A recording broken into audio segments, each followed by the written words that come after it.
I'm live. Rob Worley's in the channel. Magic's in the channel. In the chat room, I should say. Good morning, good evening, good afternoon, whatever you want to call it. Probably good evening if you're from Orlando or Florida, where I get a lot of my viewers. And hello to Bob. We think you're in California. Now, before I went live today, I thought to myself, what am I going to go live about? And to be honest, I don't really have any idea. But I can tell you something that's interesting that's happening in my life at the moment. I have so many messages coming in, I can't actually keep up with the correspondence and actually what's happening, which is really, really, really hard case. In fact, I was going to actually show you a video of Coffeezilla's Patrick Ben David video that he's done for early release. And ironically, I just realized it's in his Patreon account, so I won't be able to show it. So that's a bit pointless. But what I'm finding is there's a lot of repercussions coming out from Goliath Ventures, and a lot of, especially Coffeezilla, of course, is actually not letting them away with it. So we want accountability, and we want a lot of co-conspirators to be held accountable for them helping build Goliath Ventures. At the moment, we've just seen Christopher Delgado being charged for running what is now deemed a $400 million Ponzi scheme and scam. They've tracked over 328 million, but they've also found out that he's got a lot of debt that he hasn't paid people, and it's just a real sad affair, especially if you are an investor. They've just had another court hearing date for the investors, and that will, we've actually received a lot of notes, and I will be putting out a blog about what actually happened in that court hearing. And from memory, I do believe it could have been over an hour's worth of content, which is going to be really interesting stuff. So what am I doing? What am I doing here today? Even I don't know. It's just been a whirlwind since being world famous and promoted on Coffeezilla. My inbox is just flooded to the point where I can't actually keep up with the correspondence. I battle with people who don't understand that I don't have WhatsApp all the time because it keeps getting reported by people who are trying to get me off the internet. I've got 3 court cases happening here in New Zealand. All of them I'm quite confident that I will be able to defend myself. It's ridiculous. People are submitting evidence to defend themselves, which is just batshit crazy. And I can't really explain more about that other than I'm in a good place at the moment. And I did think I would finish where I left off yesterday, and maybe we could do a bit of what I'm good at, jumping into Zoom meetings. But I think if we just, hopefully I've got the screen correct, you'll be able to see my browser. Yes, you can. Yesterday we did a really good, so I'll tell you what happened this morning. I went for a scooter ride to my mate's place who owns a shop where I work 1 day a week. And on the way there, I was listening to yesterday's podcast, and I had been streaming for about 5.5 hours, and it was pretty full on, to be honest. And I listened to my podcast because I thought it may have come across not really like I wanted. However, I must say, even if I'm going to blow my own trumpet, it actually came across really, really good. And it was exposing this node link device where people are claiming that if you plug this into your home internet, you're going to be able to do everything you ever dream and actually have a passive income just from a little box because of your surplus internet. And it really is absolutely one of the weirdest things ever that this guy's promoting. So a couple of things I wouldn't mind getting from this is we jumped into, first of all, I'll go back a little bit. So let's go to my YouTube channel, which is here. Let's go back to a video. Oh, actually, I don't need to do this because I put a link in. So I put a link into a Zoom meeting where we stumbled across an individual called Craig Travis, I think his name was. And we managed to find Craig. Now, since then, Craig wouldn't answer any of our questions, even though I quickly put some together with the help of ChatGPT, and I'd already done a bit of research on what he was offering. But since then, he's ghosted himself. I can't find his contact details. He's an Australian, and I'm hoping that somebody may know his phone number because I actually want to ring him up, and I wouldn't even mind ringing him up live at the moment. to see why he had to delete his LinkedIn account. And but at the moment, when I go to the internet and I search for him, you can actually see now his name comes up here in my exposed scam, Ponzi, or multi-level marketing thing, and that was 2 days ago. But when you go to his LinkedIn account, he's clicked that button, block Danny, and I can't even go in there. Well, I can go in there under a different name, but I try not to do that sort of stuff.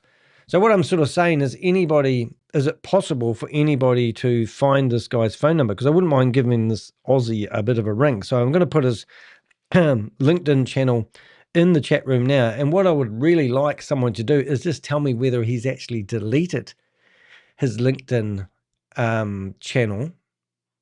his LinkedIn account, or whether he still has the picture of the Rolls Royce on there that he claims that he had somebody else pimp out his LinkedIn profile, but he didn't sort of have much credibility when he was alleging that the images represent who he is. So otherwise he's standing there with, I think, a Rolls Royce ghost car as his background picture, claiming that he's a raving success. And in the video that we had of him, he actually claimed that he was a very successful entrepreneur who had actually sold two real estate companies in America. Now, in New Zealand, we have real estate offices, but he didn't say that. He said two real estate companies. So I sort of didn't get a chance to find out too much about him because it was all done on the fly. But obviously now he hasn't got much of a social media presence, but I wouldn't mind actually digging into him a little bit more because he's just an Aussie and he's just over the ditch. I wouldn't mind going. So if you don't know about our database, we've got persons of interest, and in here I actually started building a profile on him. There he is here. And I didn't get a chance. I think I did get a chance to grab his LinkedIn, downloadable LinkedIn page. And this is basically what he said, my strategy. So this is a guy that's claiming to be, a raving success on the internet. And now he's stuck inside a Zoom meeting trying to get you to buy a $300 computer that when you plug it into your home internet, you're going to be rich. But my strategy in life has remained pretty simple. I make up for a profound lack of talent with a tenacity to never quit. Recognized as a major money earner in 2018 in the home business, digital currency and international property space, this has led me on an exciting journey over the last 30 years, speaking on multiple continents in front of thousands of people, on the power of diversified income streams. I grew up in an entrepreneurial family, my father setting out in his own business, after being with the same auto parts company for over 20 years, taught me that it's never too late to step out. After being a professional educator most of my early life, I realized during the economic recession of the 90s that you couldn't rely on one income source to achieve financial freedom. Happily married for over 30 years with 3 wonderful children, my online businesses have enabled me to retire from full-time work and pursue the things I enjoy: coaching a swim squad, traveling the world, pursuing personal fitness, finding good restaurants, car enthusiast, philanthropy. My passion now is helping others achieve their own version of financial freedom through a diversified portfolio. I've personally helped hundreds of people achieve results and freedoms that few could imagine. So you can see, we've just found out, thank you Magic, that he still has a LinkedIn account, but he's obviously blacklisted me. But in here he says, I've personally helped hundreds of people achieve results and freedoms that few could imagine. So that's a pretty tall claim. But when you're on LinkedIn here, you can create an amazing thing. But if you go through his LinkedIn profile, which I grabbed before he blocked me, it says here something about he was had a university disclaimer or something. He did a University of Melbourne master's degree, educational leadership and administration. I'd love to verify a lot of this stuff. I'm not saying he hasn't. Home Products Group, head of global sales. So he's a salesman, supervising specialist at some university, teaching professional. This was when I was 9 years of age. And then you've got teaching professional. So he's a teacher up to 88, teaching professional 89, 91. He's still teaching professional right up to 2012.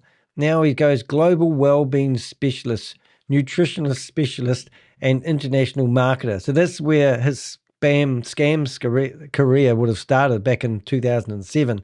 And then when he says he's traveled the world, well, what that means is he's actually been promoting Wee Global and traveling back and forth to Dubai, hoping that he can become someone special. But at the end of the day, he's probably 65 years of age, sitting at home in front of a computer, still trying to figure out how to make a passive income for himself, even though he's there. So that was, and also if you want to go there, you can see me there. We can just go into a Zoom meeting. He's probably live now. We've got 2024 as his password. We're going to come up with another name. We might use Rob, and we might even use Wooly. That's a great name. Rob Wooly Lane. Let's see if we can get in there as Rob. So we're going to monitor his chat room and see whether he's going to come in there. So we're just going to put that to the side. I'll put that over there. In fact, I might even use another browser, which will be better. And then I'll just do that over here, which you won't see. 2024 is the password, and we'll use Max Wooly. That's a good name. I wonder where I can get that name from. Well, should I use Rob? No, I'll use Rob, and then I can just say it really good. Rob Wooly. It's got 2 O's, 2 L's. Have you got 2 L's, 2 O's? You've got 2 L's. All right, I got that right. And we'll turn off the camera, and hopefully that will be something. So we'll just leave that open. I've got another screen over there waiting for him. Right, so why did I start talking about him today? Rob email still has roles.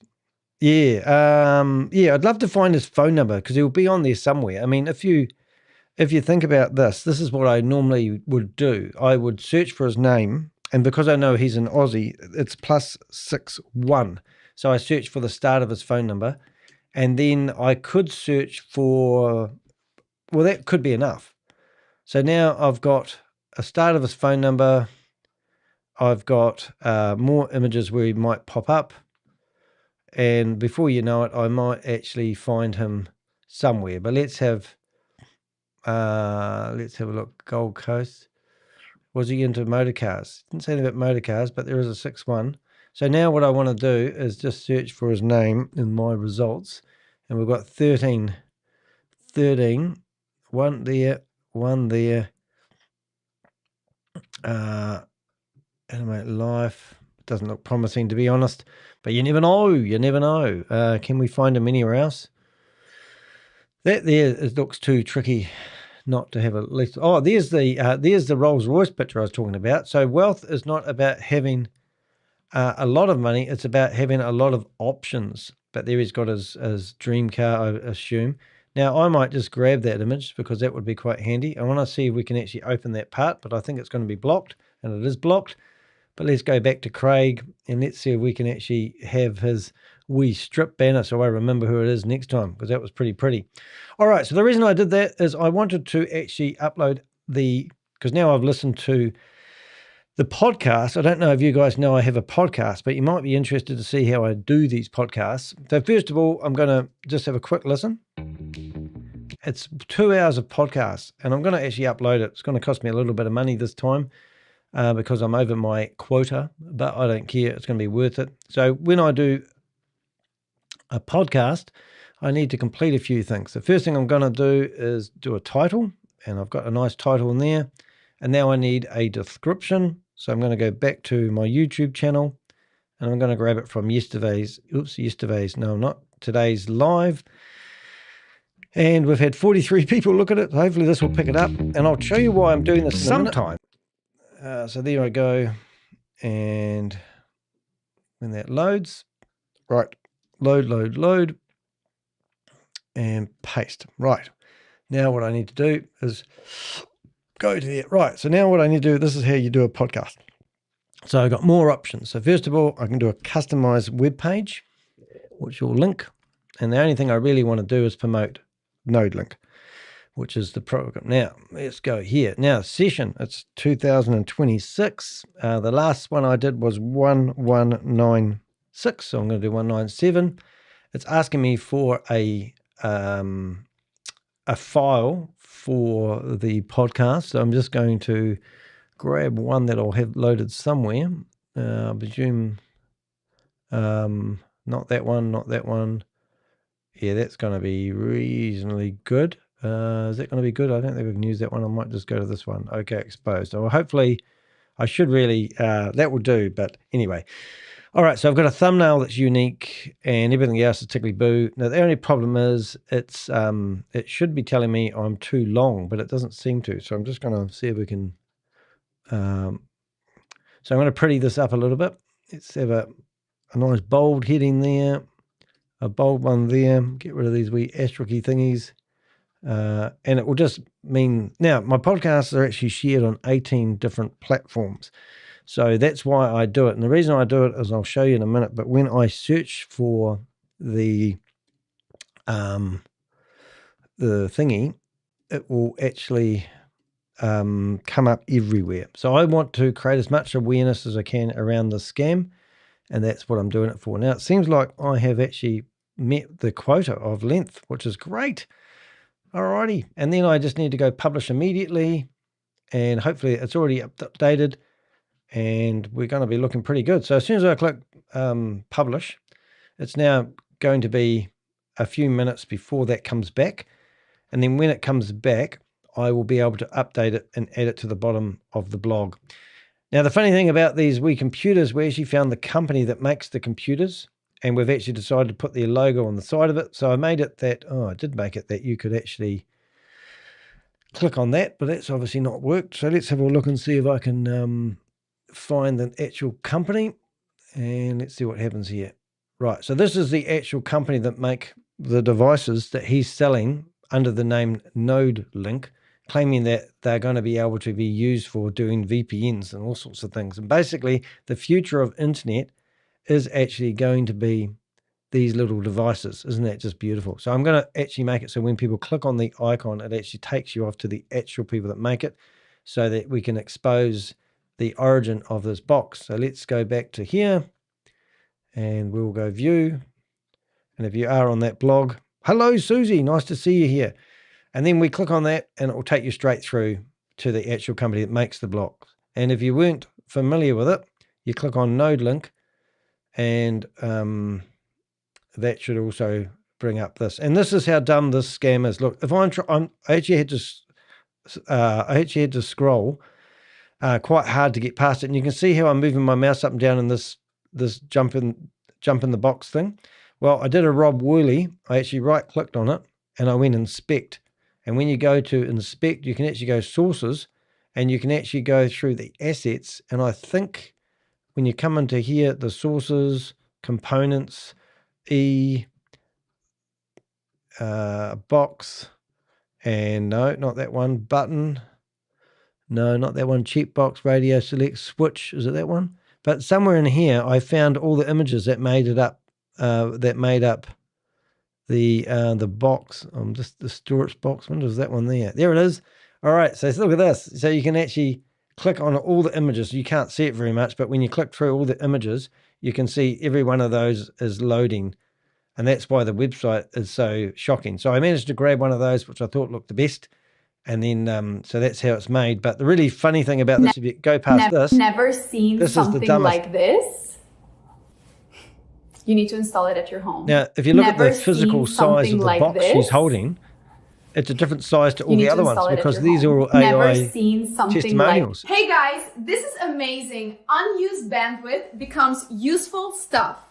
Right. I installed this small device at home and my life is changed. Discover how. Right. So this is all to deceive people who think they know that this guy, Craig, he's promoting this like there's no tomorrow. And if you don't know, I explained this yesterday in quite depth. It goes right back to WeWe Global, the blockchain era, X Pro, and then they also had another variant, which I can't remember. And they were all selling these bits of hardware that never eventuate. And they used to be able to sell you computers, but they would encourage you to buy cloud mining and not have the hardware. But they would be out there trying to tell you to get the hardware. And then when you get into the Zoom meetings, they tell you to actually, why don't you get the cloud version of mining? Now, I don't know if you know anything about mining on these computers. They're not actually claiming that these computers are doing mining, because obviously they can't prove that, and everyone keeps questioning it. So now they're telling everyone that people are using these as VPNs. So you're helping something like NordVPN to actually facilitate their hardware. around the world. So you put one of these in your home, you plug it into your Wi-Fi, and don't worry, the Chinese aren't going to take all your identity. Well, there's a possibility of that as well. And then you are going to help build a whole network of computers from the unused bandwidth in your home. Yeah, it's as dumb as it sounds. Hopefully that sounds dumb and not clever. Anyway, so if you go to their network, this here yesterday, other days we've gone here and they've had 5,000 of these nodes, as they like to call them, loaded. Now, because I've just loaded it today, I can tell you that when I go to the bottom, it's going to start at 4,500. So let's have a look. And we're at 4,012 nodes. But if I sit here long enough, this graphic, which looks like it's real, is actually going to go up to 5,000 nodes. Now, we're currently in 41 countries, but if we come back in half an hour, it'll be 60 countries. If we come back in an hour and a half, it will be 80 countries. And this is meant to give you the impression that these nodes, these little computers are actually doing something clever. And there's a whole network being utilized by some god. So it's just stupider on stupider. But I think what would make it really funny if we could actually find Craig's number, because that would be quite funny, to be honest. And I'll just have a wee look to see. Hopefully we're not going to bring up anything. Quick update before you watch this video. There is a... All right, this is great. So we actually, we do have this video available from Coffeezilla because it's actually on Voidzilla. This video is really important if you've been following. So let me just reiterate here. So first thing, we found out that Craig is selling a scam. He's an ex-school teacher claiming he's absolutely fantastically rich, but he's stuck inside a Zoom meeting. We've also found, we've actually, oh, great. So this can be done now. Finish this off. So we're going to embed this into the blog. So I go to the blog, I go edit. If you don't know, I look after my own editing. I'm actually going to just drop that there, and then I'm going to update it, and hopefully we should now have a blog installed in the blog, and that's how I update my podcast. So now we'll have the video, and I've obviously done that wrong, so we'll go back and edit that again. Silly me. All the joys of doing this. Right, so now I need to find out where I should have dropped it. I think that's the end of it there. I'll put it in the code, Danny, and then drop it here. Go back to here and we should have, that looks better. And what that means is that when people search for, right, so now we go here. There's my video that we did yesterday, and here's my podcast. Sometimes the most dangerous scams are one that's good. And if you go to more info, you can read the description that I wrote all about it, which is great for SEO. And then if I get rid of that and go cross that out, I should be able to find a share button. That's right. And more. Now, these are all the different places that you will actually find the blog. The podcast. And you know, what's really good, like I didn't realize that 40% of my my podcasts actually come from Pandora. Because I'm in New Zealand, I can't listen to my own podcast. But what that means is when people come here, and if anyone's searching for NodeLink, a scam or legitimate, and they search that in Google because they really want to find out about whether NodeLink is a scam or legit, maybe I've even put a question mark, which I don't need to, what you'll see now is that that Danny the Heck guy comes up in the search results. And now in a few minutes, you'll actually see that not only does my YouTube video come up, but also all the podcast links will come up. And that just means that we get the message out and we get a bigger footprint on the internet. Now, just before we go and look at Coffeezilla, I always like to make sure we have a look at Behind MLM. Here's an update that I looked at this morning. It's my first point of call in the morning. We find a lot of good stuff in there. Yesterday, we talked about how we'd updated a whole lot of stuff about the warnings that are coming out about BG wealth sharing, which is really, really cool. And also there's a lot of clicker button Ponzi's out there at the moment. So there's nothing really new there. So that's enough about Craig. But once again, if you can find Craig's phone number, that would be awesome. Hello, Velvet. Nice to see you here.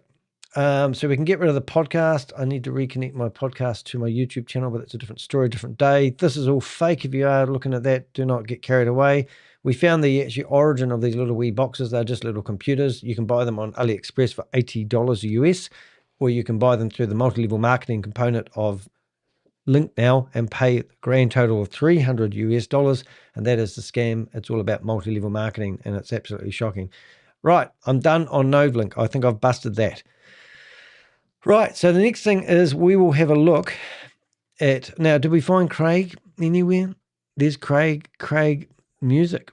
Craig's got music. Wonder if he's put his phone number in his music. Let's have a look. So Craig, Melbourne, Australia. Oh my God.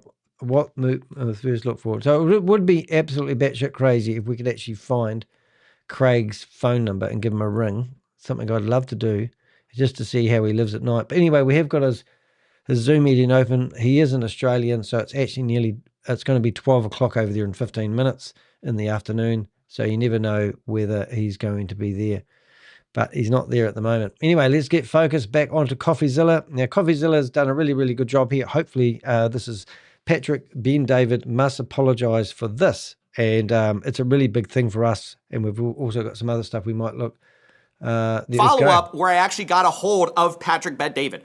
So in this video, you'll see that I asked to talk to him multiple times. He did not respond until right before I uploaded the video. I tweeted about it. He got in my DM, says he actually does want to talk. So you can hear him address all the allegations I'm about to bring up in this video, and you can decide for yourself what you think of Patrick Bet David's response. So I've been waiting for Patrick Bet David to reply to this. Did he just change tops? He did. You can decide for yourself what you think Coffee. of Patrick Bet David's response. So I've been waiting for Patrick Bet David to reply to this Goliath story where he reportedly got a huge payment from a Ponzi schemer, and I want to know if they're going to pay it back. It's just as simple as that. I want to know if they're going to apologize for their role in legitimizing a total scammer, which hasn't been done yet as far as I'm aware. I reached out to the PBD organization, Patrick Bet David personally. It's been about a week. I haven't heard back, so I have to talk about it. Now, if you don't know the full lore, let me bring you up to speed really quick. Goliath Ventures was a Ponzi scheme that took in over $320 million of regular people, retirees, business owners' money under the promise of making them multiple percents per month. We made a Coffeezilla video about it recently. Christopher Delgado recently talked to the press here without his lawyer present, and we reported this back in October to federal authorities, and about 6 months later, Christopher Delgado was officially arrested. The Justice Department says the 34-year-old scammed investors out of $328 million through his company, Goliath Ventures. Meaning we're no longer speculating here. He has been formally charged. He's even admitted a lot of this in interviews. So what happened to their money that should have been sitting in an account? Their money was being used to make distributions. To who? To either them or other investors.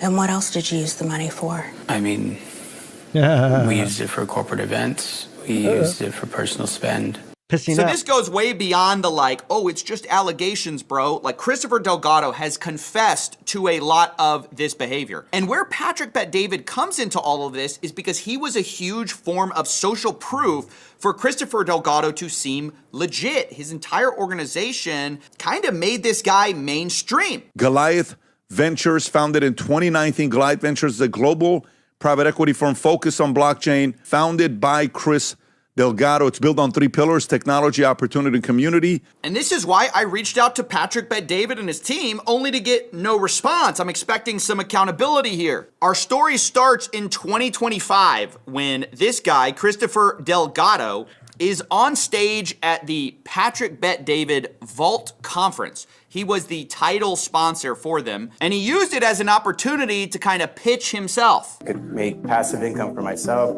raise my family, and basically enjoy life. Now, even when you go to Patrick Bet David's own summary, you can see Goliath in this video, in their own highlight reel, where they are the title sponsor, Goliath Ventures. They're apparently on the lanyard. Right here, you can see Goliath Ventures, Inc. signed on as the title sponsor to the Vault 2025 conference. And they even made like a pitch video of why you should be a brand sponsor of the Vault Conference. More than 2,000 CEOs lead teams of 75 plus employees. They come from around the world to grow, scale, and do business. And they don't just attend, they engage. Last year, 85% interacted with sponsors on site.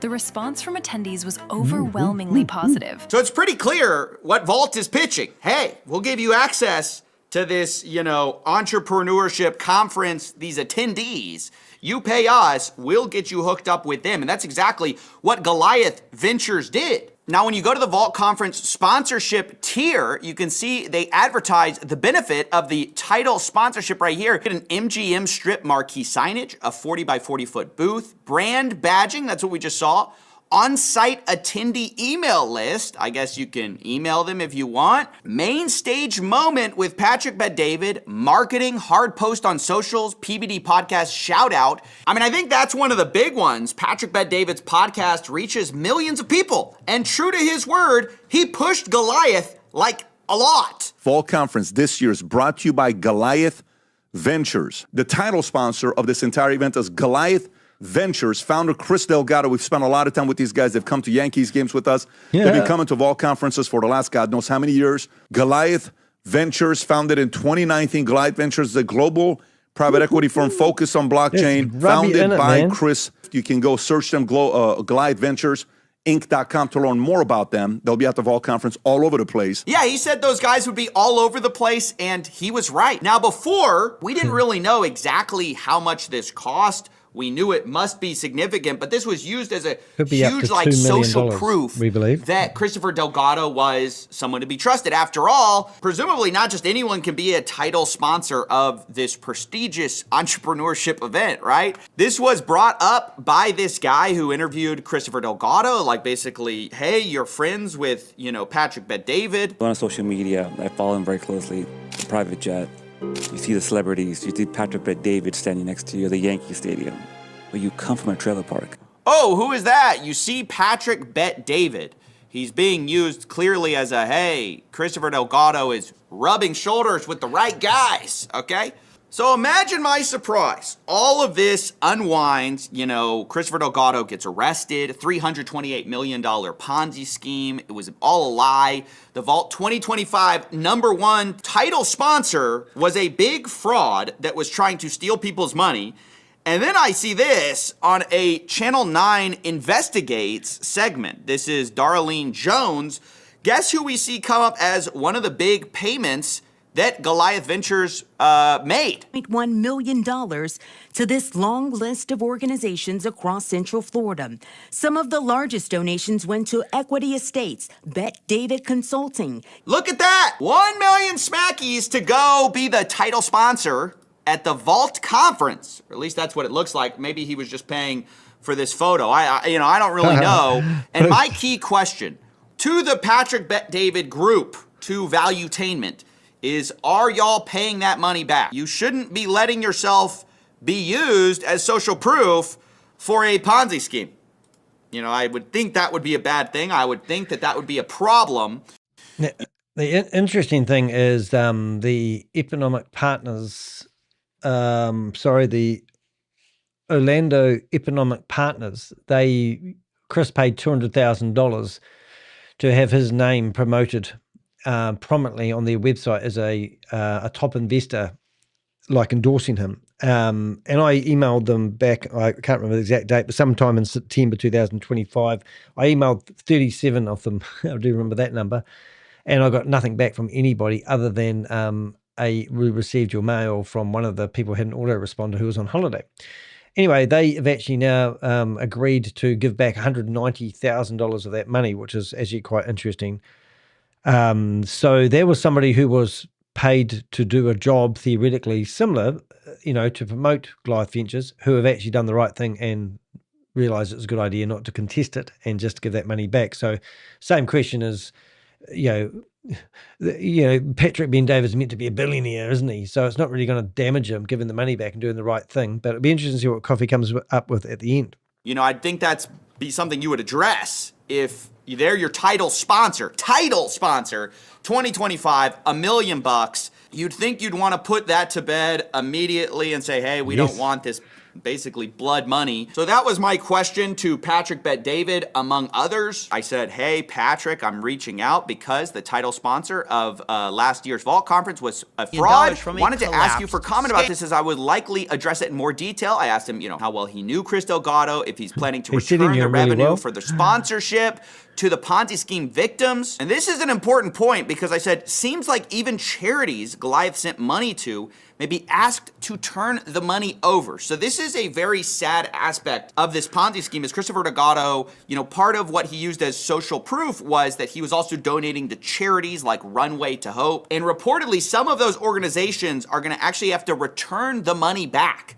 Like they're going to... So Runway for Hope actually received, I think, just over $400,000, and I know that they know that they'll have to return the money you've requested, and it's such a sad thing because so many of those charities actually use that money to do really good in the community.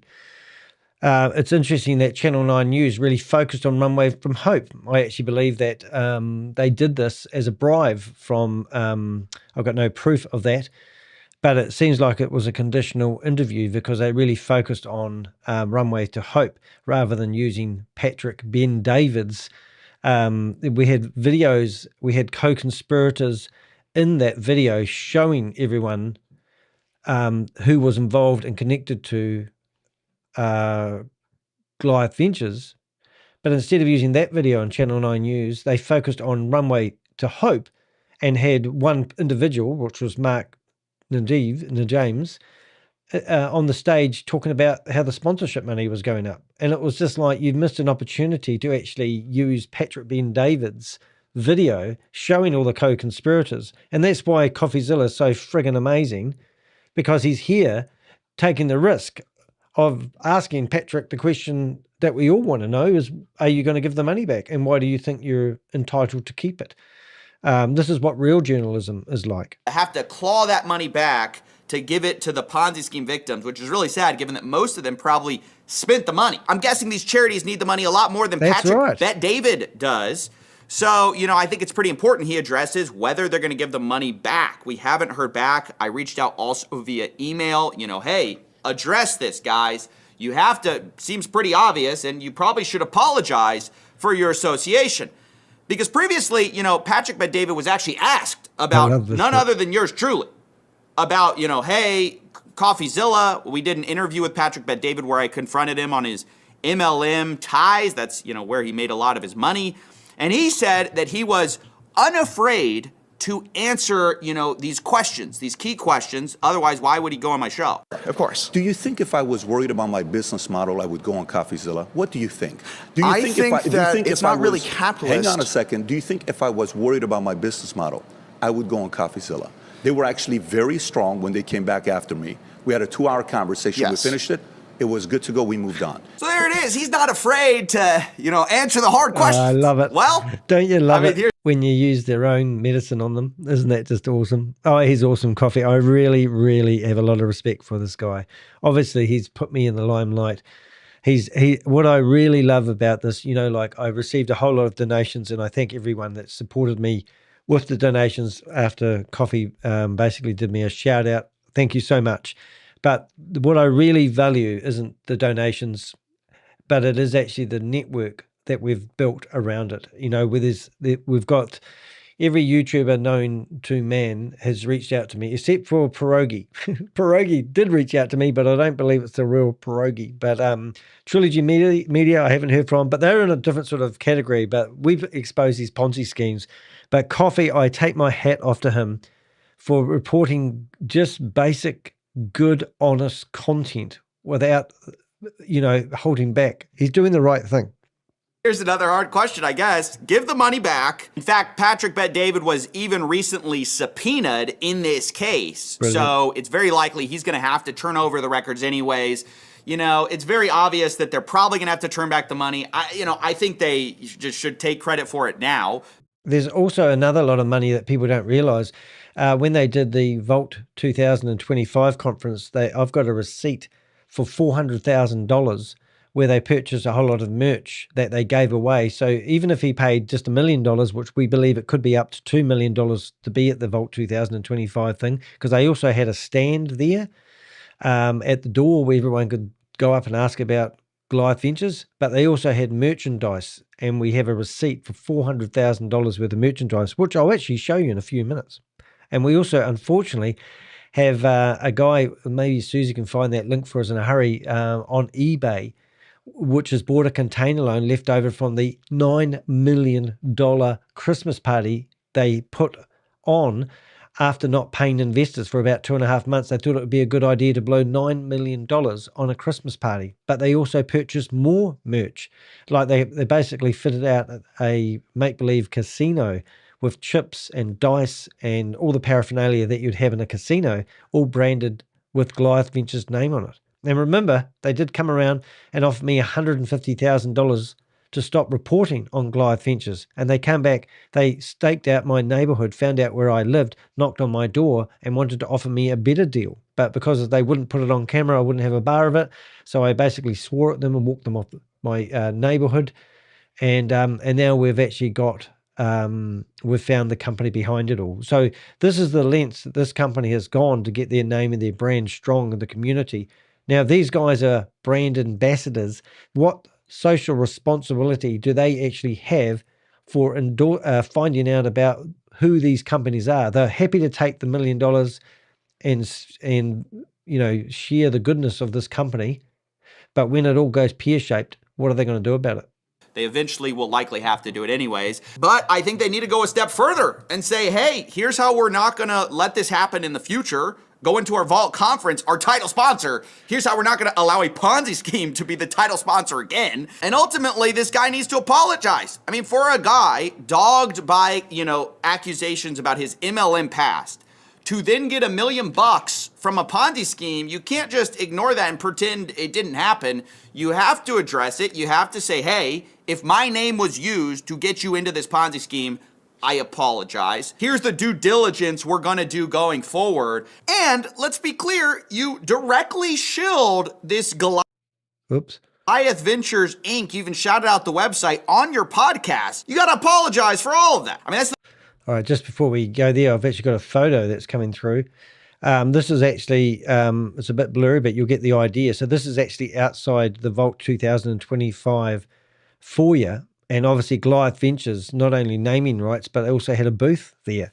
And at that booth, which I'll find in a second, I'll find that invoice where they purchased over $400,000 to give away merch at that event. Let's go back to the minimum you can expect in a situation like this. I mean, to be clear, there's no evidence that Patrick Bet David knew at the time he took this money that it was a Ponzi scheme. But also, if you just look at the business model for even half a second, it was obvious these things were unsustainable. So I think it was more of a case of how much was this really looked into? How much of Christopher Delgado's past was really looked at before accepting the money? And this is the problem, actually, that goes to a lot of these entrepreneurship conferences, right? They sell this audience, and who lines up in the doorway of a lot of these sponsorships? A lot of times, the people trying to get your money are not the most savory individuals, and the people running the events will often not take much accountability for it, which is actually a pretty insane business model when you think about it, that you're basically being sold as a product to sponsors.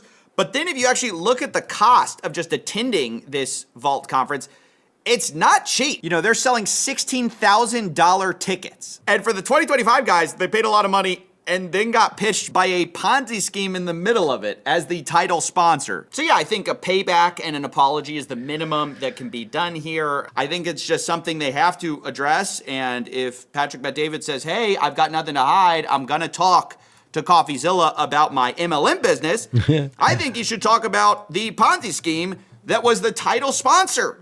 But so far, it's been radio silence on my end, so I just wanted to address this. I think it's despicable, obviously, what Chris Delgado did, but also there's a lot of people who need to be looking in the mirror right now and saying, hey, how did we take this guy's money, and what are we going to do to make it right?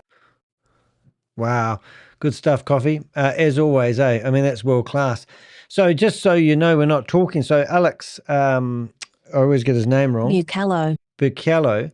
Alex at goliathventures.com. He actually, this is him shipping to, I don't even know where that address is. It would be interesting, wouldn't it? Is that the house? Oh, look, we have to look that house up. Let's see, Holloway, Windermere, Florida. So is that actually Chris's house? Let's have a quick look at that address that they ship these goods to. Is this the rental house that everything went to? Is that going to show a picture? Probably not. Wonder if we can find one. No, we'll just have to bring that up. I think it did come up with a picture of a house. I don't know if I can actually bring that picture up again. I might be doing the same thing, get the same results. That's stupidity, isn't it? So let's have a look at images. Maybe we can tin it. I actually do think it's this one here because I've seen that picture before. So this was the house, and I'm pretty sure this was rented out to the Goliath boys, but this is the house where the merchandise that you see here was actually shipped to. Now, I've got pretty good facts. I can't tell you where I get them from, but this merch that you see here, so we've got genuine leather men's cosmetic bag, tumblers, magnetic backup battery, epic bounded leather portfolio, rollerball pens. It must be a special brand. So look at this: 500, 500, 500, 500, 1,000, 500. $50 each for these cosmetic bags. They bought $25,000 worth, $9,500 worth.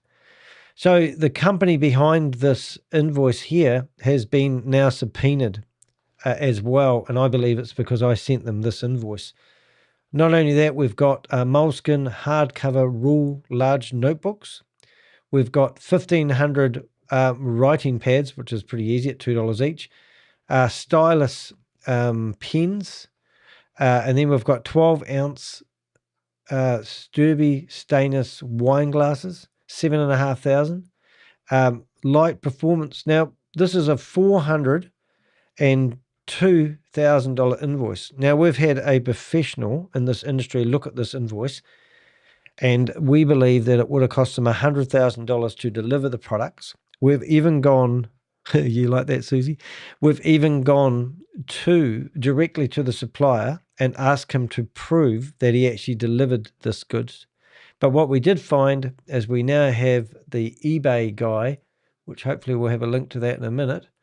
Do we have eBay?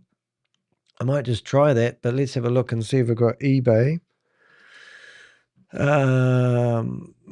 go ebay.com and let's see if we can search for it. There it is. Look at that. So now this is the container of stuff that theoretically they ordered. So as you can see, you've got the wee flask. So maybe this is proof of delivery because we know this guy has bought boxes and boxes of stuff that never got handed out to anybody. There's your $2 notepad. There's a leather bag in here somewhere. That might be that thing up the top here. Yeah, but this will be a good time to show you a gift I got from one of my Avengers. This is, I don't know if it's going to show. This is a BG Wealth sharing t-shirt. It's a bit funny on the green screen, but you get the idea. In fact, can I turn the green screen off? That would be quite funny, wouldn't it? Let's turn the green screen off for a bit. Green screen off. So this is my my shirt, BG Wealth Sharing, and it's the DS Exchange. This shirt is probably worth $1 billion because that's what people were handing out who invested in these Ponzi schemes, and a few people made some money, but I reckon it's over $1 billion scam. Now that was quite funny, but I've also got a Goliath Ventures t-shirt, and I got accused the other day of selling merch and making a profit. I never sold one I Love BG Wealth t-shirts. It was more of a tongue-in-cheek thing on my merch store if you ever look. But look, here's proof that there was merch. Here's proof that somebody has actually this isn't the proof. I lie. This is actually proof of merch from the $9 million Christmas party. This is not proof. So I'm getting them mixed up. But this invoice you hear was actually for the Vault 2025. And we've asked for proof that this was actually delivered because, ironically, the person which has been subpoenaed, which is Sanjay, was actually introducing people to Goliath. And they actually had a lot of people from the Chamber of the Chamber of Commerce, the Indian Chamber of Commerce. And Sanjay was actually originally the person that started that in Orlando. So he's very influential. I can't even say the word, but I think you know what I mean. Hopefully you do. So this invoice here could have actually been a bit of a backhander, and I'm not saying it is. I'm just surmising here, and I'm allowed to surmise it, and it's just my opinion. But there was never, I was told by Sanjay that he would provide proof that he actually delivered these goods, and we never ever have received that proof to date. And if we do have proof, I would like to prove it. So in the meantime, all the merch that you see here was used for the Patrick Bet-David's Vault 2025, but when they held their $9 million dinner in Miami, where Jason Derulo played, then they hired more merch, and this was meant to be the giveaways at that merch. However, a lot of that merch never got given out to the people. I think it was actually a bit of a flop, to be honest, even though they put on an amazing event. This was never actually quite good. They really look similar to, can you look it up? They tough international logo. They really look familiar. You can look it up. Vault International logo. All right. It's not actually that clever of a, how do I say? Oh, look, it tells you how many views today. 11 views, the poor guy. The last person to get scammed was unfortunately this guy who bought it. And he's a lovely guy, and I still keep in touch with him. But I'm just going to have a look and put his name in here. And I'm going to click here, and I'll put that in the chat room. So if you have a burning desire to buy some merchandise, I know he has sold some, and I know some individuals have contacted us who said that they wanted to buy some for a bit of a joke to put in their man shed. So maybe you're one of those people.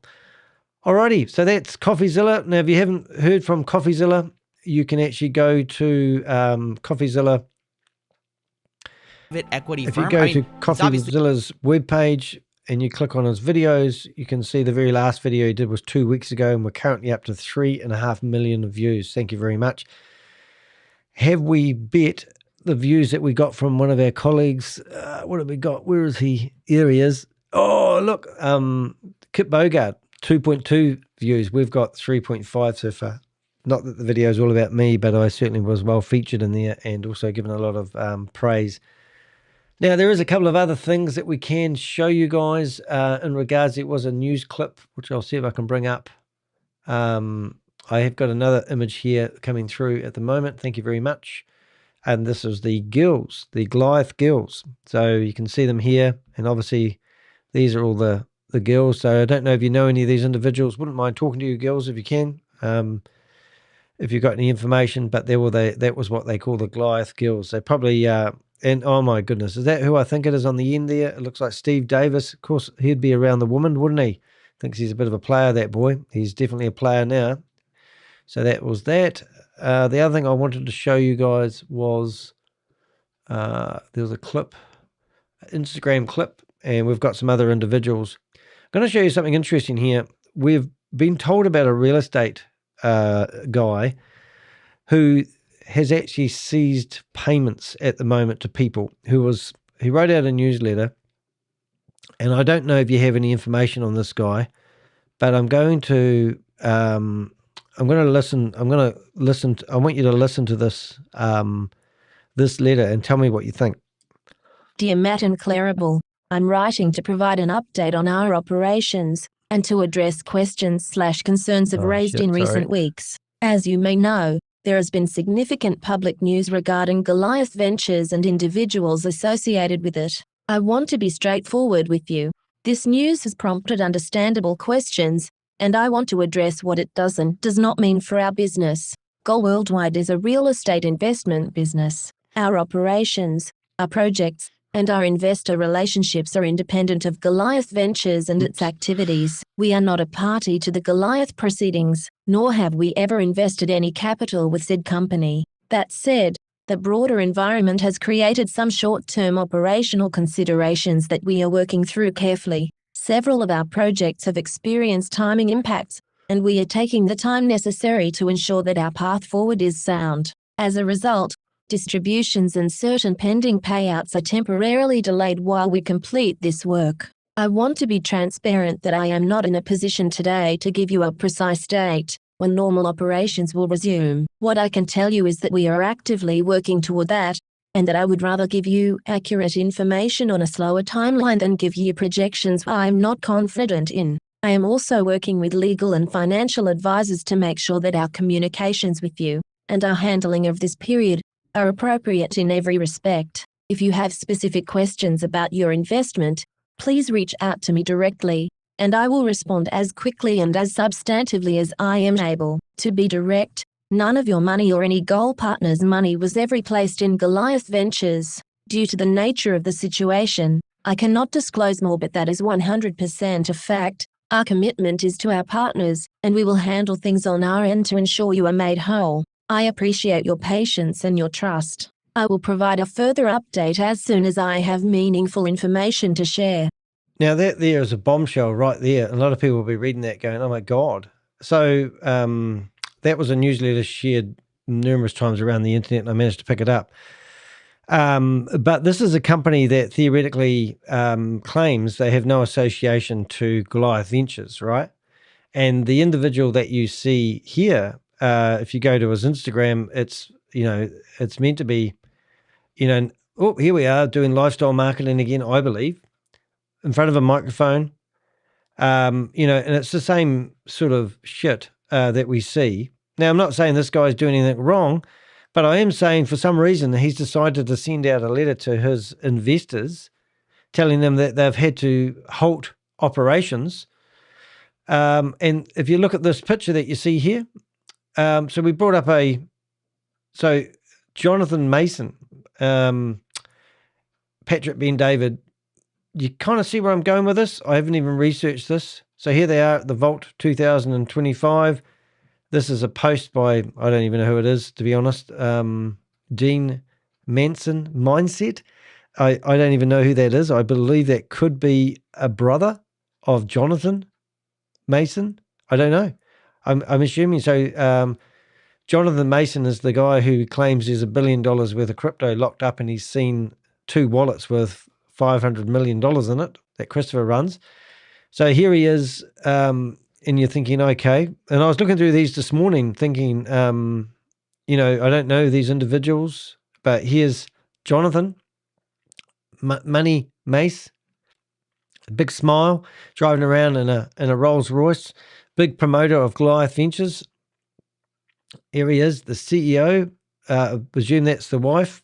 There's those, the merch and the flash stuff, and that has been purchased, no doubt, by some merch supplier that's now put it all in a container. Do you see the pattern here, guys? Here we are. I think that was the same lady. And then you get to here, and then you open up your booklet. Welcome, conference, Patrick. There he is, the man. Build your legacy. I didn't inherit a legacy. I built one from stolen money. And there's Jonathan right there. So isn't that kind of like prosperity secrets? Doesn't that make you think that these guys... So what I'm hoping is that Jonathan Mason is going to be held accountable because he's a co-conspirator. These aren't people that sat there and shadowed him. These are people that went out there and paraded Goliath Ventures to their communities. And in the meantime, the money that they were scraping off the internet, off the investors, went into their own companies, which are still active today.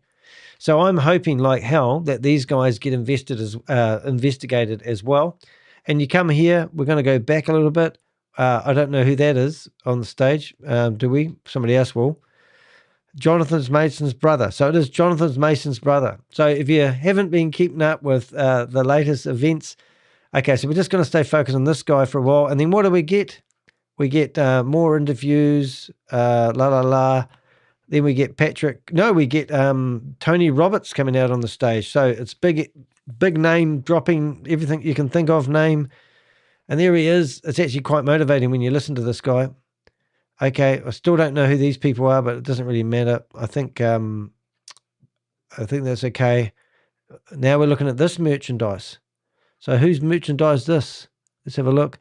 The Boardroom Cigar Lounge. Sounds very similar to the war. Is it the Andrew Tate, the War Room? Now we've got the Boardroom. What is it with entrepreneurial people these days with this lifestyle marketing? They all have to have a cigar lounge. So we now have got the Boardroom Cigar Lounge, and I don't even know who this is, but you can see where this is going. the boardroom. So here's some more merch. It looks like another company that's probably been, I'm just going to, boy, that looks a lot like a casino chip. I'm just going to put it out there, guys. This company, I don't know who the hell they are, but I can see that they're all on the same cesspit together. I could make an assumption that this company might be sending out a letter to their investors telling them that they've got money problems at the moment because they may have been using white labeling their product under Goliath's brand. And you can see the domino effect where these companies, so we've just looked at a real estate tycoon guy who's now sent out a Dear John letter stating that they had no connection with Goliath Ventures. And over here, they're telling you that they're ceasing payments until their solicitors or their powers that be are going to have a look at things. And then, wait, guys, wait, there's more. All right, so we've seen that one. Okay, so we've seen this lady again. I wish I could read your name badge, but I can't see it. But I presume that's either Jonathan's wife or sister or maybe something to do with Jonathan. But let's carry on. What have we got here? Is there any sound? There's no sound. It's just a teaser. So I don't know who he is, but here it is now. And then when I got to here, I thought, oh my God. So here's a whole arsenal of images to do with Ben David. And here's the guy. And I went to one of my events and I said, what the hell? That guy, isn't that the same guy here? And I go, yeah. And I go, I just received an email, a Dear John email, about him telling everyone that their investments are ceasing, their dividends are ceasing at the moment, and they are not connected to Goliath Ventures. And I go, boy, that sounds familiar. And then I'm thinking of the Onyx Reserve and how they're not connected to Goliath Ventures. And then there's another video about to drop on YouTube from Coffeezilla in regards to the Onyx Reserve, Eric McNeil. So I think what I'm seeing here, guys, is I'm seeing a whole arsenal of individuals that may have been in the same bucket of soup, all doing the same thing, maybe all piggybacking off, like Wealthy MD was, of Goliath Ventures. So I don't even think we've actually seen the half of it at the moment. And that's what I'm thinking. So Richard's gone ding, ding, ding in the chat room. Game on, guys. I mean, this is, I don't want to say batshit crazy, but when I saw that guy, and I already knew that I had a file on him, and I already go into his real estate. Well, I presume this is his company. I could be wrong. But I went through here and I looked at another company, Our Secret Source, diversification. I mean, read it. You know, you can't make this shit up. And remember, I'm live. I'm not making this up. I can't. Our Secret Source, diversification, using history's economic lessons as a guide. Our business strategy focuses on building a diversified real estate portfolio of income-producing residential and commercial assets nationally and abroad. Creativity and an entrepreneurial spirit foster our value-based investment strategy, exposing viable opportunities often overlooked by others. A majority of our investment vehicles are structured to create compelling returns throughout every stage of the real estate cycle. Right. Now there's other things as well. So look, I'm just putting 3 and 4 together to make 2. Christopher bought a ton of properties. Okay. These companies, they claim that they're giving you high returns on investment on real estate investments. Am I missing something here? Isn't this too close to comfort? You know, I went through here and I tried to, learn more about this company, and I couldn't find anything. But I can tell you now, that there and that there, all these people that are all in bed together, I mean, what the heck's going on? I mean, they're all doing the same marketing, aren't they? So if you want to help me bust scams, all I want you to do is literally go to these seminars and see who's advertising there. See who's got naming rights. Your future looks right. Okay. He's living the dream. He's just a DJ. I don't think he's living a life as a scammer. I'm not afraid of any army of lions led by a sheep. I am afraid of an army of shepherds led by lions. I don't know if that's right. But anyway, you get the idea. So look, I just couldn't believe that. But if we go through here, you can see more lifestyle marketing. I don't even know who this guy is here. But I don't know about you guys, but I don't actually need another mindset coach in my life.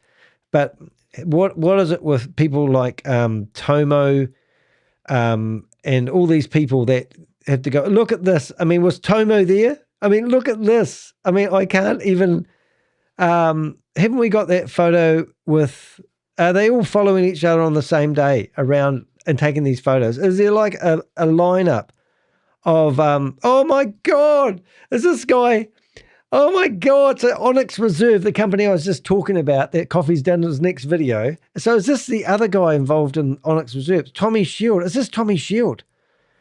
Is this Tommy Shield? So is this the same guy? It's not the same guy, is it? So here's the guy that the other half of, so look at that. I mean, let's go out, honey, on the boat tonight. You wear your lovely dress and I'll take you on the front of the boat and we'll take a photo. I mean, what is this? Is this lifestyle marketing? What are we selling here?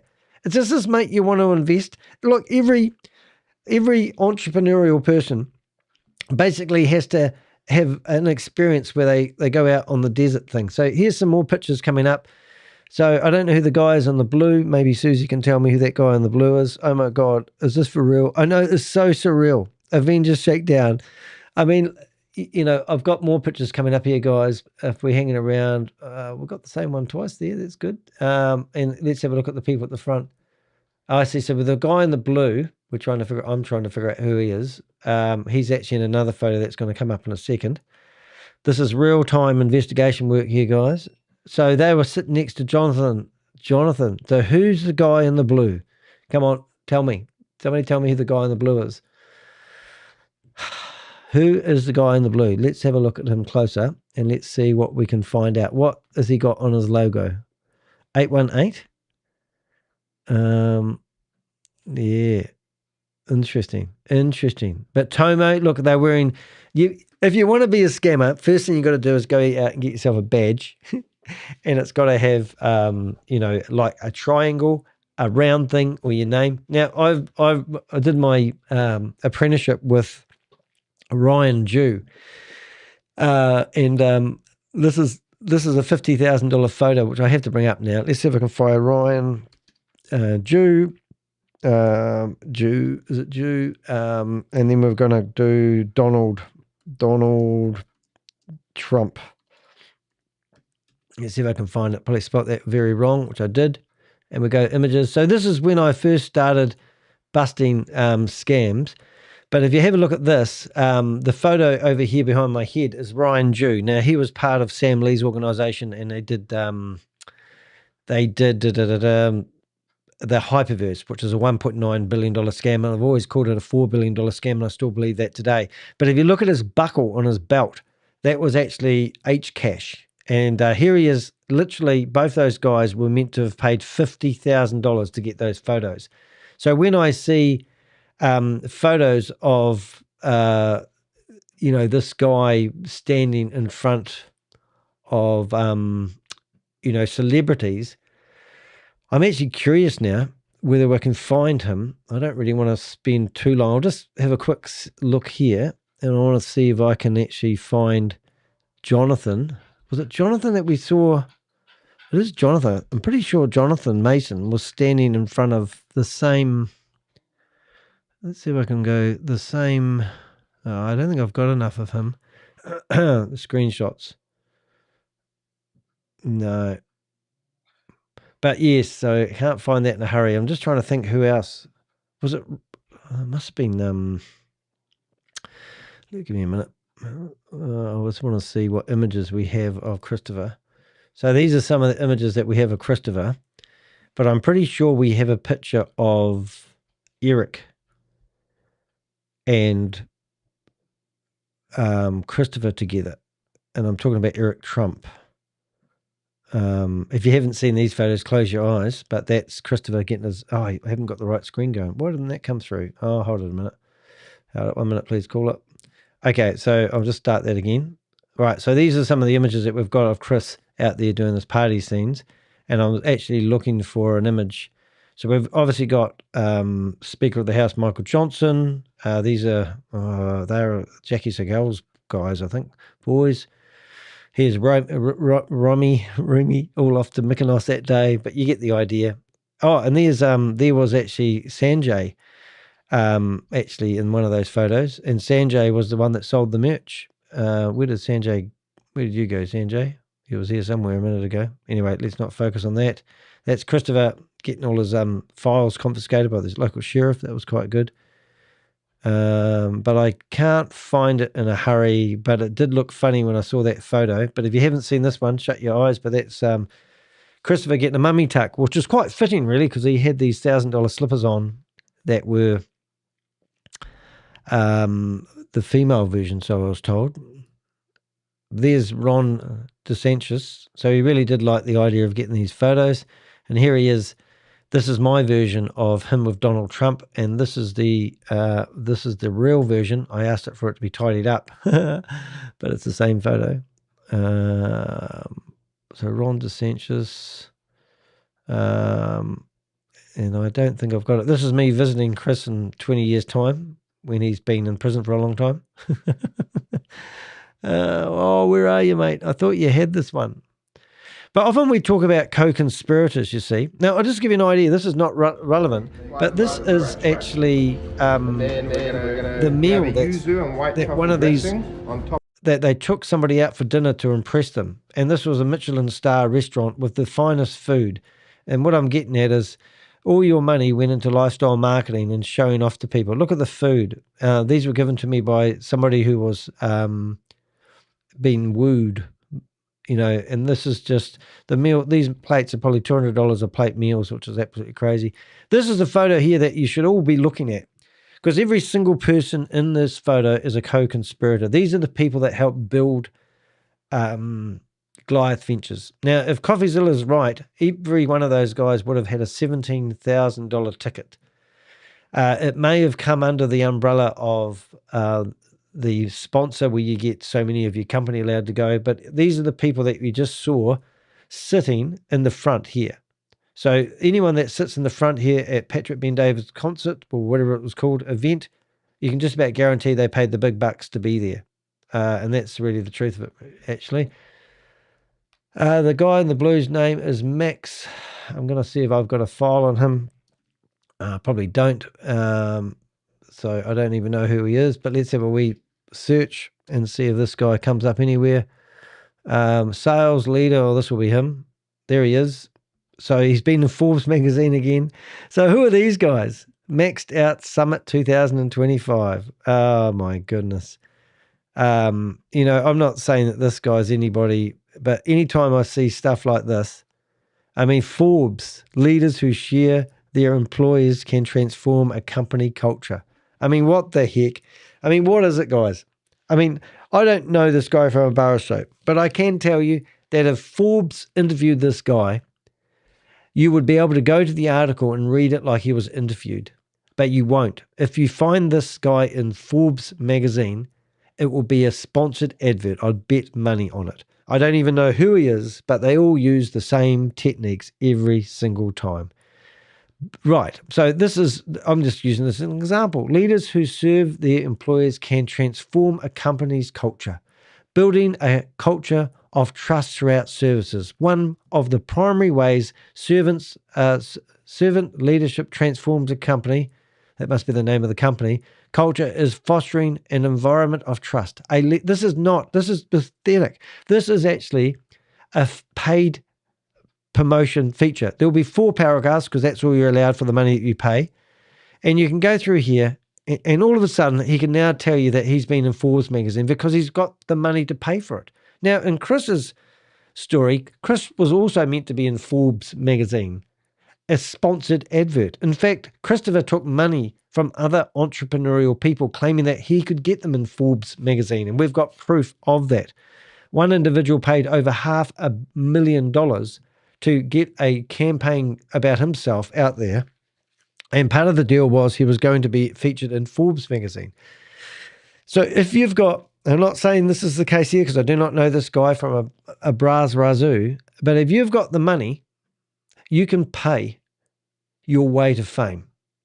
And I do not believe for a second, I can tell you, with all my experience, that if you go and read this Forbes magazine thing here, this here is not, like, I was in the New York Times. David Segal, I think it was, actually interviewed me 4 times over Zoom. Each interview was well over an hour. And then he published an amazing article about me and he nicknamed me the crypto Ponzi scheme Avenger.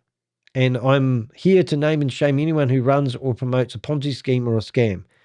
That is an interview where you can actually, I did not get to edit any of the words. I did not get to say anything I wanted to say. He interviewed me and then he did a profile on me.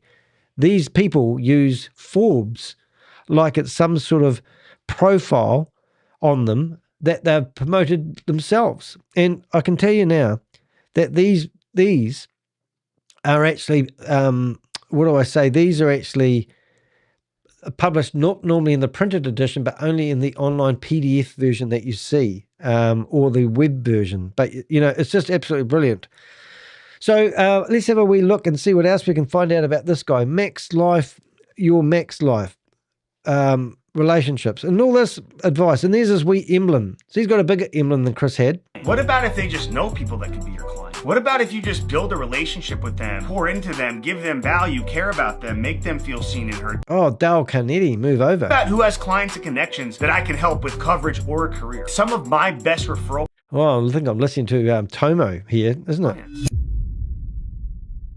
Maxed out. Referral partner relationships. People who can... When people ask me, like, what is the one common denominator of people that succeed on a massive scale around the world? The one that is absolutely, completely accurate is hunger. This is bullshit. Lifestyle marketing. I mean, are you guys that weak-minded? Your network. Do you believe in a higher power? I believe in... Do you believe in a higher power? I believe in higher scammers. I reckon... I can't call this guy a scammer. I don't know who the hell he is. I have no idea from him. But if he's out there yelling at you, gaslighting you into your future, then this is just absolutely... I mean, what is this? I mean, is it Wall Street? What's that guy, the guy from Wall Street, that movie? Yuri Illichov, let's go, boy! Yuri, congratulations, man. $2 million in career production here with us on Maxed Out. I'm so proud of you. I'm so grateful for you. Yuri joined us only 16 months ago. Oh, now he's a hero. Look, you just need to go work for this guy. I mean, what is it, man? What is it? Is this Goliath guy? Is this Goliath here? Is this Patrick Ben Davids? It can't be, is it? It looks like the same laptop that I'm seeing here. Well, this must be his event. So I'm just going to go through this. Oh, my God. He thinks it's Jesus Christ. Oh, my God. That's not who I think it is. Oh, my goodness. I think I know that guy. Oh, I've seen... Oh, my goodness. Oh, it's another one of these adverts. Oh, I don't even know if I can keep looking at this rubbish. But it's just like... this is... Oh, my God. What is this? I mean, if anyone knows this guy, tell me about him. It might be worth an investigation. But let's just take it out there and take it. Let's just say, has this guy been associated to Goliath Ventures? I don't know. Has he? And has he been doing what a lot of other people that we seem to be investigating doing? Shadow investing, like Wealth MD, who was white labeling Chris's product. Are these guys like the real estate guy that I just mentioned? Are they actually piggybacking off, Goliath Ventures? Are they all now? Have you invested with this company? One of the ones that I often show people that always shocks people when I said I was investigating Goliath Ventures was this video here, and this one here was quite eye opening for us because a guy I don't really want to get in the wrong side of is Andrew Tate. Andrew Tate did this video to promote a thing called the War Room. And if you don't know anything about the War Room, I'll show you that in a minute. But when we found that there was 3 luxury yachts hired in Croatia and 3 individuals on these yachts were actually Goliath Ventures boys, it was actually thinking, I don't know if I want to pick on these guys. But I bet you anything you like, that one person on this cruise ship may be connected to another entity learning how to be an what do they call it? Influencer? What do you call it? Influencer. So have a look at this. We're going to turn the music up. I think it's all music. When things get hard, men around you are going to be your number one asset. I'd love to know how that's going for them at the moment. So, Christopher, how's your number one asset, the men around you, working out for you at the moment? You're busy at home with your ankle bracelet on, trying to dob everyone in that you're associated with, so you're not the only person to fall for Goliath Ventures. Now, if I stop this at 1:13, I think I'll... So, what you're going to see now is you're going to see Tomo educating you how to be men. So if you want to learn how to be a man, you need to get invited to be on one of these cruise ships. There we go. And there we go. So there we've got Tomo here, with my mouse going around circles with the big mouse. And then you've got Goliath Ventures, Christopher Delgado here. And then you've got Mike. I never get his last name right, so we'll go for a Krzyzewski. And you can see them here even better. Now you can get it more. So there was 3 Goliath people on these ships. Now, I'm wondering if we have a look around here, whether we're going to find anyone else now. I mean, they're all in the same cesspit together. But eventually what I think was quite funny about this particular video is if you go through it a bit more, they actually eventually go out for dinner at what looks like a prison, which is really cool. Oh, there's a bottom shot. This is a man's world. This is a man's world. I don't know about you guys, but I would rather be Danny the man than these guys right now.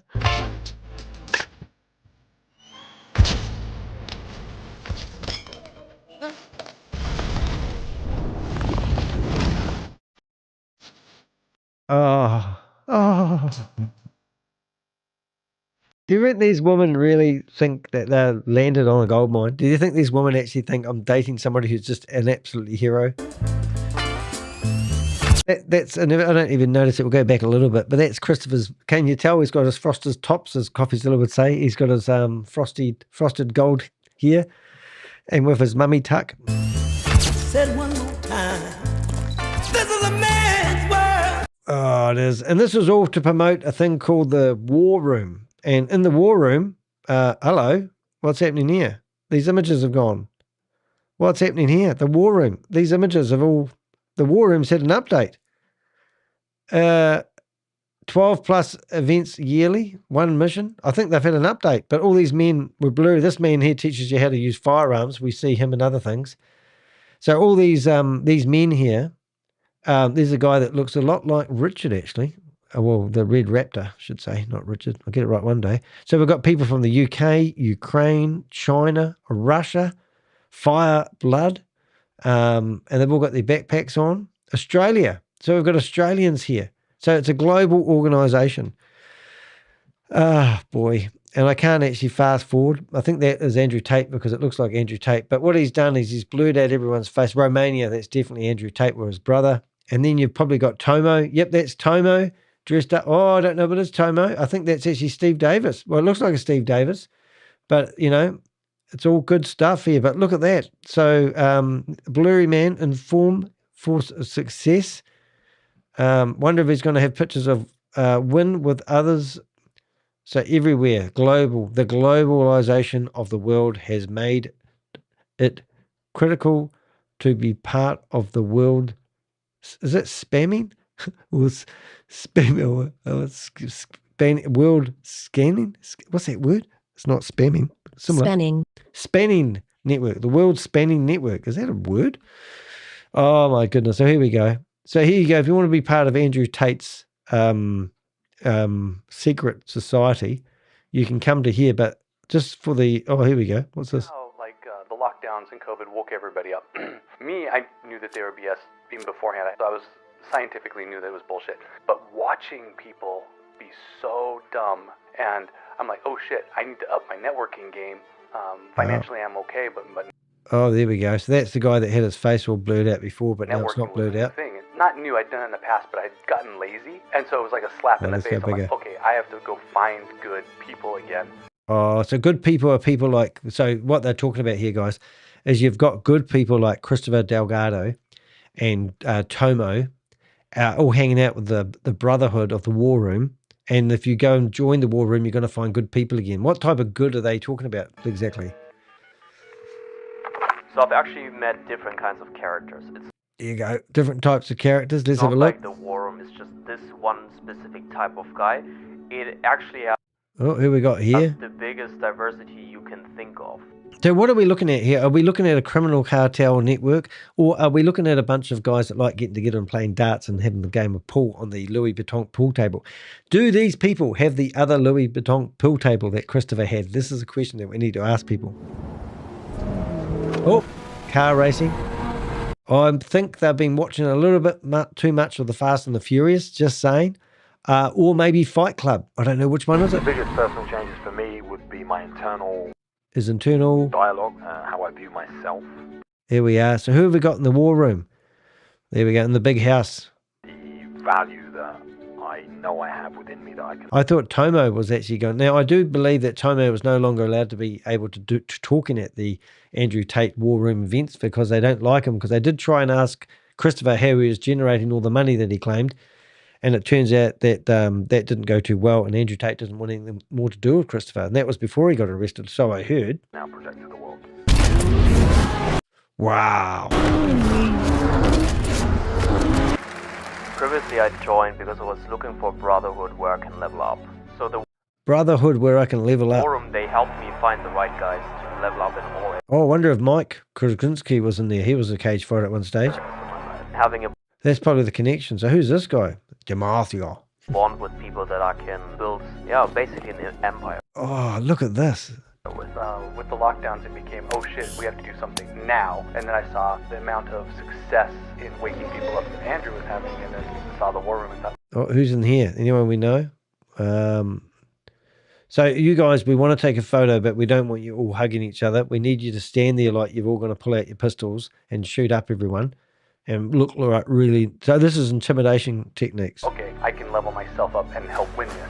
I believe that we are in a mind war, and I want the people who want... Oh, somebody forgot their wardrobe. Whoa, oh, slow down, ladies, slow down. All these men making me look like a chubby old guy. freedom to win it. I talk about myself in a war room here sometimes. Hey, I've got some new toys. Hey, Rob, are you watching? Look at this. Ugh.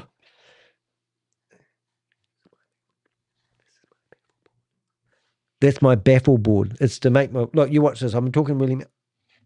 And it just talks over. I have these on my wall in the house. It'll cut down a lot of my noise. It's really effective. I don't know how good it's going to be, but that's... And the back of them looks like that. Anyway, I've got 6 of them to put on the wall, which I will put up later on. I was meant to put them up this morning, but I decided to go away and get a drink. So anyway, that was the Andrew Tate War Room. What else have we got for you here, guys? Max, yeah, so we found the Max guy.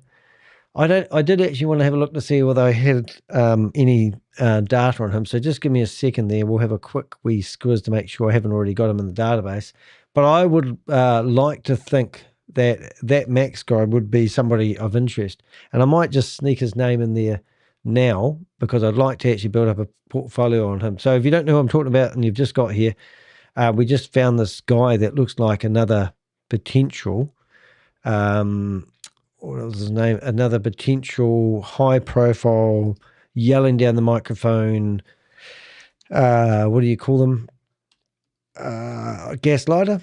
And I presume he's in the US. We'll just put him in the US. But anyway, and then I wanted to find a photo of him. So I think that's all we've got for you there. See, highlighted, screaming, highlighted. Good to see. Oh, yes. I think I'm just getting some messages from some people claiming that it's really, really cool. Also, I will bring up, I won't play the videos, but if you are on Coffeezilla's Patreon, you can see that he dropped that early access to Patrick Ben David 4 hours ago. It's a really cool place to hang out if you want the latest. We've also got content about Christopher being on Channel 9 News. Oh yeah, this is interesting. I think this guy is talking about my mate Steve was telling me I should be reporting on this Lego scam. And I've seen this guy been reporting on Lego scam. And then this one here is the one you want to watch. So the UFC fighter accidentally exposes a Ponzi scheme. And this is Eric McNeil. Now, Eric McNeil is friggin' amazing, this video, because we actually started investigating him. We did a good week and a half worth of investigation on Eric McNeil, and then Coffee's come out, and he hasn't dropped this on his YouTube channel yet, but it will follow up. But it's absolutely brilliant as well. And it shows you that all these high-profile guys are all connected. So he's the Onyx Reserve guy, and there's my video there. Absolutely amazing. So proud that myself and the Avengers got to be featured on Coffeezilla. But look, here's when the Heidelberg went down. I remember the BBC reporter going, the humanity, and as the balloon popped and everyone died. It was terrible. But when I see $402,000 invoices for merchandise that was never utilised, that does actually make me cry, because I know that the people who have invested all their hard-earned money would have been paying for all those lavish gifts that we've got. So this, I'm actually going to claim this one as my pet project, but this individual here, he has a real estate company. David Pavlik. He was at the Vault 2025 conference. He also has a Instagram account that makes him look like he's a raving success, probably not as polished as some of the others I've seen. He has just sent out a Dear John letter to his clients telling them they need to wait for payouts, and then also mentioned that he was not connected to Goliath Ventures, which is stupidly insane to say that in the same email newsletter. So I will actually put a stick in the mud and say this is somebody that you want to watch. And as you can see, we've also got Tomo. We've heard some shocking stuff come out about Tomo recently, so I can't even mention all this sort of stuff really. But where to from here? I'm just getting rid of some of this other stuff. But what are we doing here, guys? Are we so weak-minded that we need someone to stand up on a stage and motivate us? I can't stand these motivational people. I mean, I probably would like to go to Tony Roberts. I know Rob went to Tony Roberts, and when he came out on the stage, they started clapping, and then Rob said that he got wound up with the whole event. Before he knew it, he was walking across hot fire, walking on hot embers across the stage, and he never thought he'd do it. So, I mean, maybe I do want to go have a look to see how it all works. But if you are being led by an influencer or somebody who is telling you what to do with your life and the universe, it's pretty sad, you know, really. I mean, I find you're five, and probably I'm probably going to do the same now, but the five people that you associate with the most kind of defined who you are. I mean, if you look at Christopher here, I mean, he's wearing his little papel, he's got the $500,000 glasses on, and he's wearing a suit that's 2 sizes too small. He's got a girlfriend that looks like she's busting out of a top. I mean, you've got people putting videos on their Instagram where they're wasting money, right? So if I wanted to build, so this is probably a very expensive bottle of champagne, and he's using it in his water pistol gun. I mean, what the heck? I mean, wouldn't it be nicer to see someone like that actually doing something for humanity? Maybe feeding the homes, feeding people who are starving in Africa. I'm just using that as an example. But a lot of the people that do real stuff and help people you wouldn't even know who they are. I mean, my God-given gift. I mean, what the heck? I mean, you know, I think this will be removed now. Investment funds. Who's that? You know, I don't even know why that link worked, but I'm going to have a look at this Instagram. I think it'll be removed. No, it's still here. Oh, so there you are, KB. Maybe KB, you want to go through and remove these videos. Listen to this. Here's Christopher. He's the man. Gravitate towards me. So it's definitely something that helped me in high school. It helped me very much in my careers and has definitely helped me in my company. So that's a big lesson you learned. It was a very big lesson. So we went to KB and I said to him, why have you got Goliath Ventures all over your YouTube channel?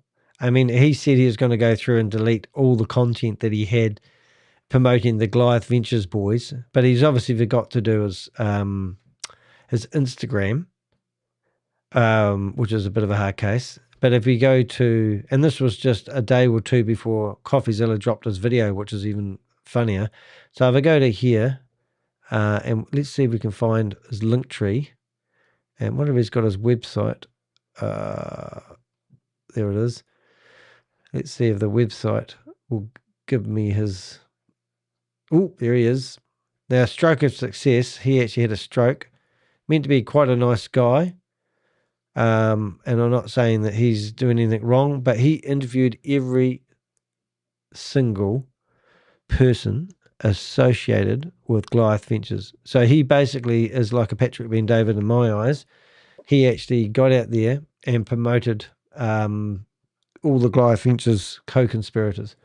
So if I go to YouTube, you will see that he's now removed all those videos, and it took ages to get those videos removed. Hold it, Christopher, we've got more adverts coming out now. I just saw something pop up here. So if you went through here and looked on his videos, theoretically you shouldn't see any Goliath Ventures people. But we might find some of those other ones now.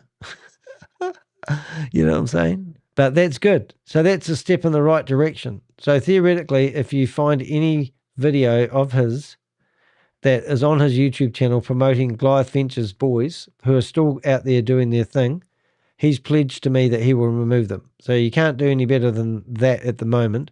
And whether he thought that Goliath Ventures was the real deal or not, I can't judge him on that, because some people actually thought that it was possible to get between the 3 and 8.5% per month in.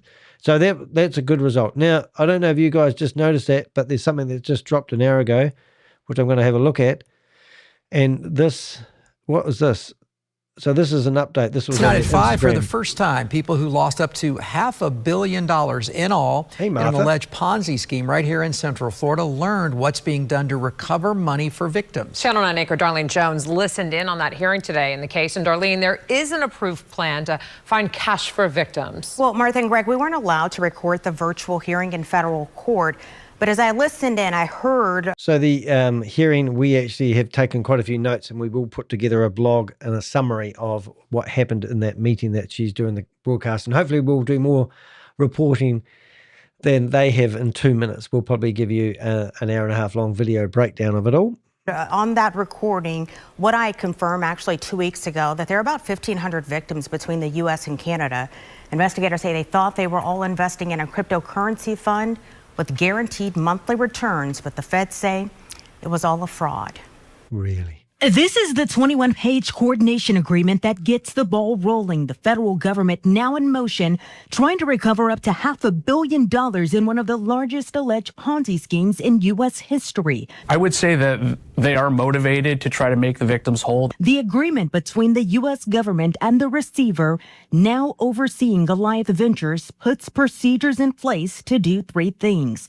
Identify all of the victims, trace money and other assets, including digital cash, and then recover as much. How many times have they used this footage? I wonder what car he's going to get into, the Rolls Royce or the Escalade? Of it as possible.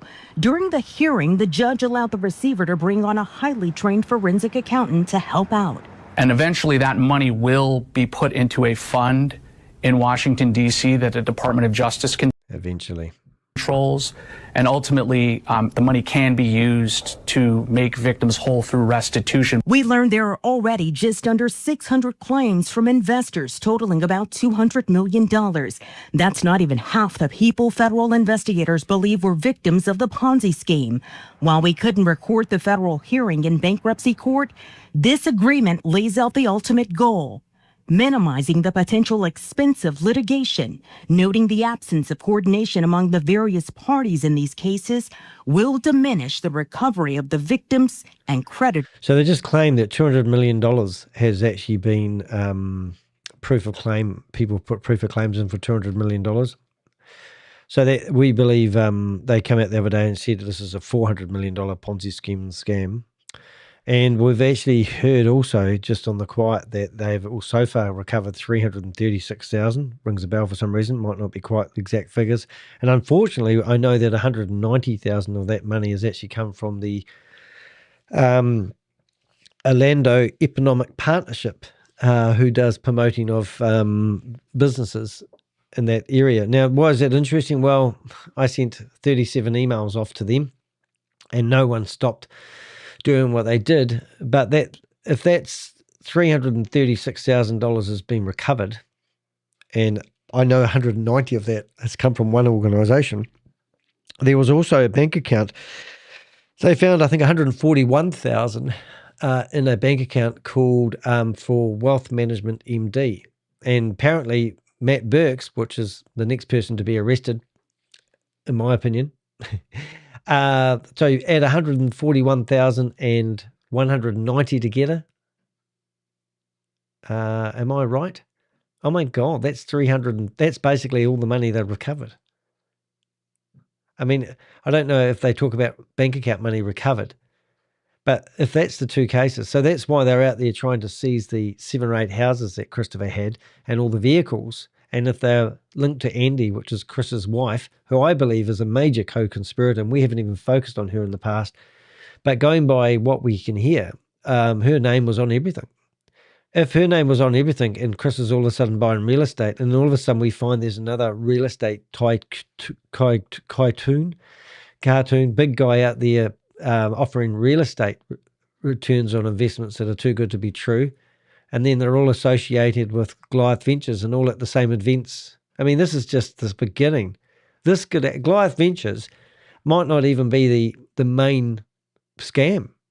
There might be other institutions out there that have been doing the same thing. And maybe this is just a cesspool of young fellas with their Instagram accounts doing lifestyle marketing. I know this might be going back over the same stuff I've already mentioned, but Eric McNeil, I mean, as soon as I mentioned his name on my videos, I got an email all in red writing stating that they'd never invested in Goliath Ventures and no association whatsoever. And now Coffeezilla is going to drop a video any day on YouTube if you aren't part of his Patreon account. What do we got going on here, guys? I mean, this could be a major, influencer Ponzi scheme that's going on. And maybe Goliath was the key of it. Maybe Danny DeHeck and the Avengers have actually exposed one of the biggest Ponzi schemes in America's history. And maybe we're just at the tip of the iceberg. And maybe there was like a pyramid with Christopher at the very top, and you've got Eric McNeil in there as well. And then you've got this other guy that's all of a sudden can't pay his investors in there as well. And then you've got these new people we just looked at today. I don't know. And then maybe Andrew Tate is the only legitimate person in the whole lot. And then you might think, well, how do these guys actually make their money then? Because it's all lifestyle marketing. Look at me, look at me, look at me. And maybe they sell courses. And maybe I should have kept doing my courses, teaching people how not to get scammed. I don't know. But anyway, look at this. It's just absolute batshit crazy. Of this fraud. There's more. The receiver also told the judge today they've recovered about $366,000. 366,000. There you go. I thought it was 336, so 666. Now, funny enough, I don't know why, but Darlene Jones will not interview me. Now, I have messaged her on Instagram, and I said, can you message me on Signal? So far, and she said she doesn't have Signal. She only has WhatsApp, and at that time I haven't had WhatsApp for 7 days. I've got it back now, but I don't know how long. But then I heard from a very prominent individual that they said, why haven't you interviewed Danny DeHeck? And it's because Danny DeHeck isn't a proper journalist. And this person said, well, somebody who's not a proper journalist actually busted the story. So maybe you want to interview the guy that busted the story rather than reading from court documents. So all their reporting seems to come from reading court documents.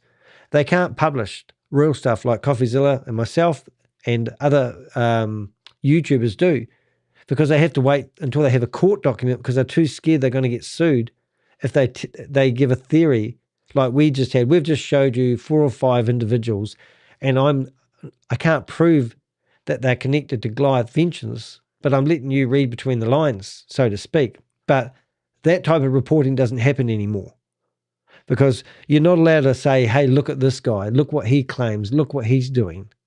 And you're not allowed to be suspect. You have to be, basically all the reporting that the news channels seem to do is at the bottom of the cliff. And no one's investigating. They call themselves investigative journalists, but they're not investigative journalists. They're just people who read from court documents. And I'm proud of what we do, even if we take the risk and we don't have the backing. But I don't call this investigative journalists. These people here, as I've said, are just reading from court documents. And they will even show the court documents they're reading from. A very small drop in the bucket, acknowledging it's very small, though, of what's owed. But it's from a company called Wealth MD, Florida Hospital Foundation, which received a donation from Goliath, along with the Orlando Economic Partnership. Wealth MD, who received a donation. Did she just say that? Wealth MD, that is bullshit. So is that what Wealth MD is saying, Susie? Did you hear that? So they're claiming that they received money from, this is just crap. The Red Raptor's coming on board. Along with the Orlando Economic Partnership. Coming up here. So they've just, even I haven't watched this. So Wealth MD and the Orlando Economic Partnership, 190, and Wealth MD had $141,000. And now they're telling us that Wealth MD said that was a donation. Are you friggin' kidding me? It wasn't a donation. They were part of the scam. Here on Eyewitness News at 6, what Christopher Delgado agreed to do to make selling off the homes and cars much easier. Hold it, Greg. Rich. It's not at 5. So that is absolutely crazy. Now I've got you charged up. You're on 100% today now. I'm just plugging you into the audio. G'day, Rich. How you doing, mate? Yeah. What's up, YouTube? Hey? What's up? Yeah, what's up? Now, I'm going to tell you, if you keep calm and you don't bounce up and down on your seat too much and don't start yelling down the phone, not saying you're yelling, but the audio's better. I was listening to you this morning, and I thought when Richard gets excited and animated, you must have this ducking thing on your phone. So if you stay calm and say your words, we hear you perfectly. Just thought I'd let you know that. Oh, there you go. I caught that too. Yeah. It's because I'm always driving. You're always what? It's because I'm always driving. While I'm driving, there's nothing I can do about it. Yeah. Well, I can, if I don't hear you properly, I'll get you to repeat it. And I get it. So I quite like that. And I think, I must say, Richard, I should be calling you the Red Raptor. I keep calling you Richard because I know you as Richard. And I've been inside Richard's truck, and we chased down a bad scammer who just who pulled a gun on a policeman. And then we videoed as the policeman pulled his gun. Then the guy in the car drove off, and then we drove after them in the truck. And 30 miles down the road, we went to a truck stop because I hadn't eaten for like 24 hours. And I'm actually accidentally go into the ladies' toilets because I needed to go. And then when I got out there, Richard's trying to calm the farm with the 2 police officers, thinking Danny's just been busted by the lady for going into the ladies' toilets. I couldn't find the men's and I had to go. Anyway, got out there and there's 2 policemen like, oh, here we go. And then Richard goes, oh, he just took a video of a guy that pulled a gun on the police officer. And he said, oh, that was me. So we met the 2 police officers in the service station 30 miles down the road who were chasing the bad guy. And I was the person that got it on film. And I'd only been in America for around about an hour. So, and then not only that, we took the video and we got it on this, what was it, Bonehead Truckers? They put the video? Yeah. So we're just having so much fun. And that was Richard and I. And then we went for a drive in the truck. And that was Richard and I, first time we met each other. Yep. Yeah. That's real leather, Rob. Yeah. Did you see that video, Rob? I just wanted to jump on and tell Rob something. Oh, you're gonna make fun. You're not going to make fun of his haircut. No, and then I had to get back on mute because I got to get back on the road. But I'm with you. So about Andrew Tate. Andrew Tate is a scammer. Yep. The Candace Owens lady, before she went big about Charlie Kirk, she interviewed Andrew Tate. And she did the same interview style as the Channel 9 broad. Oh. If you saw the Andrew Tate when he was getting out of the jail situation, she basically played it up with him. And then, like the likes of Coffeezilla was like, oh, well, Channel 9, what's her name? Charlene or... Darling, baby. he's like, Darlene did a great job to get him talking, but he looked like he was trying to do all the talking in the first place because he's in that self-promotion lifestyle marketing bullcrap. Yeah. So the point I'm making is that, yes, Danny does need to blow up Andrew Tate, but I also called in to say that Danny's definitely 100% on point. There are more scams than there are not. The whole freaking thing that happened with Doge when Trump got in office, all that fell off the radar. 2 months later. We're not talking about billions of dollars. We're talking about trillions of dollars. So it's all about Ponzi peddling, self-promotion peddling. Yeah. They move money around, and they all know that there's not a product or a service. Well, I think you're actually onto something there, Rich, because I do believe that there's no, like, I've built up businesses, and I'm not saying I've built up $1 billion business. I mean, if I can build up a business to generate $60,000 to $80,000 a year, I'm quite happy. But if but people don't have that these days, and they're all their businesses are on hype and all in the future. Nothing's present. I mean, I could set up a website today, and I could have something sold within the next 3 weeks, and that product would make me a profit. But people aren't prepared to work for 3 weeks solid with the hope that they'll get a sale these days. They'd rather borrow $300,000 off mum and dad and throw it into somebody else's dream and listen to their bullshit, hoping that, and then they would call themselves entrepreneurs. And I'm going, you're not an entrepreneur. You're a freaking idiot, you know? You're following your leader. You're following your promoter. That's the whole... I'm back. Sorry about that, guys.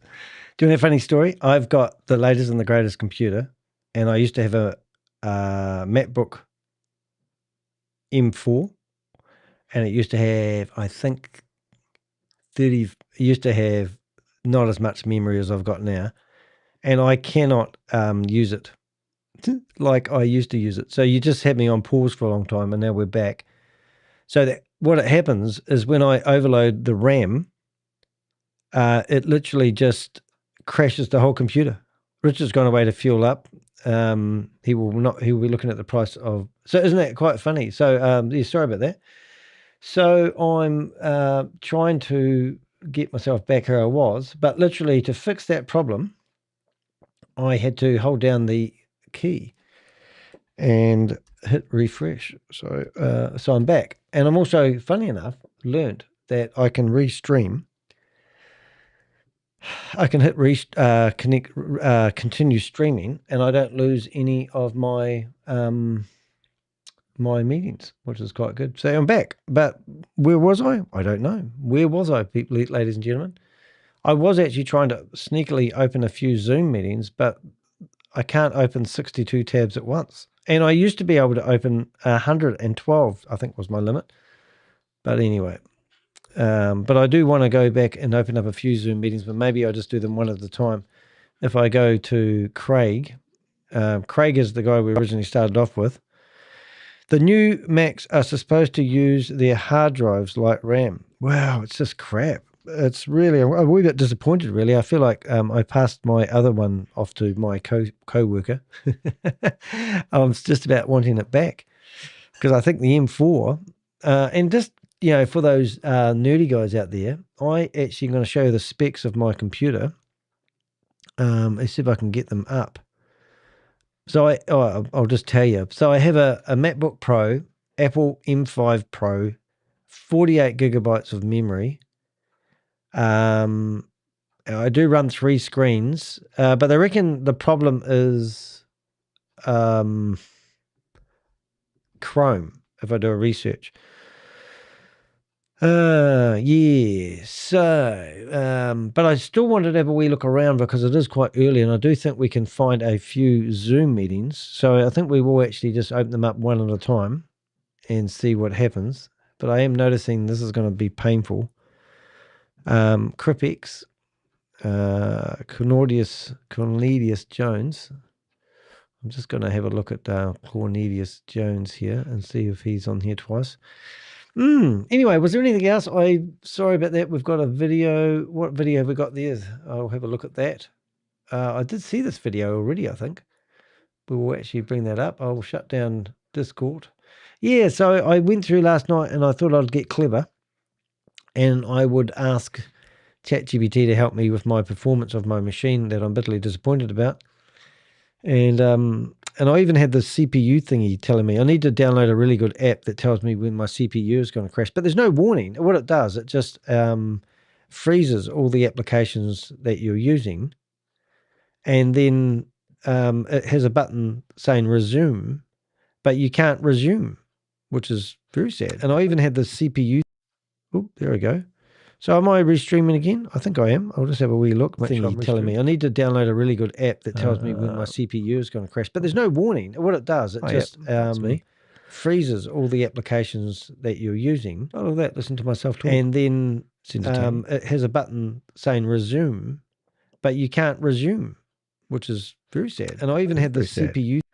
Okay, anyway, so we're back anyway. So we'll go into these meetings and see. I just want to have a wee look at some of these numbers. So I need to break up a little of the meetings that we do. I'll go back to here. There's going to be two versions. No. So I've got two Claudius meetings active, but I wouldn't mind seeing if we can storm into somebody's. So maybe if we just go through here and open up a few what we call popular meetings. And we'll see if we can open up a few. Cryptex. Oh, there's some things here that I see. Cryptex Technology. Keith, Natalie. So have a good run lately. Now, we are going to be doing another scam soon, and I'll tell you what it is. It's called, I think it's called mining something. I wonder if I can find it. Mining. No, I haven't got it. But we are investigating a new scam, and maybe it's a good time to actually ask you guys if you've heard of it. I just need to find it first. I'll bring it up because it is actually a really goodie. But it's a company that looks quite legit, but we have been researching it for a few days now. And we're finding it similar to NodeLink in some ways. So we're going to actually have a wee look at that company. I'm going to bring it up and show you what we're going to start investigating and get you all excited as you do. If we can bring that up, that would be nice, Danny. Oh my goodness, really? ChatGPT, when I need you, you're full asleep. Let's see what we've got. We've got new scamdemic. Is it going to be loading?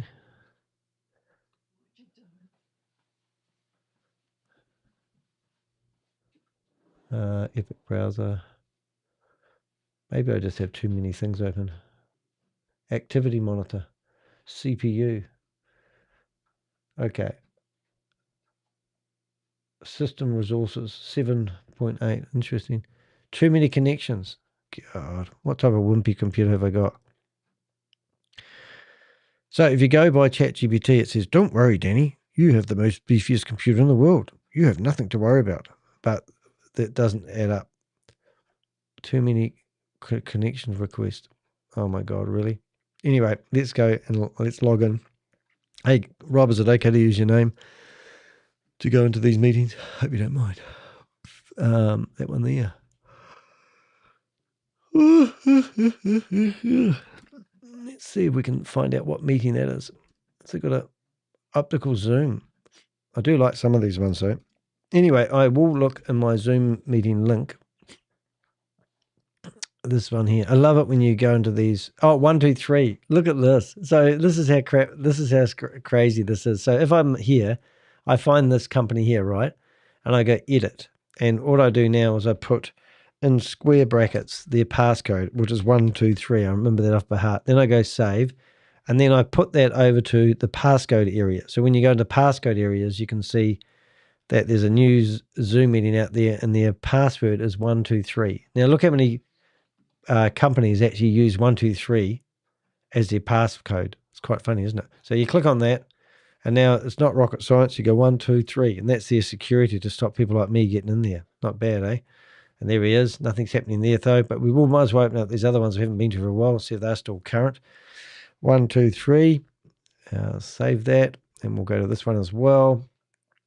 And we'll just have a wee nose to see if there's anyone in these meetings because I haven't been in some of them for a wee while. So we got no. Oh, here we go. Guess what the number is? 1, 2, 3. And we'll turn that off, and we'll see what we can do. Rob, you're busy today. You're out shopping on a lot of Zoom meetings. That one there. Turn that camera off. Turn that one on. So anyway, maybe there's a few settings I need to do, but I didn't find any settings I could actually do to the hardware.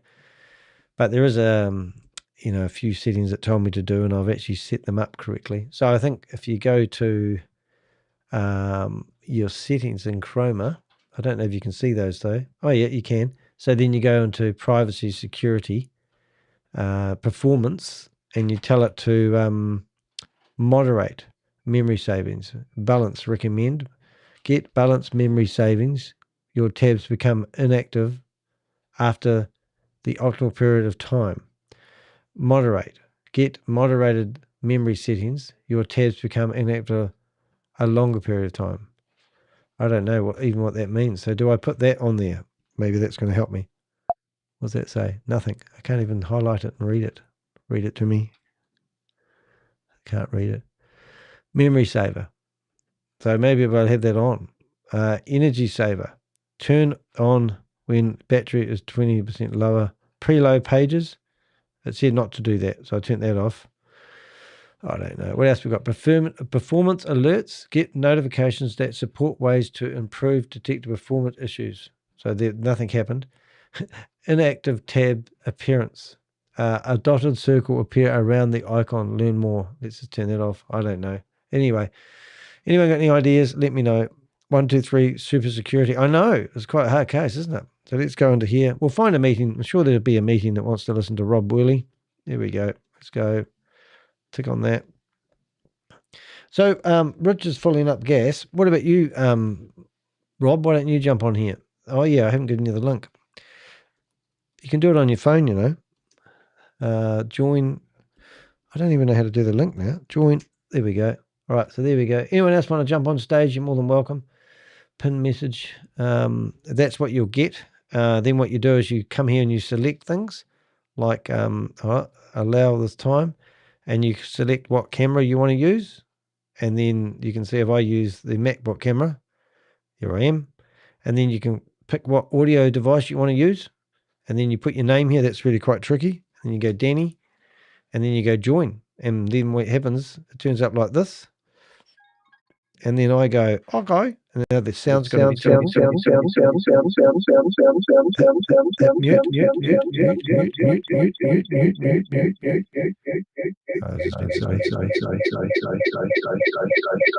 hang up. Okay. But anyway, that's what happens. So if you wonder how that works, and then you can see what happens. All right. So now we're going here, waiting. Nothing. Let's see if we can find some rooms. It's success. We'll just have a look through some of these older ones I haven't been for a while. No limits. That's always exciting. Just got to remember how to spell no limit. No limit. Let's see if that works. Yep. Personal coach. Coach A. What else have we got here? Travel. Unstoppable travel team. If you want to learn all about travel, that is very important. Now, travel. Would you believe their password is travel? Isn't that original? Now, can Danny spell travel is going to be the problem. Probably not. Travel. It's a miracle. Nothing there. What else have we got here? Alignment, blessed. Bitcoin man. Oh, I think that. Oh, Cryptex. Cryptex. Whatever that's going to be right. Crypt. Oh, hold it. Cryptex. Have I spelled that right? Oh my goodness, spelling. I'm getting better at my spelling. Oh look, and we go straight in there. That's not going to be any helpful, but I'll stay there because it's actually quite interesting. I don't know what that is. Tampa. Oh yeah, this is another article that actually mentioned me in this one, which I was really happy about. If you go down here, you can read about this article, and I think I was mentioned in here. Whereabouts? There. Did they mention me? Did they mention me is the question. Suppose you need to search for yourself. That's a bit sad, isn't it? Oh, no, maybe they didn't mention me.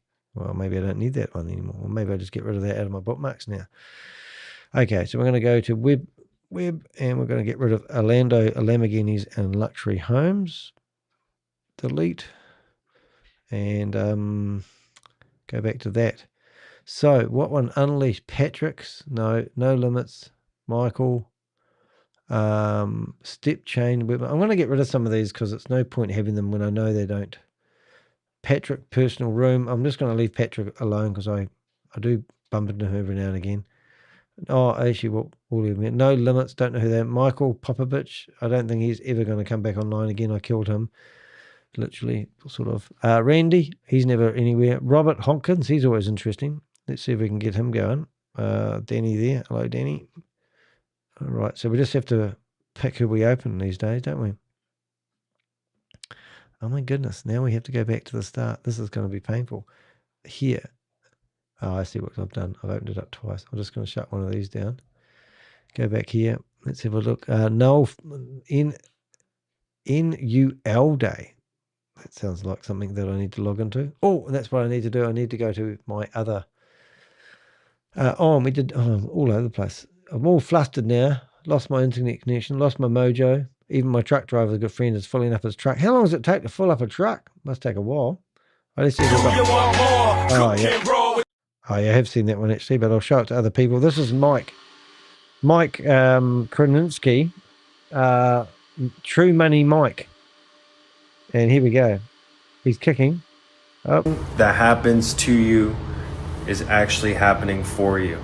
Look back at all the worst things that may have happened to you, and typically you ask, do you wish that it never actually happened? Right. The majority of the time you're going to say, no, I'm glad that it happened. In the moment, it could be the worst thing ever. You can be distraught.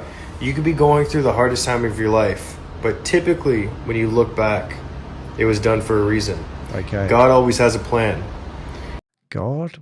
What does God have to do with you stealing a whole lot of money? $35 million we have seen this guy brought in for Goliath Ventures. He had absolutely no money to his name before he moved to Orlando, and then he met Chris.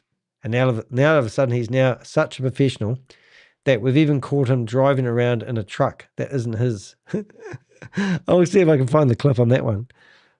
And sometimes the downfall is part of the plan, but the rise will be even bigger next time. Oh dear. Oh my God, that's it. Now, I don't know if this is going to show this car. Do we have to listen to that, mate? I'll just get rid of this sound somehow. I don't like music, if you haven't noticed, but let's see what he brings up. He's going to be driving around. So here he is. So this is what they did when they were in. This is what they did when they were in Orlando. There he is. Oh, good. Richard's here. Oh, there we go. We'll just forward. Not Richard. Why do things keep moving on my computer? Throttle. Oh my God, it's a miracle. Yeah, it's all right. And look, we've even got a co-host. Look at you. You've even got yourself all set up. I didn't think you had a studio anymore. Hey? I put clothes on. Yeah, you can't see. He can't see you, mate. He doesn't believe it's real you. And I'm saying it's really him. Yes. See, I told you, Rich, don't get too excited because you break up. You just have to act cool all the time. Yeah, so. Hello, Richard. What's up, mate? Oh, listen to that. Like he's a Kiwi. Trying to be an English Kiwi. Hey, I'll just get rid of this video because it's quite funny. Watch this. So this is Mike actually getting gun training when he was in Croatia, well maybe the UAE, and he's with Tomo, and also theoretically he's with Christopher Delgado when they were with Andrew Tate. So this is where this was filmed from. That's actually, I believe, Tomo will be holding that firearm there because we've got other photos of him doing so. But these are the Brotherhood guys, and this is to prove that you know that you're tough. And you're a badass. And this is what you do when you get yourself in the shit and your mate's been shot to pieces. You get a tourniquet, you put it around your leg, but you've got to make sure the tourniquet is pink. That makes you tough. Okay, and there he is punching again. Are we back to the same circle? We are. But we do have another video because we have this one here. Now this is how Ponzi these guys are. This guy, if you didn't know, eh? Oh. If you didn't know Mike, he's got these side blinkers things on the side because he's been in Bond chat. But you would think that he's a raving success. Do you know whose cars he's driving? It's not his. It's not mine. It's not mine. It's not yours. It's nobody's. It's a mate's car. He's borrowed a mate's car to drive around the UAE to make it look like he's somebody. He's probably just washed the car for him and taken it back home.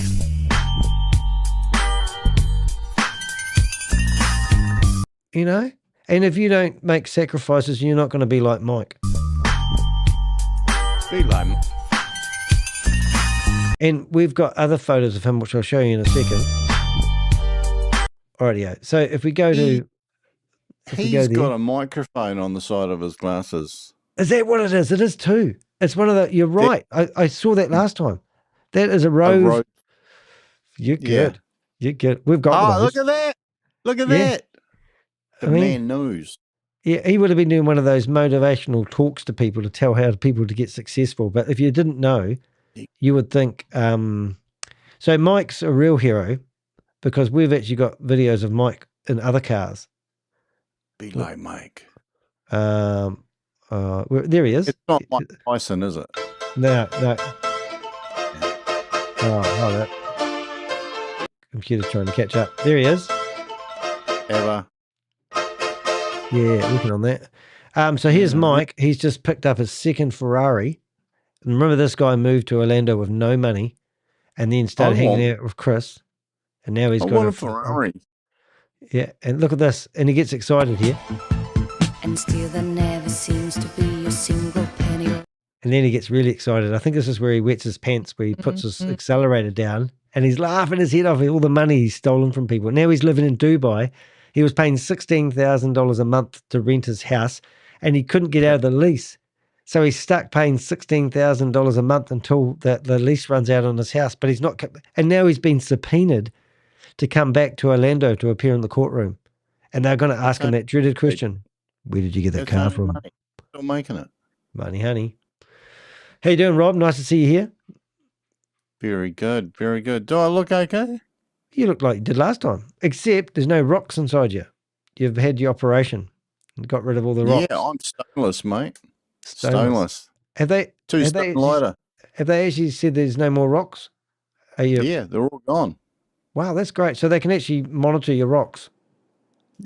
Yeah, mate. I got literally yesterday. I got my rocks off. Wow, man, that was great. I saw you took a photo of your rocks, and it was really small. I did. My rocks were small. Yeah, but it was going through a channel. It was going through a channel that was kind of like a baby with a javelin through its head, trying to turn around in a corridor. The rocks were small, but the channel was smaller. Oh God! Oh no, I cringed when I saw that. The channel that I got my rocks off on. Wow, mate. Now, I've watched some pretty gory videos in my line of work before, but I've never seen anyone get their rocks off, and I've never seen rocks so small. To be honest. Imagine the surgeon. Yeah. Did he have like big goggles on? And he when he looked at it, it was like hard case. I walked into the room. There's a holding room off to the side of the operating theatre. Oh, I went sure. Surgeon, she is in there eating lunch with one of her mates. Did she have those orange hands? I'm going to lie down on. Do you know that where they scrub like they did a mesh and they do the scrub up and they have those bright orange hands? Did she have those? Yeah, that's right. And they don't touch, but somebody was feeding her a sandwich. Well, she was bare hands eating a sandwich. And we walked in the room. She's got, terribly sorry. Yeah. And she got out. They obviously don't have a smoko room. Oh, right. What do you reckon she had in the sandwich? Just out of curiosity. Rocks? No. Well, it wasn't me. Yeah. Well, yeah. Oh, I'm glad you're better, mate, because I know you said it was excruciating pain. What's the technical term for what you had? It wasn't rocks off. It was something else. Gallbladder. Excruciating pain. Yeah. That's the technical term. No, it was kidney stones, but I had 3 2 weeks ago, and then I passed one, was on morphine. Wow. And then, managed to skip the waiting list and boom, in. I'm stone free. Both sides.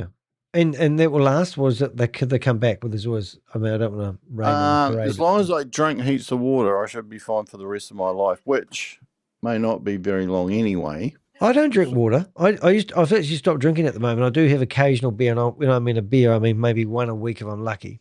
But other than that, I bought a container and I put like soft drink in it, and I put the soda stream in it. But this container would make the soda stream and the flavor go off would turn into vinegar within 2 hours. And so I washed out the container of hot water. I even destroyed the soda stream plastic bottle thinking that I wonder if it's in the plastic bottle, some sort of bacteria. So I tipped boiling hot water into the soda stream bottle and it just shriveled up. So, as you do. but then I got myself, I knew everything except the metal container, and it still turned into vinegar within 2.5 hours. Even ChatGPT didn't know what was going on. I've actually seen something like that. Not with a soda stream, but they say you should have at least 2 liters of fluid a day, but they don't necessarily say it shouldn't be alcohol. Yeah. Oh, yeah. Yeah, well, that's right. That's what I was sort of... Yeah, you'll be fine. Oh, Rich is talking now. There he goes. Go, Rich. Y'all need to get your microbiome up. What? Are you're not working for Vital Health, are you? Not trying to sell us into a monthly subscription. Did you hear that? All these scammers are now getting into Vital Health. Is it Vital Health or... Yeah. And you need to take your patches. You need a patch on your forehead that will let these the big words, I don't know what they are, but the micronisms and the calpulisms bacteria count will drop, and this release the good endorsions into your brain cell. You won't be able to breathe, but these patches will make you live longer. There's no... What are you saying, that product that they have? What was that? What are you saying, that that's a product that they have? Oh, yeah. And everybody's doing it. There's 900,000 people actually involved in it at the moment. It's a global thing going on. I've seen the patches you put on your feet and go to sleep. Hey, don't tell Bob about that. He'll be trying to figure out what toe to put it on. Oh, so you put patches on your feet and that helps you sleep? They're detox patches. Oh, right. You know, you heard of grounding before, right? No. Like when you're like put on the ground, not the pavement, but like the grass, dirt, the sand, the beach. Yeah. Ground, the magnetism. People don't realize they need grounding. Yep. Hey, Susie's trying to kill our party. She's telling me there's going to be no live Zoom meetings going anywhere. There's one. Now what are you going to say? Here he is. Oh, it's our mate. Oh, I need somebody else to talk. Hello. Yeah, g'day, Craig. How you doing there, mate? Oops. I can just find him. Is he already there? I'll do the talking if you want. Okay, where you go now? Hey, hear me. Hold on, I need to turn off things. No, I've got it there twice for some reason. I'm trying to figure out how to turn off stuff now. But this is Craig, the guy that was selling the thingies, and I'm just trying to figure out how to get myself into one. I don't know why I've got double sound, so I'll just see if I can figure it out before he disappears. But I must be logged in twice. See if you can mute Rob. I don't think it's Rob. He's removed me, but that's all right. Now we would have been removed twice. Now I can go back in there. So what we want to do is what name do you want? Richard. I'm just going to use Richard. Red wine. You make me feel so fine. So this is the guy who's got the node powers, Richard. Yeah, perfect. Okay, Richard. And he's in a Zoom meeting waiting for some victim to come along. I'll turn it off. So I'll tell you when you're in there. I'll count you down. All right. No. Interesting. You're unable because this previous... Oh, so that's what I need to remember. Oprah doesn't work as my friend. 1 minute, Rob. We'll just get this right. Oprah works like on the same channel as... what's that thing called? Chrome. Must remember that. Somebody remember that. Right, we'll go Richard. I'll put in brackets US. And let's see. Right, I'm going to go in there now. And then as soon as I say you can talk, I'll have them. Oh, he's locked the meeting. Chicken shit. So that's Craig. So there you go. Suze, we did find somebody. Oh, no, he's locked the meeting. Well, that's no fun. I don't like that guy Craig anymore. But anyway, we did actually have some good out of that. You remember when we used to call in? No. Don't really do it. We used to call into Zoom calls. I remember telex machines. Is that the same thing? Anyway, before we was rudely interrupted by Craig, now I want to get that photo underneath that. As soon as I hit exit, his photo's going to disappear, but I want to get a screenshot of that photo because I reckon I'll probably be able to do a reverse image look and find Craig. We're still looking for Craig's phone number, but he's decided I can't move that box away. Oh, I can move that box away. I'll do what Rob does. We'll go into respect, right? And I'll be able to remove that. You watch this, ladies and gentlemen. You won't believe we're doing this. This is real-time coding. If I get the right area, I'll be able to turn that box off and get that photo. So it'll be in there somewhere. Right, now we're going down to here. See? You watch this. And now I'm going to turn that code off. And I'm going to go remove, hide, cut, hide element. Oh, now I've just got that. Oh, there we go. So now, this is what the scammers do who come after you. Now, it's faded out a wee bit. But now I've got a photo which isn't as bright as I want, but it will do for what I'm trying to do. So if we cut that photo out now, this is like a real hacker show. We've been sitting on the sofa watching Barogi at nighttime. It's so romantic, my life at the moment. But that's what we've been doing for the last 2 nights. Now, if I get this... You sit there and watch, you absorb the tactics, the techniques. Well, they are amazing. Would be actually worth doing. But they've got it pretty cool. So now we've got Craig on the screen. Hopefully, I took a photo areas, and I'll drag him in here. So now we can do a reverse image lookup on Craig and see whether we can find other because they normally use the same photo twice, you see. All right, let's see. Let's see how good Danny is. No. So that failed. Oh, dear. Yeah, it didn't work, Rob. Didn't do it. Okay, so now what we could do is we could go back and find Craig. Cornelius, Craig. All right. Now, what have you been doing, Rob, other than trying not to be in excruciating pain? What else have you been doing? Well, I only had my operation yesterday, so I'm still in recovery mode for the next couple of days. Really? What were you doing in the hospital 2 weeks ago? No, well, because a stone moved 2 weeks ago. I had 3 of them, and one decided to move, but we thought it was the big one, and so I was on morphine. I got pumped up with 4 shots of morphine. So did you have a gun, though, when you squeeze it and they let you help yourself to morphine? No. They just injected me until I felt nothing at all. Really? Oh, wow. And did you start, what did you say? Can you remember? No, well, I was actually a little bit more coherent. No, it's really weird. If a stone moves and you get enough painkiller, I have no idea how this works. If a stone moves and you get enough painkiller and it eases off, it's basically gone, because after the painkiller eases off, it's just stopped and you're fine. And you walk around as if nothing ever happened. However, yesterday they went in with a laser. And they got this one, because you've had laser before when they missed it. No, they did the right side before, which is in February, and they did the left side yesterday. So there were 2 stones in there. Oh, right. So you've come out of hospital and gone straight into Come On My Live. Yeah.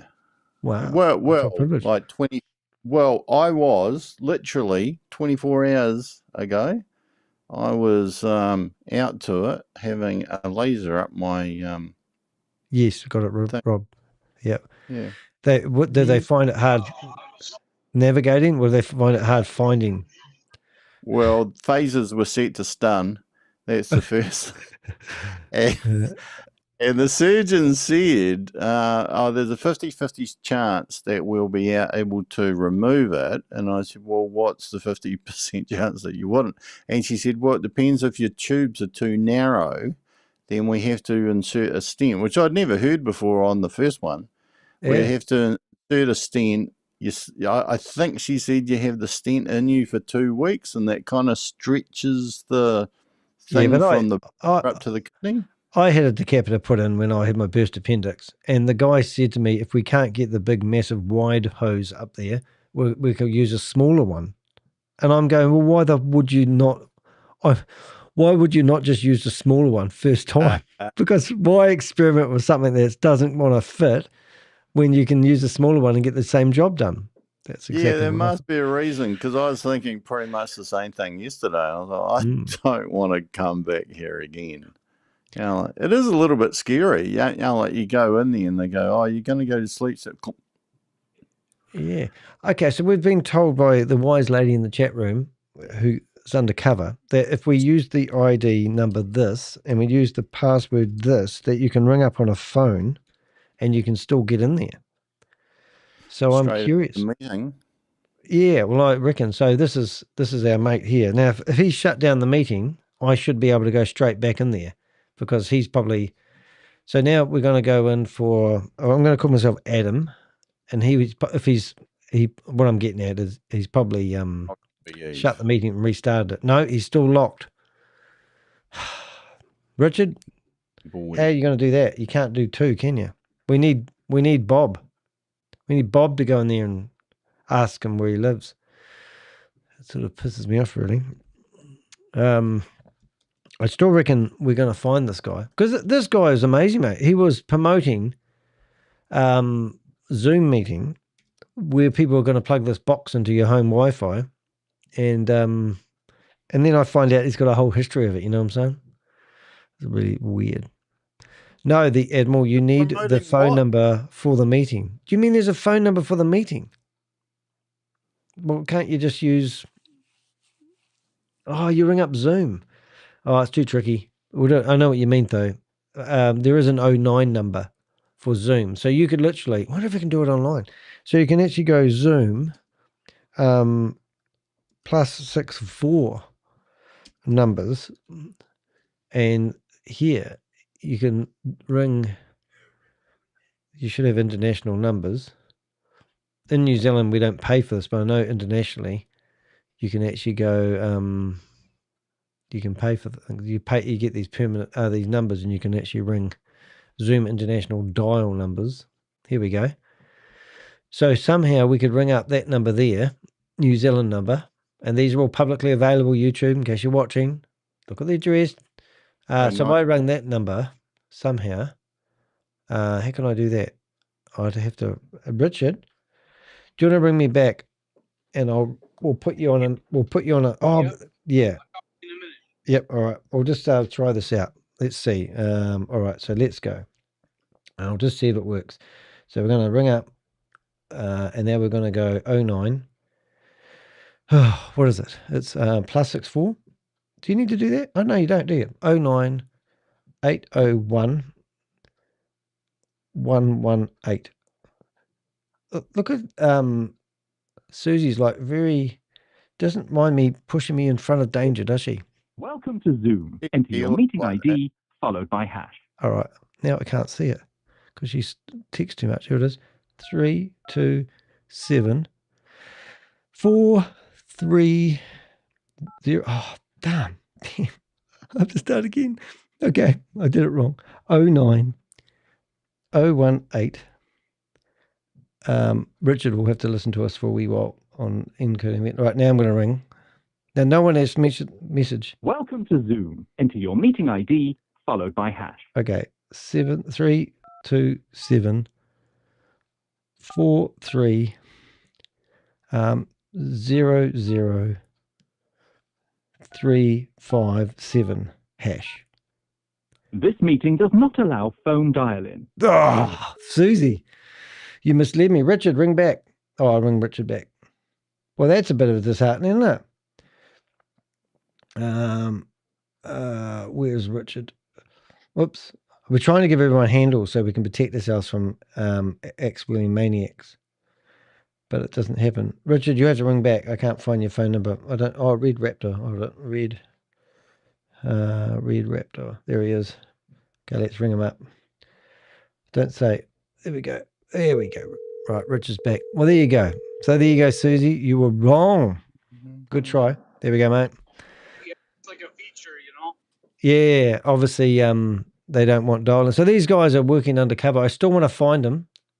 Susie can normally find anyone from a phone number because she's like stealthy. But unfortunately, no. I'll tell you what, though. While we're here, we could actually do... I've got a new friend, Rich. I've got a new friend, Rob. Do you know that?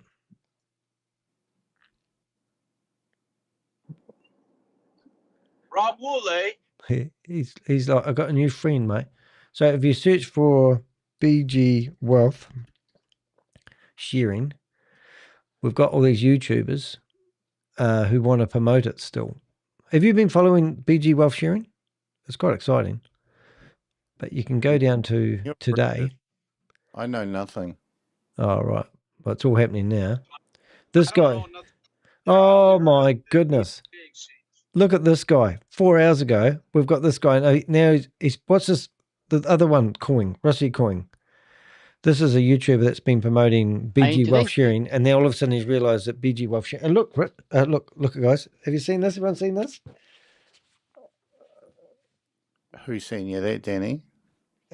Crypto G. He went to a conference and they were giving out T-shirts. There's only about 3 people at the conference because it was a failure for the conference holder. But Crypto G went along and asked him a whole lot of questions. So I've got the T-shirt.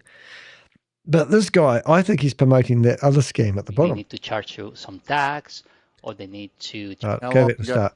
Do that. Hi there, Alvaro here. I hope. What was the question? How long ago did he go to that? Oh, it was about. Did you not see it? Oh my goodness! Hold it. Let's give you a catch up. If we go to my YouTube channel, I think I keep forgetting which one to click on. Oh, I did click on the wrong one. Go to my channel, and we go to Shorts, and we come down here until we see Crypto G. So Crypto G went on a tiki tour. G'day, guys. Hold it. 1 minute, please, caller. That's Stephen Beard. Does he look real to you? Everyone, this is Stephen, as usual. So we are. Oh God, hold it. Everyone. Why doesn't things not work? So here's Crypto G. G'day, guys. The purpose of this short is to show you what Crypto G's been up to. He's been undercover, and he. Guys, Crypto G at the Bromley Court Hotel, and I think there is a meet and greet going on at the front door. So let's go and see what that's all about. He went past, he tried to get himself a coffee, couldn't, but he got into the venue, and here's the guy. Must watch this. See, he's got the T-shirts on his description, and you'll be able to find Crypto G's, but no one turned up. But he asked all the right questions, and it was the bit at the end that I really wanted people to actually listen to, because I think it's important. See if I can find it. Is that Crypto G? Not that, but he even had his photo taken. There he is there. Listen to this, guys. Well, that was exciting. I did behave myself. You know, they seem like really nice people. This is the problem. They're not. You know, they're looking for something extra, and everything is so tough these days that it you know, it's pushing this. It's pushing us, them, to this. But hey, I think the main takeaway for me is the level of mis-selling, the level of ignorance in terms of understanding what they're being sold, and you know, the negligence in terms of checking these things out and making sure that there is genuine trading, making sure that there is a genuine CEO that they're talking to, you know, and just unpacking the lies, because it's not that hard really. So go and do it. You know, don't be putting your life savings in. Don't be, you know, send your kid to uni. Don't think that you can send them to Harvard or Eton or Oxford off the back of, you know, getting involved in one of these Ponzi's. So yeah, that's it. That's Crypto G in Bromley. Crypto G out. G'day, guys. Yeah, he's brilliant. So what he did is he went in there undercover, and I think it was this guy here, and he's like, "You'll see my T-shirt." Right. He was laughing. Chinese origins at the bottom of it, which, you know, they take their 10, 12, they take 12% on this one, don't they? Which is a bit of a sting. It's usually about 2% or... But the thing about it, I always say to people, like, the 12% seems high, but the 12% of your profit. So at the end of the day, you didn't have any further. Once you've made your past at 60 days and you've made your money back, the 12% of your profit. So look at it that way, it doesn't seem so bad. Yeah, but anyway, at the end of the video, he says, take a T-shirt. Excellent. Phone goes in the pocket. Here it is.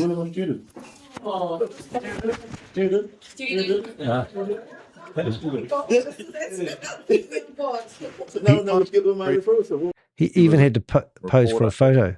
So what was that? I'm impressed that Crypto G was a roving reporter there. Well, we had some.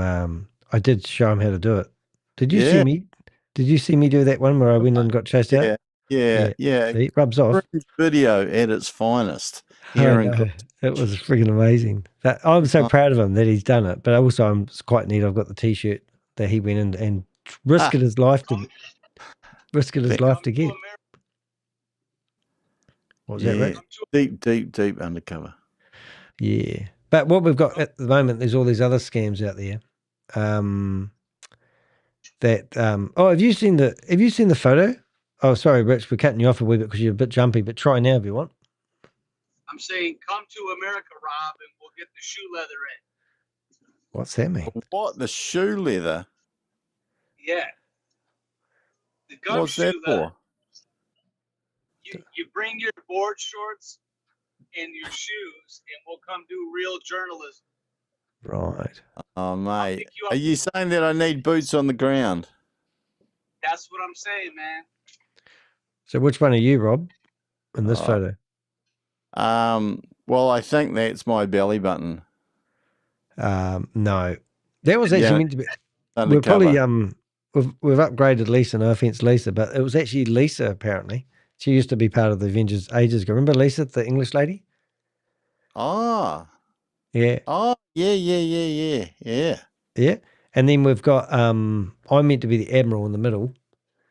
Richard's obviously the guy with the, next to Pixel. Pixel's not very loyal. Yeah. Crypto G, R. Mate, that's a very early image of Crypto G, just saying. Yeah. And then I think Susie was,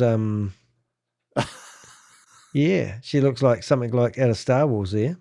But this was a picture that Crypto G drew up, and then I put it into the old chat GPT and asked it to finish it off. And obviously it had to be Bob, wasn't it, on the end? Learner. Bob. I can see 21 mobile phones in his pocket. Yep, and 6 toes. He's just glad to see us. Yeah, but that's the Avengers. And if you have a look at what I redid a photo this morning for this live. I try to have a life, but apparently sometimes it's quite hard to have a life. But I do sit there and try to create an image for each time we go live, and this is the one I got today. So we've got it's almost normal and respectable, so no one would think that was you. Yeah, but we do have keep exposing them in the chat room. So what I said to ChatGPT, so you know, as I said to ChatGPT, I've had so many messages coming in the last 48 hours. I literally cannot even keep up with the correspondence, and that's why while I'm live, I actually have an area where people can send me stuff that I need to say. But anyway, I said, I feel like I'm an aircraft traffic controller. And I said, put me in an aircraft traffic controller room with all these incoming messages like I'm guiding planes in. And it said, no, that violates our rules. Oh, my God. So I said, well, okay then. Create me an image that does not... I didn't ask you to violate your rules. But so that's what an aircraft traffic controller looks like when I'm not violating ChatGPT rules. And that actually looks like the Novotel here in Christchurch, where isn't that clever? You were live reporting as well. Not that it would know that. But maybe it must figure out I'm in Christchurch and then figure out it's so clever because that's right. Because that tower, except it does have a staircase in the outside image. But I was quite impressed by that. But yeah. And also, if you look at the planes, do you know what planes they are? They're all American planes because they've got the wings on them. Yeah, like flying planes. Yeah. Oh, what's the one on the desk? Is that on the desk? Oh, what's that? The one right next to your head. That is a United. I don't know what that is. With the blue back. Yeah. I could always ask it. But is it a 737? Is that what they call it? No scam cup? An Airbus A380 or something. Yeah. And yes, as Susie said, Scamdemic Live. That's right. And did you know Erin West uses Scamdemic in her advertising now? I made that word up because of the you know. Except the viewers, I wish. That'd be quite cool. I don't know how many viewers. It says 24 at the moment up here on my screen. But yeah, not bad, eh? Not bad. But I do like this photo here because it's sort of like when I chuck it in there, I say, make sure I've got a photo of my Avengers on the desk as we go through and find things. Mate, the viewers are absolutely accurate, give or take 12,500. Yeah. I did have 300 or 400 there at one stage when I was doing BG wealth sharing, and that was consistent for about 2 or 3 days. It was quite exciting there for a while. Hey, have a look at this this here, though. This is interesting. Have a listen to this guy. Thank you very well. In today's video, I want you to stay till the very end because what you're going to see. Today's video. Is that a guy that you had on months ago? No, I've stumbled across him. It may have been, but I do remember him, but I don't. No, I don't. This guy is quite funny.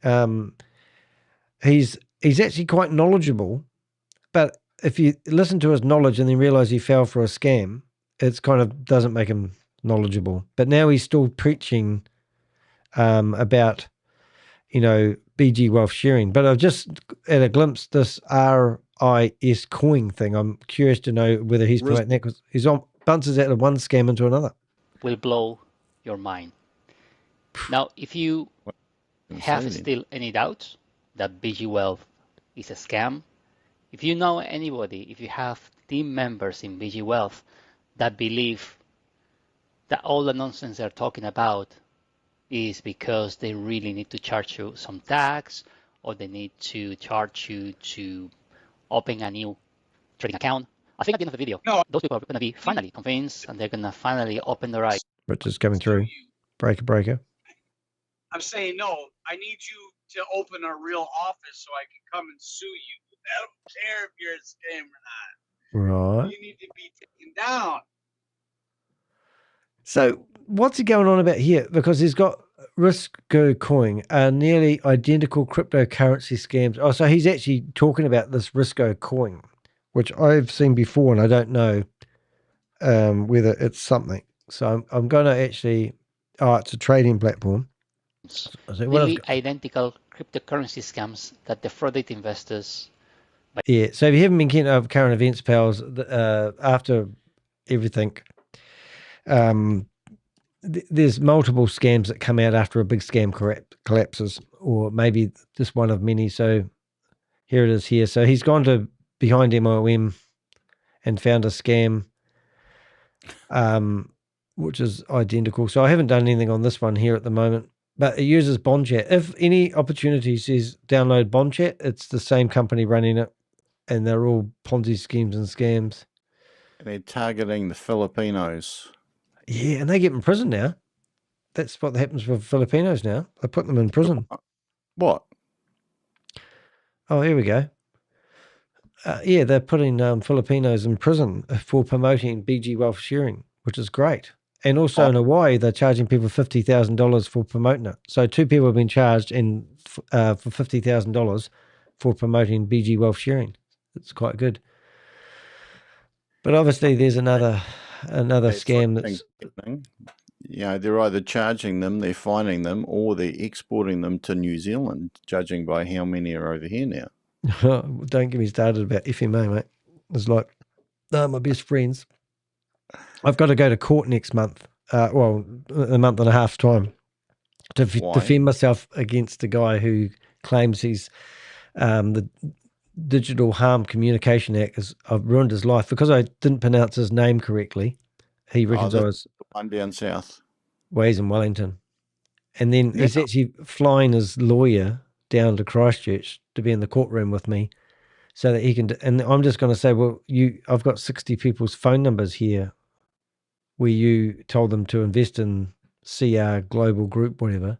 And also the FMA has filed out a warning about what you were promoting, and you carried on promoting it. So how would you like me to stop you? Calling you a name or pronouncing your name correctly? Or if I pronounce your name correctly, would you have stopped promoting the scam? And because I can't pronounce your name, you've called me a racist, which has detrimentally destroyed my life, you know. Mate, and then I've got... calling you that for what? How many years have I known you? I never pronounce anyone's name right.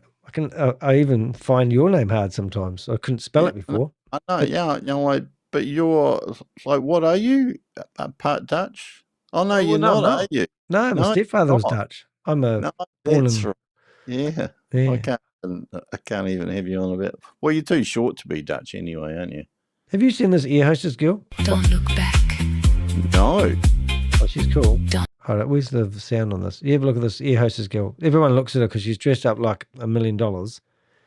And then all the guys look and all the wives go, don't look at her. See? Oh, where is she? Oh, she's gone. There they are. All day neck exercises. Wow. He's probably the best view. I wouldn't fly that airline, but yeah. But yeah.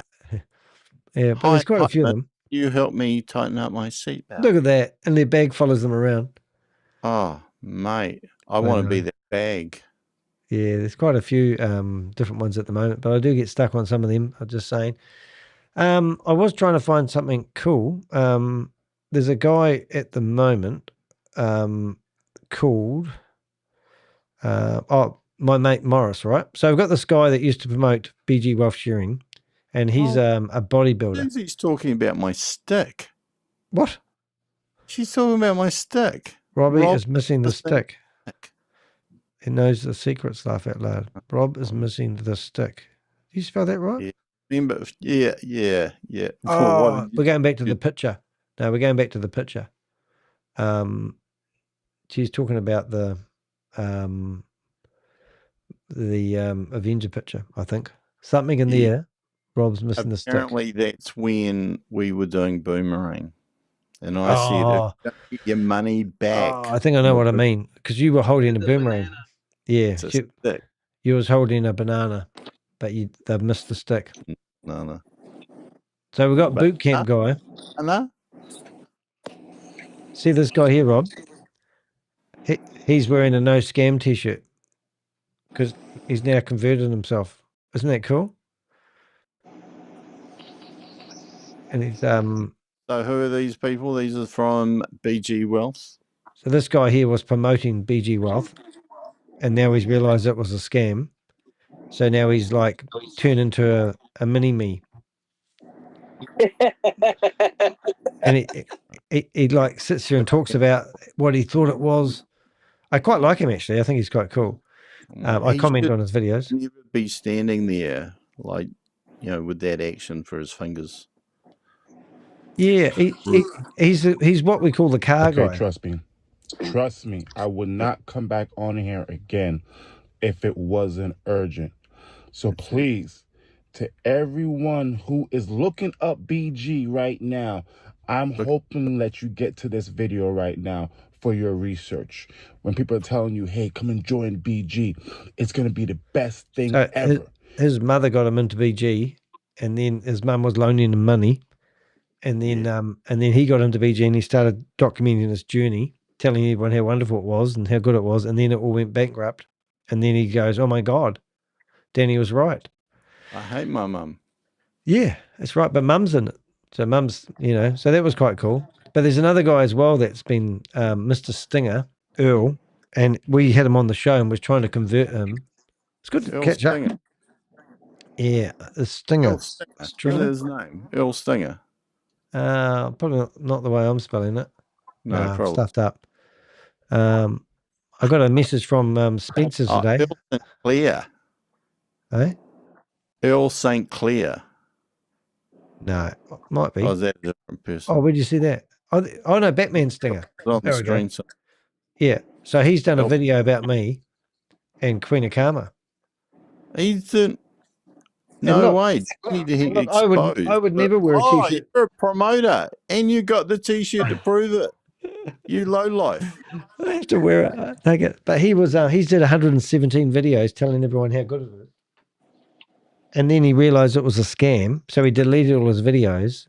And now if you go through here, you'll love this, Rob. Tell me what's wrong with this guy's YouTube channel. I mean, he's just trying to get ahead. But we're all trying to get ahead. Well, actually, maybe he got butthurt and he doesn't know how else to make content. Yeah, but then if you go down to the bottom of his YouTube channel and you go back to some of his old videos, he'll teach you how to make $1,000 in a month. There you go. Earn $20 an hour. Mate, he's got terrible views. He was actually writing off of your name in those other ones. No, he's discovered that if he does a video about BG wealth sharing, he gets tons of views, and that's what all these. Yeah, he took down his BG, right? Yep. 7 views. That could have just been his mother watching it on repeat. Yeah. Oh wow, Rob. Need instant motivate. This is going. Yo, whenever you feel stuck or struggling with something, just say this one phrase. What is it? Yo, welcome to Team Go Mode. It's your man Earl, Batman Stringer. Now, I be on Facebook, you know what I'm saying, every day. And one thing that I get caught up in is watching Facebook Reels. You know this if you're watching this video. You see one reel pop up, you click on it. Next thing you know, you done watch 45 damn reels in a row. Right? Happens all the time. Well, that's those something gills I I need to just check, watched. right? That's something I need to kind of tone down. But every once in a while, I do see a very inspiring reel, right? A lot of shit I see is funny. Like, have you ever seen Tatum, the talking dog? Oh, no. Man, that little dog is hilarious. But anyway, I was, doing my normal Facebook reel scroll, you know what I'm saying, getting hypnotized by all the reels. And then I seen one. Now, I forget, I think it was Les Brown speaking, right? It was like an old clip of Les Brown. I think it was him. But if you don't know who Les Brown is, he's like a... I've had enough. I'm going to actually... I'm going to go 7.5. I was 7.5 viewer. Grab a good love. I can't spell viewer. Does that count? VIEWER, viewer. Viewer. I was 7.5 viewer, and then I'll go comment. I was your 8th viewer. Yeah. Oh, look. What do I get for that? Give my third. Alicia Smith is his mom. Let's have a look for Alicia. His mom. Yeah, always Marco's. Been corresponding with him lately. When he's not Marco, who is he? Well, he's always Marco, so he's always Marco's. Oh, and he'll be happy that Patrick Ben David's been in the spotlight with Coffeezilla today, which is quite cool. Mate, there's another guy here called Ned Barton, and he does videos, and he's just sharing his experience as well. But now that it's fallen over, he's only got one video. I got a question. Patrick Bet David. Bet David. I always get it wrong. Yeah, it's Bet. It's Bet. Yeah. What is that? Is that like a nickname, a middle name, short name? What is it? Isn't he from Palestine? No, is he from the war? He escaped from Gaza. He's from Gaza? He probably hooked on a Hamas rocket. I can't do that. It's so inappropriate. Right. You can watch these videos. So this is another guy that's all promoting stuff. His name's somebody. That guy did training. I got a really good one for you guys today. So it's about profitability. Okay? There's 2 things that are going to make you profitable. Having a model strategy that works. So that's basically what the course is, right? I think he's selling a course. He create is profit. with strategy. But there's also something else that deals with profit, which is called consistency. Like, what's the point of, say, making $300, and then you make $300? So we had a video the other day, and he lost $500. He was transferring it onto a scam, and Susie caught the video, and he's sitting there twiddling his thumbs, waiting for the money to turn up at the other end of the exchange, and it never did. And then he goes away and has tea and comes back and goes, "It never turned up. I just lost $500." It was really funny.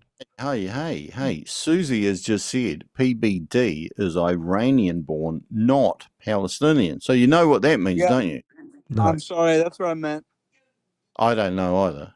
But he could be investing in the drone trade. That's going well at the moment. You're starting to drone on. Is that what you mean? Yeah. You got to be in the inner circle to drone. Yeah. You don't know that video, do you, Suze? Because that would be quite funny watching Drew try to figure out how to get his money back. I don't think it would be yeah, but that was quite funny. So he lost maybe it was here. He was teaching everyone how to be a trader, and then he lost all his money. And it was quite sad, really. I felt sorry for him there for a wee bit. How not to trade. I just combed my hair for this video, so you're definitely going to want to watch it. So I want to show you what is inside my community, but before I do that... So he's done very well for himself. In fact, his kid doesn't want for anything, he said.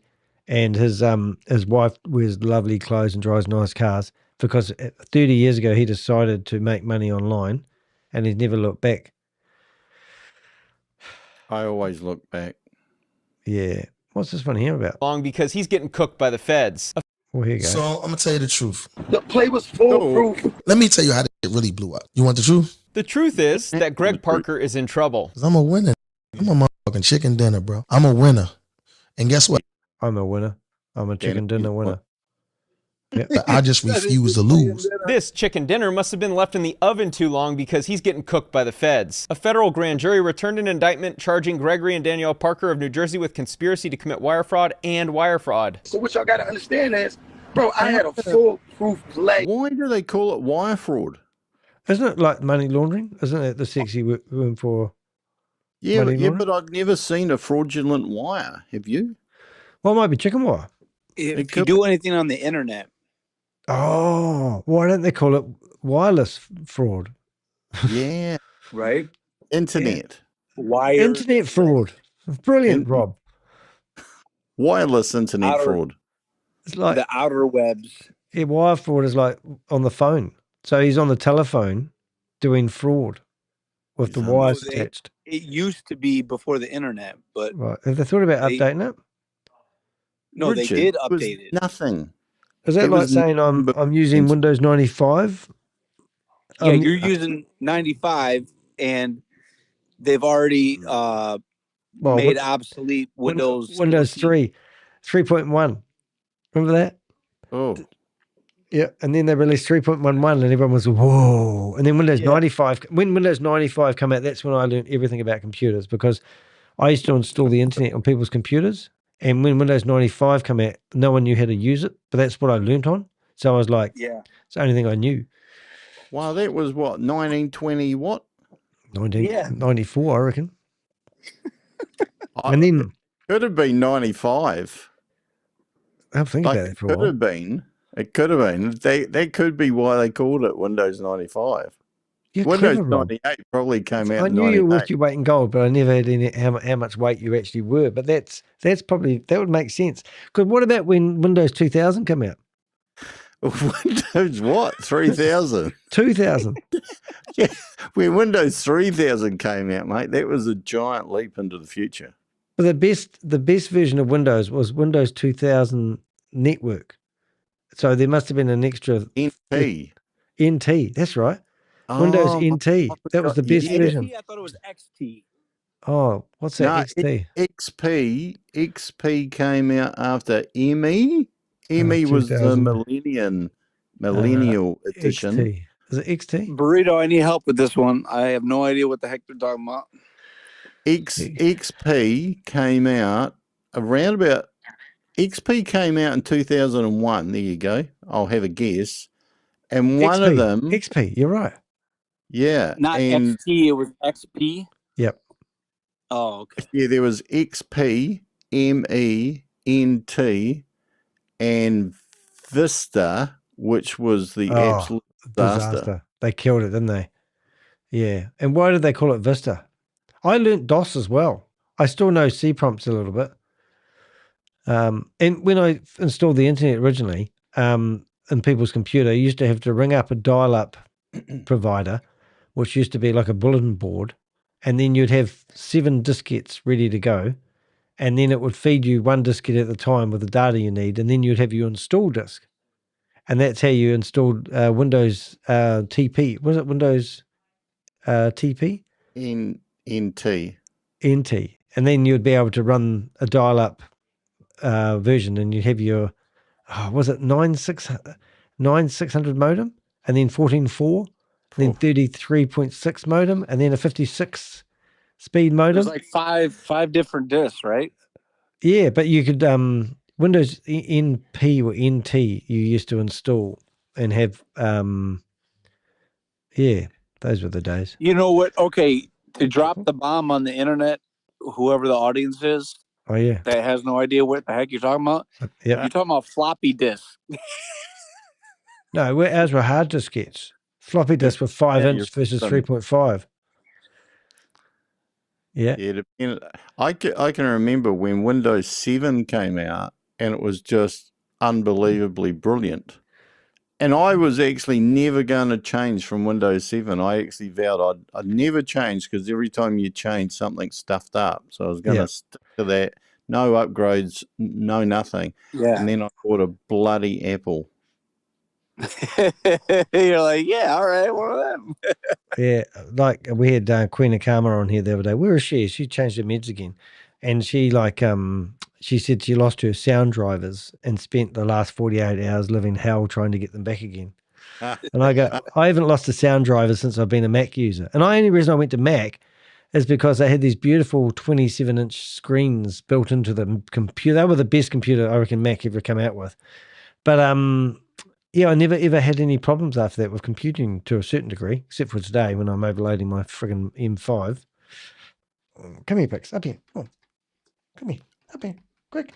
Up. You can't upgrade that? No, I just did. It's the latest and the greatest computer that Apple make, theoretically. No, I'm not talking about the whole thing. I'm talking about what were you talking about? The hard drive is not accepting it no more? What hard drive? What was the problem yesterday? Oh, I opened up too many windows and used up my RAM. So the RAM. Yeah. And it's because I opened too many tabs. But I had to upgrade that? Well, yeah, I just did. I had an M4. And then when I'm filling out the specs, last time Rob actually helped me get the specs right for my computer. And he said you don't need a MacBook Pro Max because it doesn't work it doesn't make any difference for me. But then when I used ChatGPT and told it what I had, even ChatGPT said to me, don't upgrade your computer because the one you've got's fantastic anyway. But my partner needed a new computer because she was using one that's only had, it was just too slow for all the stuff she was doing because she's a photographer. So I said, well, I'll get myself a new one and you can have my hand-me-down. So we've both got 2 good computers. But to be honest, the M4 handled browser tabs better than this one. So when I open more than 50 browser tabs, it doesn't give me a chance to shut down stuff. It just freezes the whole computer. So there might be a setting in it where I can tell it, don't F me off when I overload the computer, give me a warning so I can click a button. There's no point watching this box pop up on your computer telling you that it's to click resume when you can't use anything. It just froze the whole screen. I can see everything happening. I'm sitting here looking at my computer going, what's the point of giving me a resume button when I can't click it? Or why doesn't it give me the option of shutting down something, before it crashes the computer? It's just crazy. Right. But anyway, that's my downgrade. I'm not downgrading.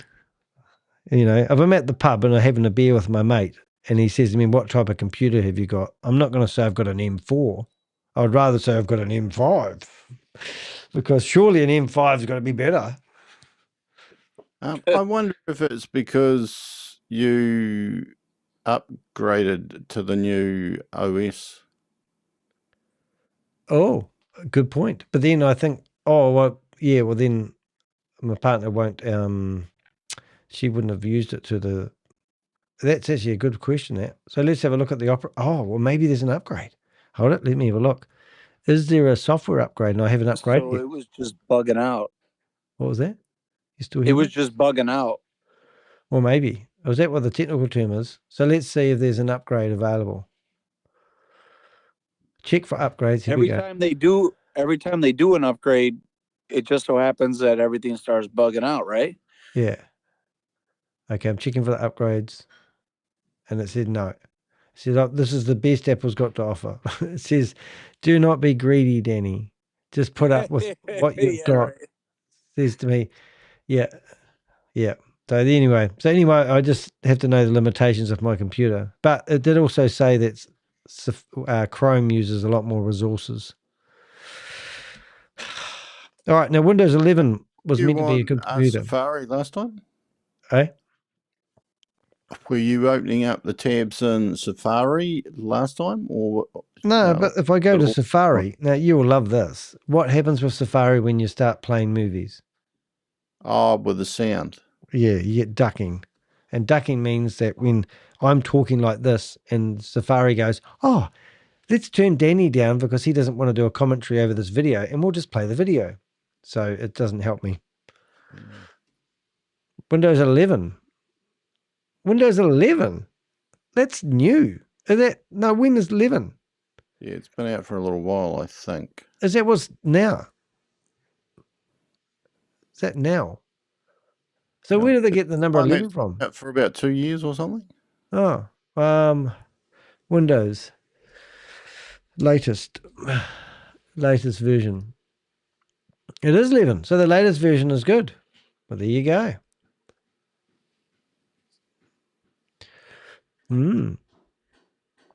So maybe we could do a search and go, why does my MacBook Pro M5 die? He's just like saying M5. when I have 50 tabs open. I only got 500 open. Yeah, and you know what ChatGPT says?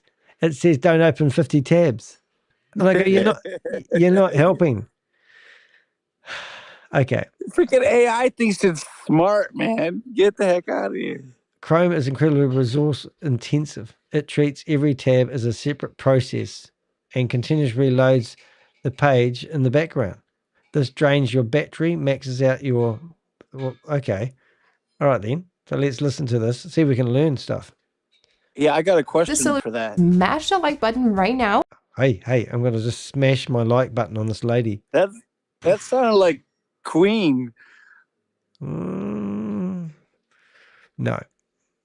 And subscribe for more Mac tips that you'll actually use and will save you time and headaches. So why does Chrome get sluggish on Mac? Well, it's a mix of things. Think of it like digital clutter building up over time. Extensions that eat up memory, outdated versions of Chrome, corrupted settings, overloaded cache, or just way too many open tabs. And when they pile up, did you see a pretty cat? Your Mac simply doesn't have enough memory or processing power to keep up. But don't worry, we'll fix it all, step by step. Oh, she's going to fix my problems. Okay. First, check if Chrome is up to date. Go to Chrome menu, About Google Chrome, and let it check for updates. If there's one available, hit Update. Sometimes that's all it takes to get Chrome flying again. Susie, how do you do now, this? if Chrome has gone from a little slow to completely unusable, you need to reset it. But here's the thing, manually hunting down all Chrome files scattered across your Mac is a nightmare. And this is where I use a dedicated app like Clean My Mac. You can reset Chrome without actually uninstalling the browser itself. Clean My Mac finds and removes all those corrupted settings files, the ones causing the problems, while keeping Chrome installed. Here's how it works. Open Clean My Mac and click Applications in the sidebar, hit Scan, and then Manage My Applications. Go to Uninstaller, click Google in the middle panel, select Chrome on the right, and from the drop-down, select everything except binaries and click Remove. And that's it. Chrome feels brand new again. And the best thing, you can try Clean My Mac free for 7 days, and the link is down below in the description. Next, chances are you've got a few extensions you don't even remember installing. Danny. Open Chrome, click those 3 dots. We just get sold to. Yeah, Rich? Danny, Coffeezilla just dropped something about Patrick Bet-David. I know, I've already watched it. No, he dropped another one 20 seconds ago. Oh, hey, also I've got their phone number, Suze, but I might have to, we'll ring, how do we get, I might transport you onto my, how do I do that though? I'm just trying to figure out. Hang up? Well, we'll do this Coffeezilla thing first. So this will be good. Coffeezilla's busy. Oh, but it'll be on Volzilla. Yeah. All right. Here we go. 64 views. Hello, let's quick do update. Here we go. Patrick Bet-David reached out to me shortly after I posted saying that he has to apologize. He should address the whole Christopher Delgado situation. That video is here. Okay, here we go. I uploaded it because I thought it is not going to make sense what we're talking about unless you have that context. He immediately DM'd me saying, hey, look, I want to call. So I'm posting this video immediately afterwards, unedited, because I want you guys to hear my call with Patrick Bet-David. I addressed the apology. You know, you should apologize for taking this guy on, this Ponzi scheme. You promoted it. You'll hear me talk about the $1 million. Say, hey, can you commit right now to getting this money back to the victims of this scheme? And finally, I asked him, you know, be a bitch. Hey.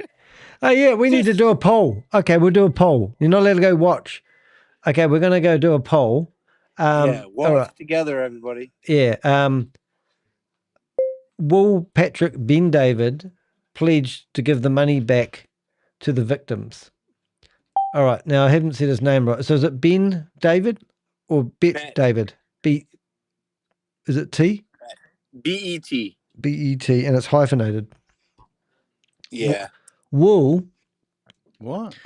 Patrick Bet-David pledge to give the money back to the, and I'll put Goliath.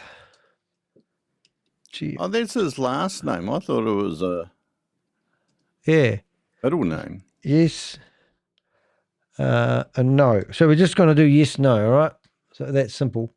All right, so in the chat room, before we watch this, we want you guys to have an opportunity. Susie's retracted. Godzilla.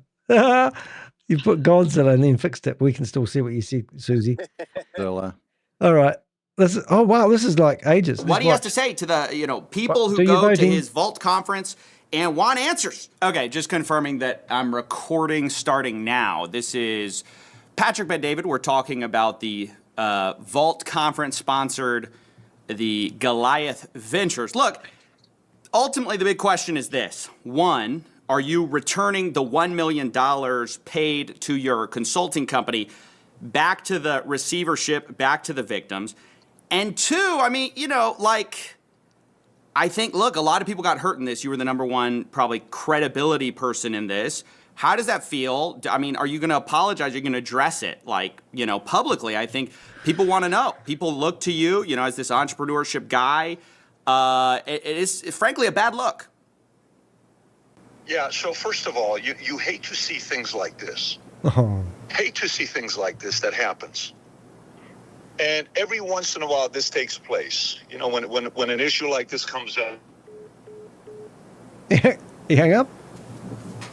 What? You hung up on Beanie? What? I'm Patrick. Call just dropped, bro. Hold on, let me call him back. He's like me. Patrick, how's it going? On the way. I'm good now. I'm in the backyard. Service is good. Go for it. We're back. Okay, so just to recap the question, you've got $1 million coming to you from Goliath Ventures, and first of all, I'd like to know where that's money's going. Secondly, a lot of people got hurt by this. You are the number one voice of credibility in all of this, kind of putting this guy on, so to speak. I mean, what do you have to say to people who lost money? I mean, do you apologize to them? What can you do to make it right? All these questions. Yeah, so look, all valid questions. This is, typically when we do sponsorship, if you know anything about me, Steven, I hate doing sponsorships. We stopped doing sponsorships on the podcast 2 years ago. Deflection. Because of this exact reason. We literally stopped. It's probably cost us $15 to $20 million of sponsorship the last 2 years. Yeah, answer the question. The only place we've taken sponsorship money for, outside of the basic YouTube AdSense that you get, that you're accustomed to it as well. We do the events. That's so right. if I do a You're the Vault same as me, conference, bro. there's a moment for networking and people set up their booth. And so this guy came to the Vault conference for the last 4 years. And at the end of it, one of my reps comes up to me. I've never spoken to him. I'm not responsible. He's being a complete bitch, man. Oh, he it's said crazy. in the video earlier tonight that he's been coming for forever. He said the guy's been coming forever. Now he switches to 4 years. He's switching to victim mentality. Him. We've seen him at the event, typically with everybody else.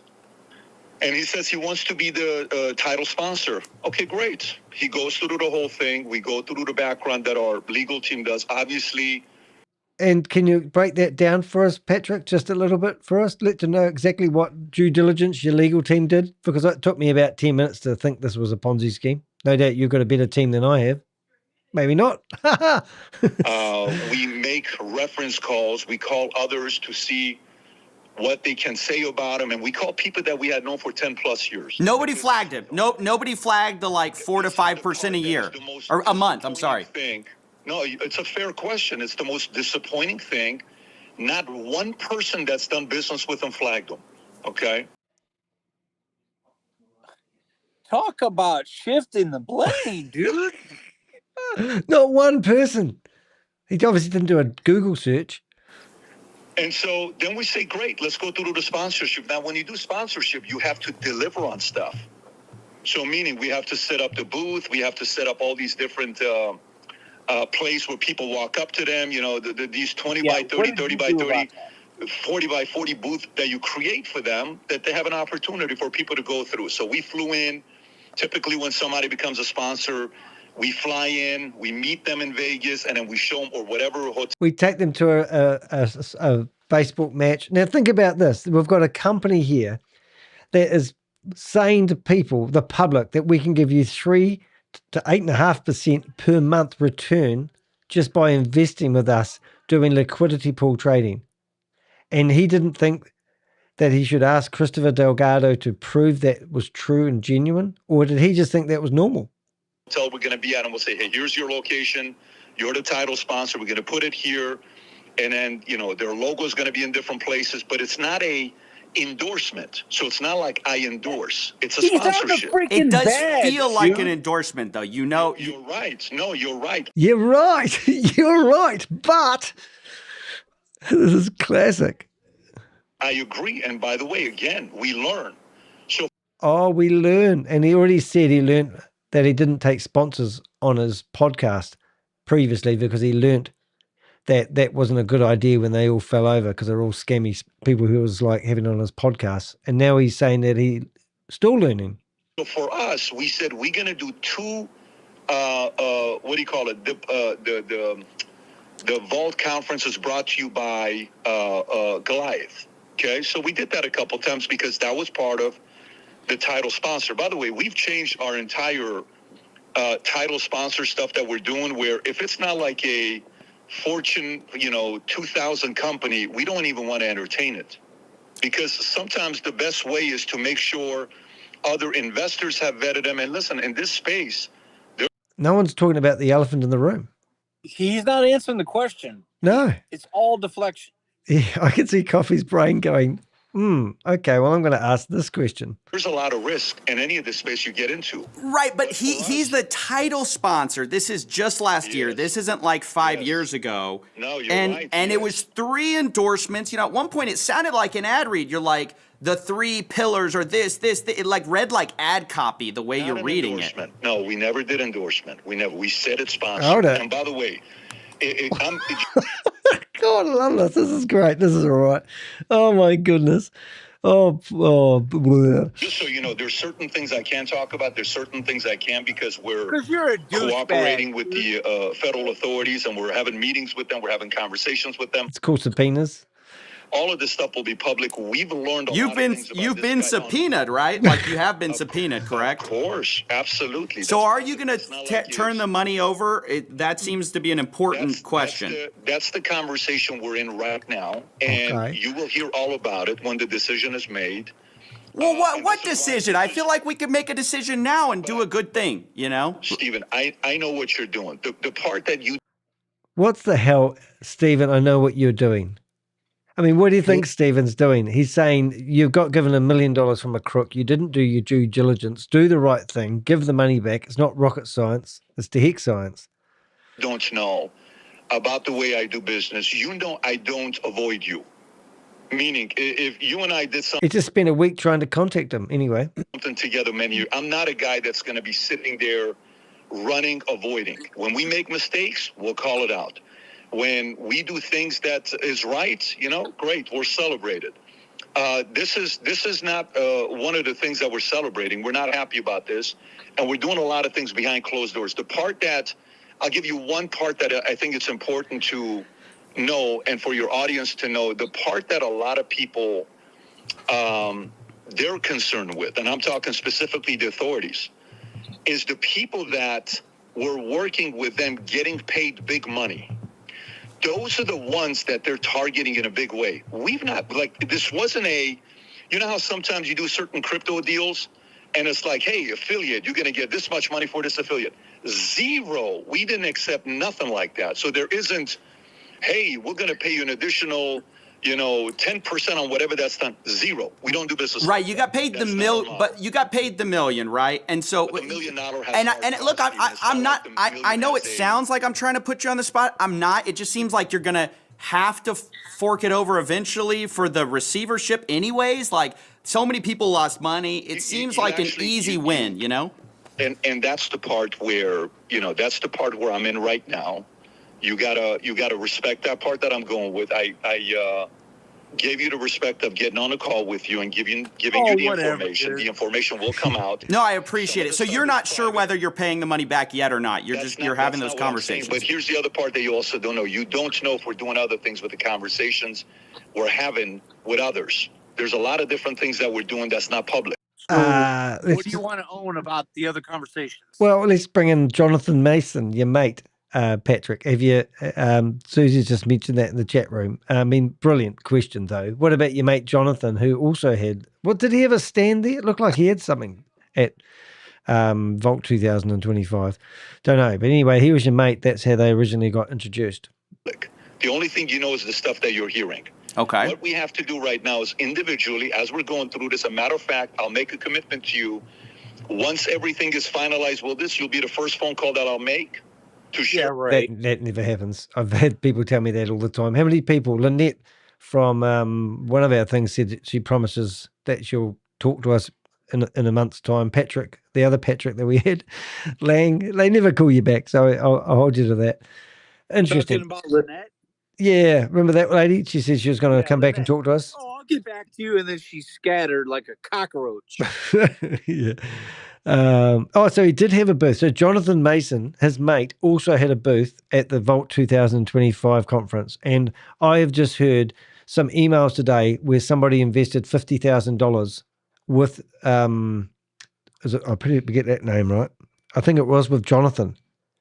And they've lost it. And that was another $50,000. And that, I won't even say who it is, but I just received an email today of somebody saying they lost $50,000. I'm 90% sure it was Jonathan Mason. I forwarded that on to you. Susie, you'll know. They're with you because over the years you've been fair to me, and I respect the fact that we have this relationship.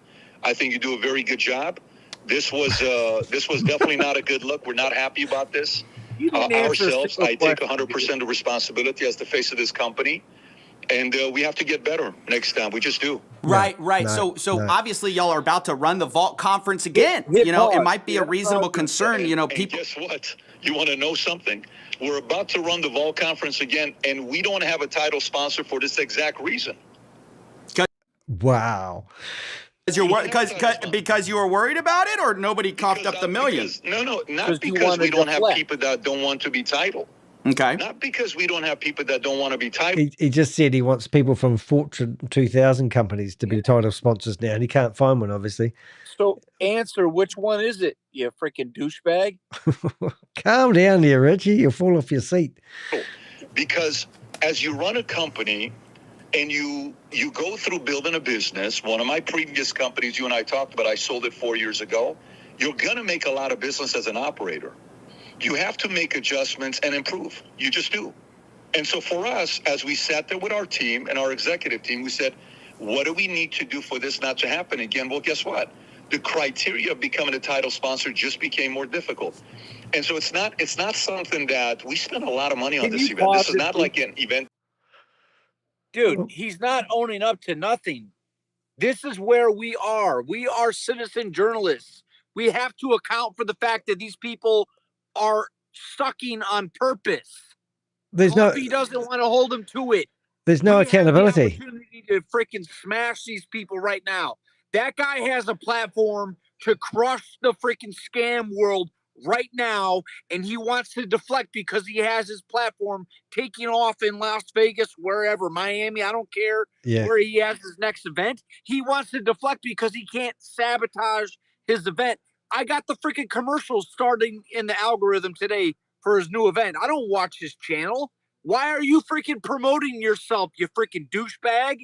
Yeah, and a lot of those people that are associated with that stuff. I mean, I just showed you earlier on all those other. We just received a Dear John letter from a real estate company that's claiming they have to store people's dividends because and then in the same email claiming that they weren't associated with Goliath Ventures. And now you've got these other hotshot guys standing up doing lifestyle marketing. You know, you've got people like Tomo in front of the friggin' microphone all the time. So it's just, what you just said, Richard, was really good. They have a platform where they could actually expose people. They could actually address. He's not even condemning it. He's not even going to mention condemning it at all. Yep. That's what Coffee was trying to freaking do, but he doesn't answer any of it. He wants to act like a businessman. This is not business. This is the future of the freaking children of the world, dude. Woo, woo. And they're freaking pillaging the elderly. Yeah. You people are freaking idiots. Yeah, and that's one thing they went after is that elderly money, a K1, 401ks. It's just incredible. So there doesn't seem like, well, so far our votes, we haven't got many people in here at the moment, but we've had 80% of people thinks that Patrick won't give the money back. We're pledged to give the money back. Wouldn't you think that this would be a prime opportunity for Patrick to actually say 100%, ethically speaking, we can give that money back. We shouldn't have done it. We're going to give 100%. We're going to give $2 million towards the Goliath Ventures estate. Yeah. Because of our wrongdoing in a show of good faith. Million. Yeah. But he could say 50 million. Yeah. Well, he could. I don't know. But he could. I mean, what we have to be in negotiation. So if you took the Orlando Economic Partnership people, they got paid $200,000 from Chris to support, to have his name all over their website. They pledged to give 190 back. People have accepted the offer. So if Patrick is sitting there as a business person, you probably think, well, we'll give 900 back. They'll take it. They'll say that's fair. And we incurred some cost having them as a name sponsor. But why don't they just say, well, $2 million, we stuffed up. We should have never had that guy in there. He's just admitted in here that he didn't do due diligence.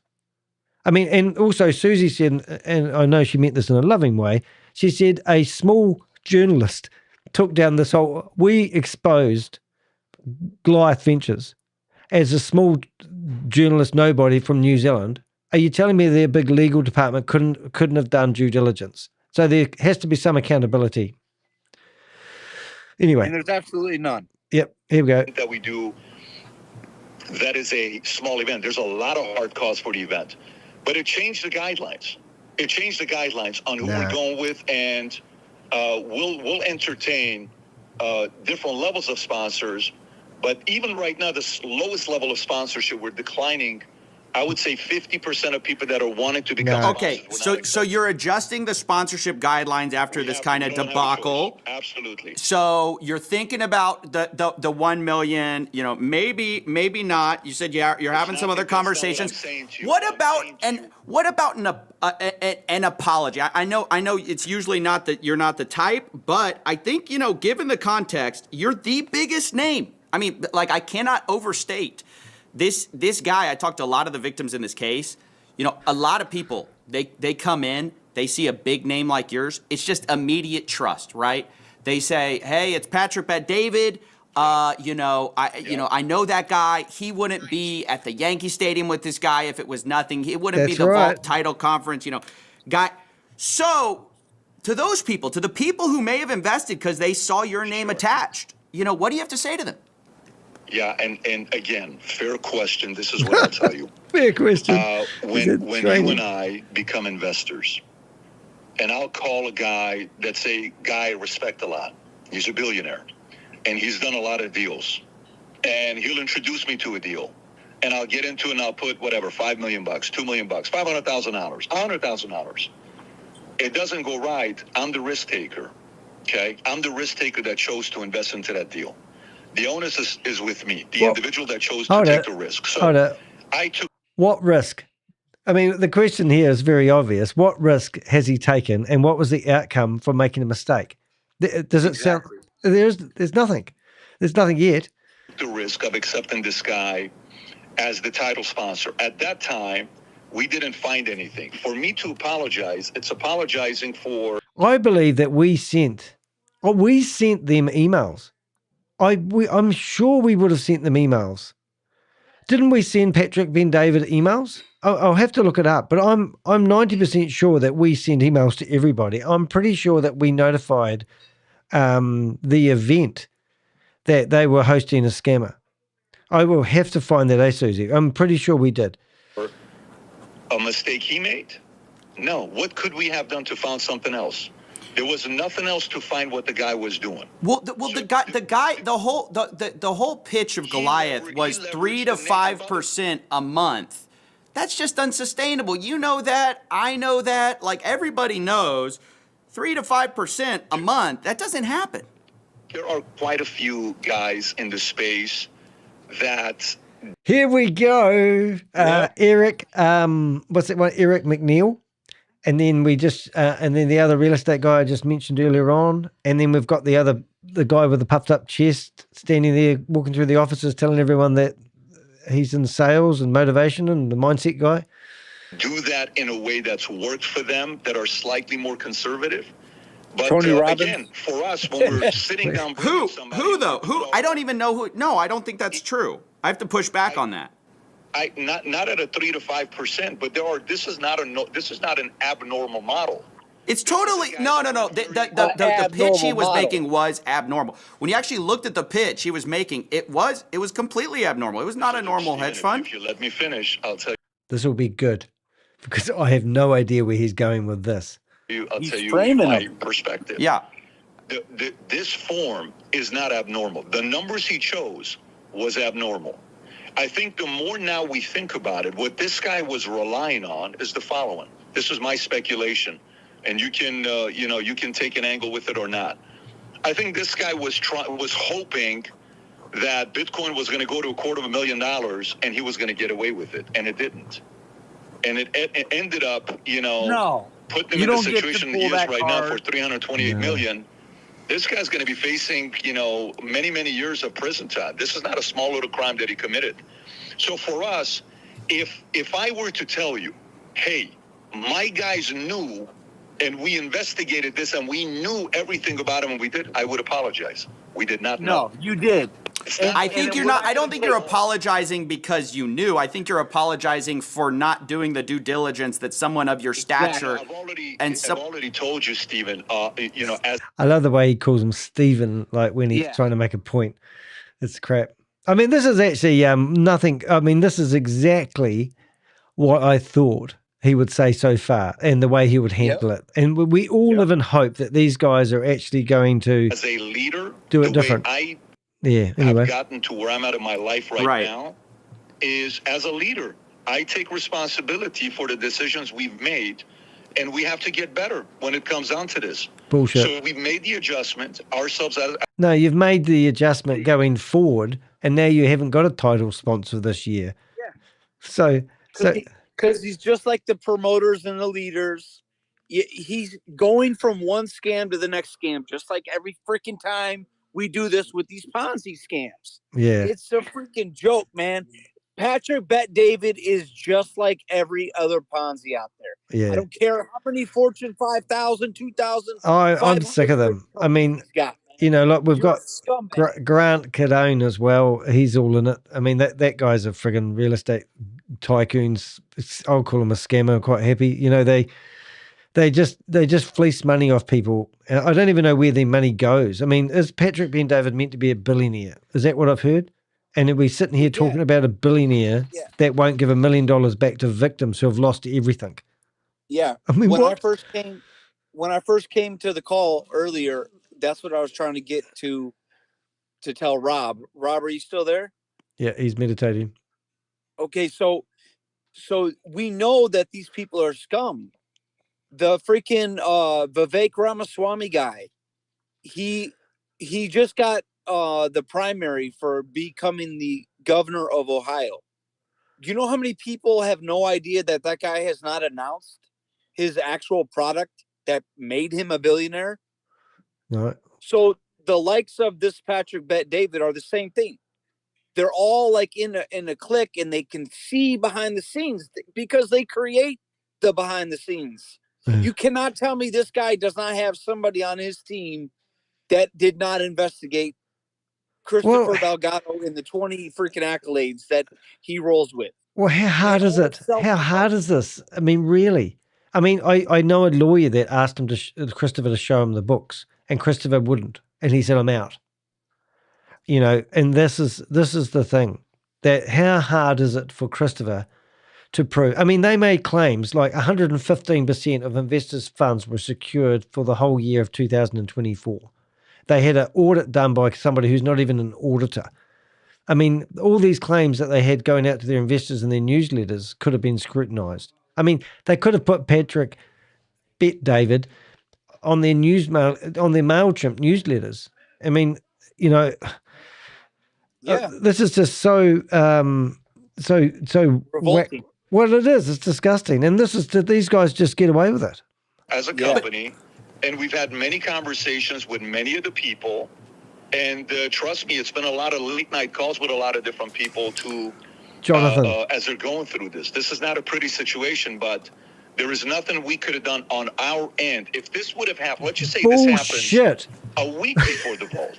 He could have announced it on nothing they could have done at their end. And then he says, in that case, why is he changing the way they do it? If there's nothing they could have done. You know that these kind of people, they always tell on themselves. You remember how he just said, oh, he probably was just waiting for Bitcoin to go over 115 or whatever. Mm-hmm. Okay, maybe you were waiting for it. Maybe you were thinking you were going to platform a guy that was going to make it big. You think of that one, Patrick Bet David? Bet David now. We've changed his name. A month before the vault. We're not even going through with this. But it happened months after the vault. And there wasn't anything that we could have looked at to say this was an issue. Again, remember, the part I think you could have looked at his pitch deck. Hold on, I just want to go back a second. There's a few things you said. I don't want to go too far without addressing a few. So you said, look, I think he was betting on Bitcoin going up. I mean, that's not true. He was just taking in wires to Coinbase. Well, I'll tell you. I can tell you because I looked into it. So he was just taking in money to Coinbase and just paying out people. All his story about liquidity pools, all that wasn't true. It was just a straight up Ponzi scheme.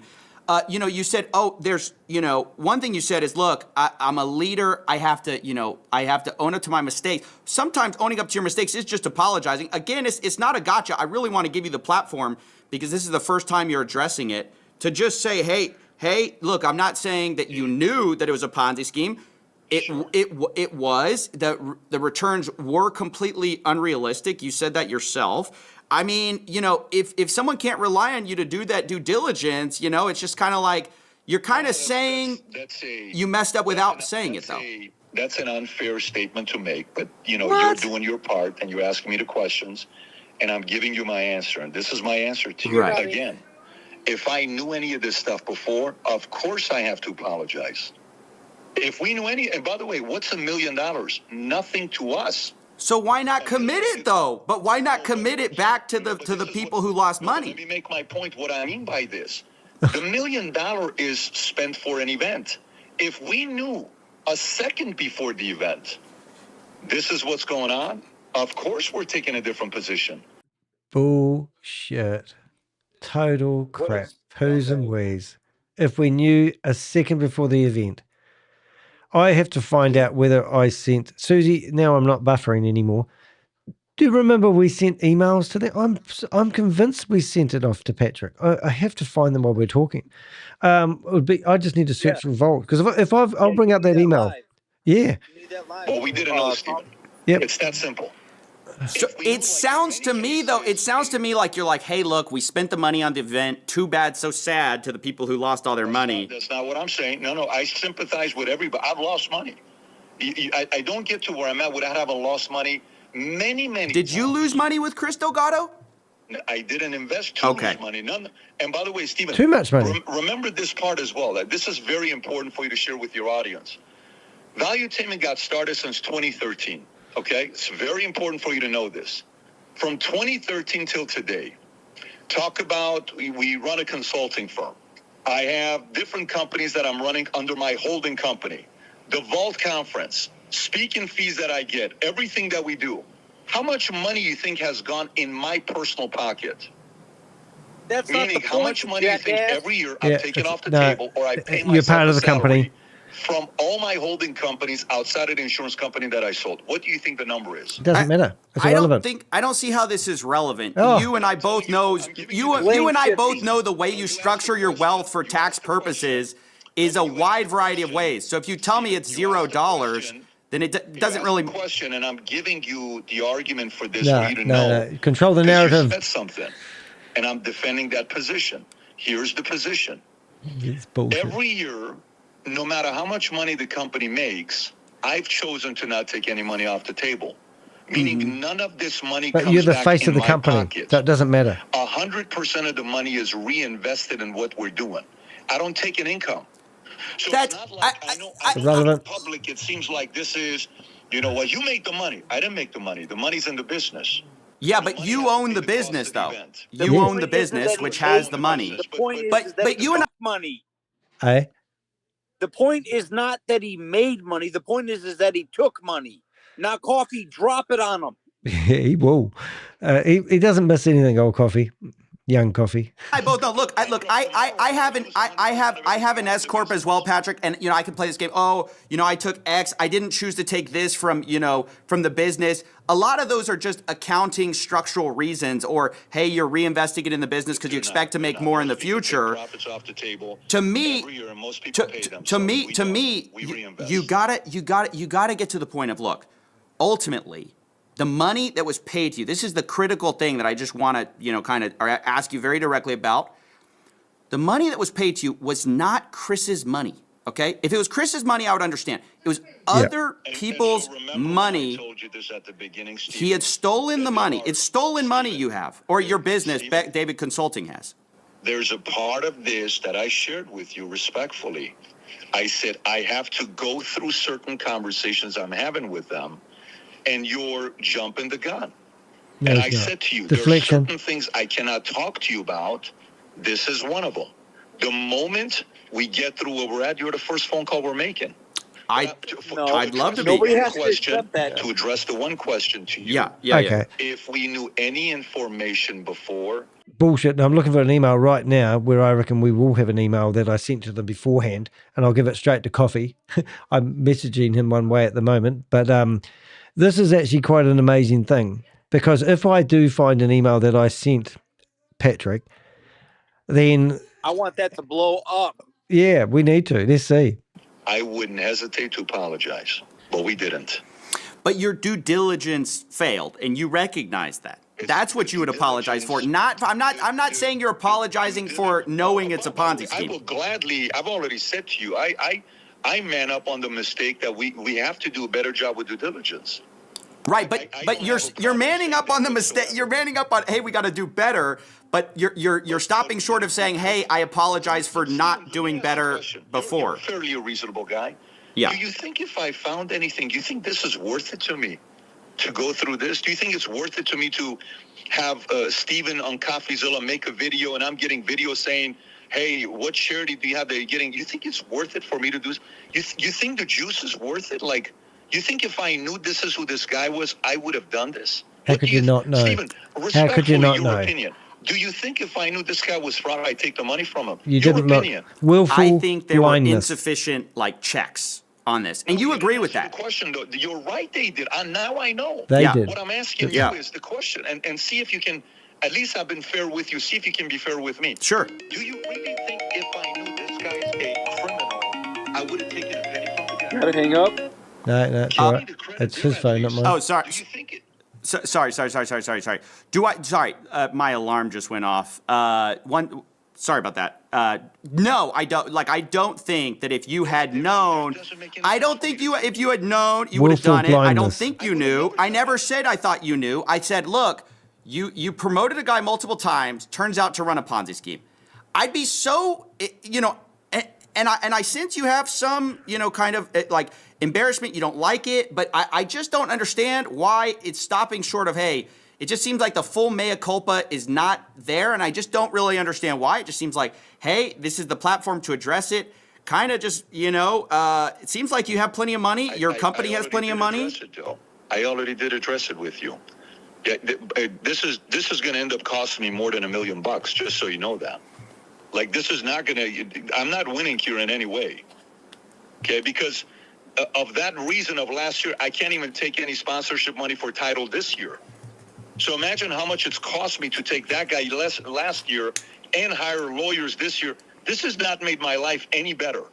In no way. It's just become a lot of noise, and I don't like noise. So if I think we should put it to bed. I think I think you should. I think there's a very clear path to putting this whole thing to bed, saying, hey, look, I've improved my policies going forward. We're going to make it tougher to be a title sponsor. I paid back the money, and I'm sorry to the people who invested. I mean, I feel it's kind of silly because I feel like in some ways I'm advocating for your fans who might have been there and invested. Really, it's not I don't think it was probably a lot of the people who watch me that probably were invested. I think it's your fans. That's kind of why I'm surprised the pushback. And I appreciate that. Trust me, nobody cares about my fans more than I do. And I'm telling my fans that, trust me, the people who don't, there's nothing I can do about them. But the people that have been with us for year after year after year, if they know why they keep coming back, is people trust us, the way we make decisions. Just got a photo I got to show you guys, but look over here. There's the lads. And we've even got the travel assistant lady in here. And then we've got everyone, but that was when they were at the Yankee Stadium. And Mike's in there as well. But I am actually furiously looking through my emails, trying to find an email that I sent off to Valued Entertainment. We might get there yet before this finishes. If we knew anything a day before that this was going to happen, I would have never taken this money, ever. That's not and the if point. I did, I would have, of course, apologized. But for me to apologize means I knew who he was and I did this. No. Or you failed to do the due diligence. Yeah, that's right. That's right. We did the due diligence. No, you didn't. didn't. Due diligence didn't show up any red flag for What us. Their business model made no sense. I mean, look. I'll be honest. Let me be transparent about my backstory with this whole case, because maybe you did. The only thing I will tell you is I can continue this conversation. I literally just landed. I'm in my 3-piece suit. If you want to FaceTime me, sitting by the water. My kids are waiting for me to go in. It's my daughter's 10-year-old birthday yesterday, and I'm on the phone with you. So if you can keep it to 5 minutes, I'll go 5 minutes with you, and then please. Yeah. 5 minutes. 5 minutes is fine. Go ahead. No, I'll just give you some backstory on this case. Okay, so I got sent this case by somebody. It was very quick to understand. That this was a ridiculous Ponzi scheme. Okay. This wasn't a complicated fraud. As soon as I got his marketing information, as soon as I got a hold of the pitch, it was very clear what they were doing. So that's why that part of it's failing for me. As far as you're saying, look, you can have that opinion. And by the way, maybe next time we send a message to you and you bill me, so I don't have to deal with something like this. You think I'm up for that? If you have this service for me, I would send every one of my. I think it's going to be $1 million. I think it's going to be $1 million. I'm joking. Look. You're so funny. No. So listen. To wrap. Look, I think you've addressed it in the way you want to address it. Final thoughts to you, Patrick. Looking back on this whole thing, I don't imagine you'll address it many more times. So last opportunity to say what you want to say about Chris Delgado and its impact on you. It's sad. It's listen. Sad. It's so disappointing to say the least. Sad. War rubbish. Very disappointing to say the least. You would have thought this guy's doing the right thing and put us in a situation like this that we have to explain ourselves. And in life, I try to set the example for my kids to never put yourself in a situation that you have to explain a bad decision you made. Do it more on the front end. And all we're doing right now is find a way for this to never happen again. And by the way, again, it's important for you to know this, Stephen. Yeah. You're a guy Hire that does the proper due Avengers. diligence. Go back and watch my last 2 years of podcasts. I don't know how long it's been. Maybe it's a little over 2 years. Go back and watch We've Danny not taken and a the penny on Avengers. sponsorship for 2 years on our podcast because this is exactly what I didn't want to deal with. Remember when, what is the SPF thing that happened with FTX? Oh, FTX. Yeah, when the FTX thing happened and everybody was like, oh, he took 15 million. Oh, he took 3.5 million. Oh, he took this. I went to my guys. I said, guys, I don't want sponsorship money. And so our strategy changed where we said, we're going to do sponsorship of products that we run because I'll take responsibility for product that I'm running because I'm the CEO. Okay, quick question there, though, because I'm looking at your show right now. It says Kalshi on your thing, the sports betting, they do prediction markets, Kalshi/PBD. Are you guys partnered with them, and what's that about? Well, remember, Kalshi is not my, title sponsor. They're a platinum sponsor for the Vol Conference. And remember what I told you. We said we're going Fortune 1000, Fortune 2000. I don't have a problem going with companies that have names. What I told you. All right. So what is he saying? I missed He's it. saying that you want me to explain? Yeah. He's saying to Coffee, the reason that he doesn't want to acknowledge Chris Delgado in that scam is because he can utilize sponsors that are on his platform, his website, that are big companies, that are public companies. So it's like, why couldn't you have a single person in your team to identify if a company is freaking public and legitimate or not? And Coffee doesn't want to say it to him plainly. So the fact is the Kalshi is that betting platform where you can, is this going to happen or is that going to happen? It would be awesome to put scams on Kalshi. Patrick Bet David could 10x, 50x Kalshi by blowing up this scam and be like, we need to put the scams on the freaking betting platforms. He can make money off of this scenario and he can benefit the survivors. But instead he wants to play it off like his involvement is too sketchy with the feds right now. It's like, no, that's not the point.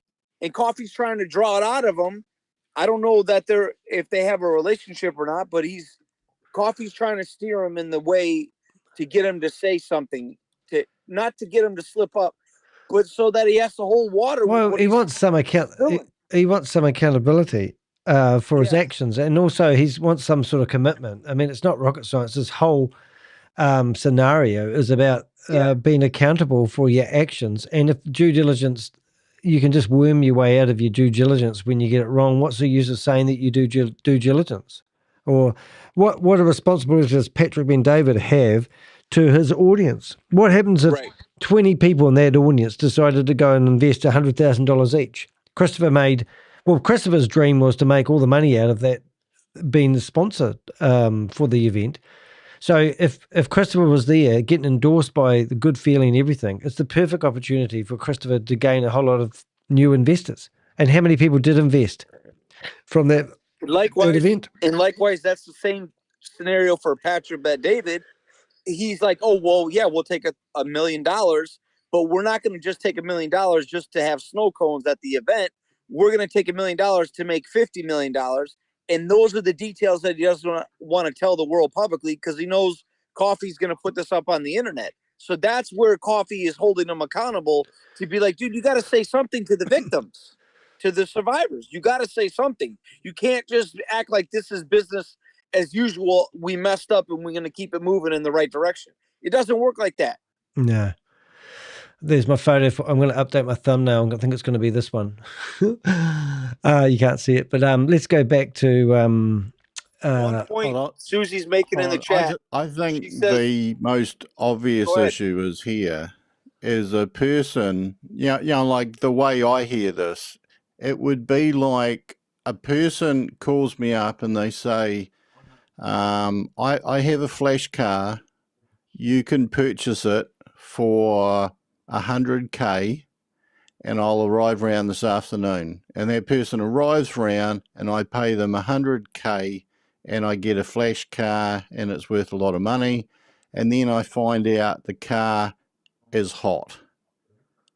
Yep. You would return the car. Yep. And so essentially he's not received a flash car, but he's received $1 million and he's been told it was stolen. And he's well, I didn't know it was stolen when I received it, so aren't I allowed to keep it? Yeah, right. It's a great analogy. And in the UK, cars, if you own a car, if you bought a car that's been stolen in the UK and the police come along and grab it, you lose everything. You don't get your money back. You get nothing. They just take the car back and say, sorry, go to civil court against the person that you took the money off, So that's a good point. It's a brilliant analogy. I reckon that's great. Yeah, I guess the only time I would contemplate that to my mind anyway, which isn't like the law necessarily, is if he received $1 million and he spent over that in supplying the product, he could be out of pocket, but we haven't actually heard that's happened. And I find it interesting that he's saying that we've changed our services or our due checking of future sponsors, blah, blah, blah. And that's meant that we haven't found one. Well, that means that they were too lax in the first place. Yeah. And he kind of talked that back, though, because he's jokingly or not saying to Coffee, oh, well, maybe you can vet it for us. It's like, yeah, that's the point, dude. That's why you're on the freaking phone with Coffeezilla. Yeah. Because you don't know what the heck you're doing. We need to hire the Avengers to do the vetting because we were the ones that found it first. But then again, okay, so I vet Christopher next year. If Christopher's out of jail and he's got his company together and he goes along to Patrick Ben Davis and he says, rightio, I want to be a sponsor. And he goes, well, I'm going to get you vetted by the Avengers. And we get it wrong. How does that work? Yeah. Yeah.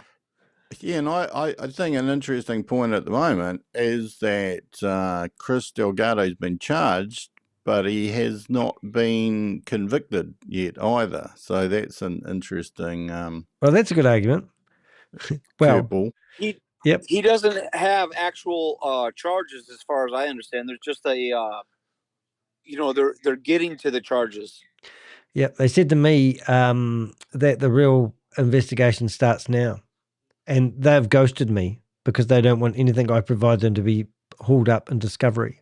So it's like, okay, I even show them $35 million worth of transactions thanks to somebody on something, and they go, no, we don't want to see it. I'll go, okay, whatever. Anyway, I just wanted to hear that last bit. So we're going to double up just for about 30 seconds, but let's hear the end of it. Yep. Susie's got a statement in the chat, Danny. John Mason's book, Prospecting Secrets, forward by Patrick Bet-David. I think she's implying that Patrick Bet-David is not being forthcoming about his actual involvement with, because I don't know who that guy is. You know who that guy is? Is he involved? I was just going to say, fuck yeah. But yeah. So if I go to Millernote and we go into, there's my boyfriend. I go into that. We go into here. If we go to Jonathan, thanks for coming on, Rob. It's good to hear your voice. Yeah. So this is Jonathan Money Mike, and he's this is the scumbag here that knows Patrick Ben David, right? So this is We are LMT Financial. We're located in Altamont Springs, Florida, which is outside of Orlando, and we offer life insurance and annuities. So our mission is to build leaders and change financial futures. Jonathan is a fearless leader with a servant's heart and a drive for success. His example of leadership makes him a great addition to Integrity's network of industry experts. And look, he's even got a pin. Oh my God. What is it with these pins? I'm proud to announce that LMT Financial is partnering. And this is a continuation of Goliath Ventures, this shit. Because all the money that Jonathan's put into this company that you're about to see has come from Goliath. With integrity. What I love about our group is that we have the heart of a trail. Oh my God. Oh my God. The pin? No. This is the guy that's just sent out the Dear John letter about his real estate company being not able to pay out funds and has no association with Goliath Ventures. You said that you mentioned that to Coffee earlier, right? Oh, I've got to give Coffee that letter. Oh, no, I've already given him that one. Oh, but that's just unreal. So, okay. So we're over here with Jono, right? And we go back to, hold it. I'll just get this off screen for a sec. I've got to make sure I don't incriminate everybody.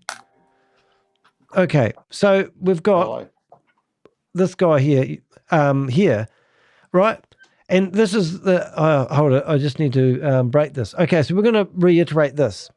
Okay, I just need to get rid of a couple of things.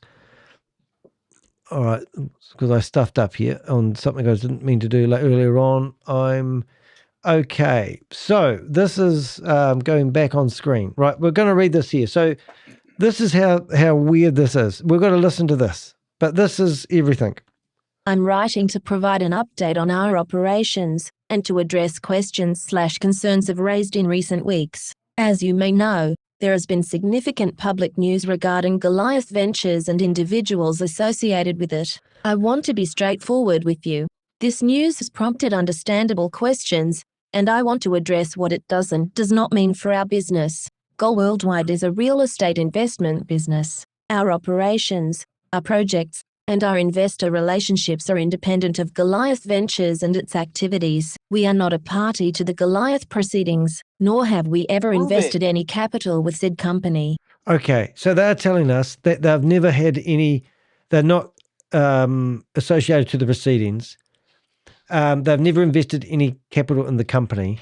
And here he is associating with Money Mike, who was one of the major promoters of Goliath Ventures. And in the same email that we're about to listen, he's going to tell everybody that their funds have been frozen at the moment because they've run out of money. So this reeks Ponzi scheme. Yeah. I mean, listen to this. That said, the broader environment has created some short-term operational considerations that we are working through carefully. What does that mean?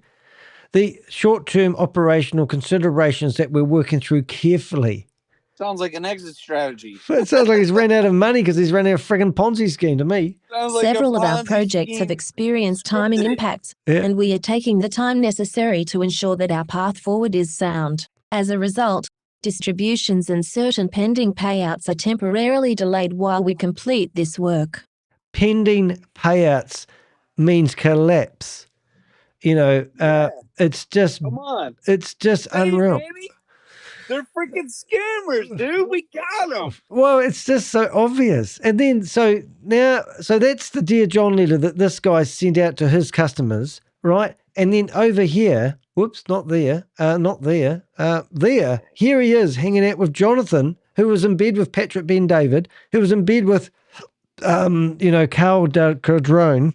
A trailblazer. They know what it's like to take a seed and build it. Oh, that guy's in it too. These guys are everywhere. Today. During the recession, this is the cesspool that's left over from Goliath Ventures.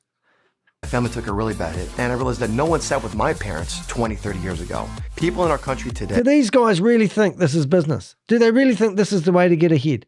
As you get money stolen and create a business out of this shit?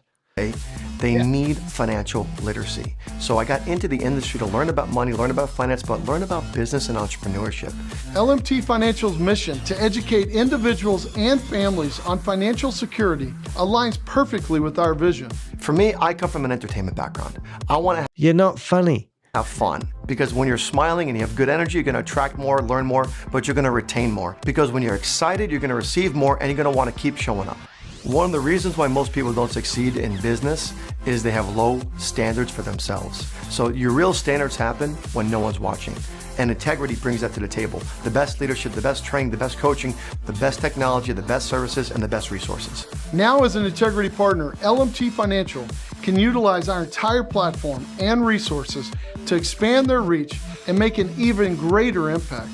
Integrity is ahead of the ball. They have a program called Ask Integrity that gives us all the resources we need, and they're actually giving that to their agents into the field.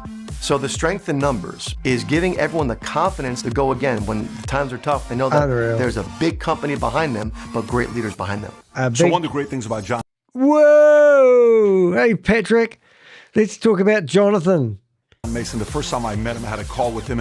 Well, why don't you ask Jonathan if he wants to be the title sponsor this year, Patrick? And his brother, he was so good with people. I think he's probably one of the best agents I've ever met in my career. Clients love him. They give him referrals all the time. And I'm excited about the partnership with Integrity. I think this could be an incredible. Hold it. I got to send this off. This video won't be online for long. Have you seen this? Watch this video. Ask Bill to save that video, man. It's just, I mean, this is exactly, I mean, I can't get over it. So here's, this is just crap. So there you've got Patrick. I just can't get over that because what we're basically witnessing here is the fact that these guys, I'm taking it now, I'm not waiting around. These guys are just doing the same shit. The same exact thing, and he's still involved with it. Yeah. Because he's not disassociated himself to tell the whole world. Well, he's endorsing Jonathan because they're old mates going all the way back. Jonathan's just been in bed with Goliath Ventures. So how can Patrick sit here and endorsed Jonathan Money Mays Manson? It's just absolutely a joke. Hey, let's just finish this rest of this coffee video. PBD. Are you guys partnered with them, and what's that about? Well, remember, Call, she is not my, what do you call it, title sponsor. They're a platinum sponsor for the Vol Conference. And remember what I told you. We said we're going Fortune 1000, Fortune 2000. I don't have a problem going with companies that have names, but I'm not going to go with companies that are not names. And Call, she happens to be a company. Okay, I was just misunderstanding it because you said you didn't do sponsors on your show. No. Kalshi is a vault sponsor that a part of it is the podcast. So there, if you come to the conference, shit. You would see a massive booth for them. Okay. Because they're one of the platinum sponsors. Okay. And also remember the rule. There have to be an established company. They're an $11 billion company that's a well-known company out there in the marketplace. And me having a podcast that I'm always talking about politics, and we talk. Are you into the gambling stuff? I mean, I don't want to go too long, but are you into the gambling? You push that now, or I'm not? If you know my profile, I'm not a gambler. I'm not a guy that gambles. But these odds nowadays, they tell you more insight. 1 minute to go. Nowadays these poly markets and Kalshis are more effective than polls. Well, you know, like 85% of their betting is sports gambling. You know that. 85% of their betting is their volume. Sorry, it's a form of a betting, but for us, he's Coffee is no. I've got it. See, Coffee's trying to say to him, the people that you've got are shady as fuck. Yeah, and he's ignoring it. And then he's in one hand saying, "Well, how about you do the due diligence next year? Well, this year when we have it's contradiction all over the friggin' show. It's just it's pathetic. It is no accountability.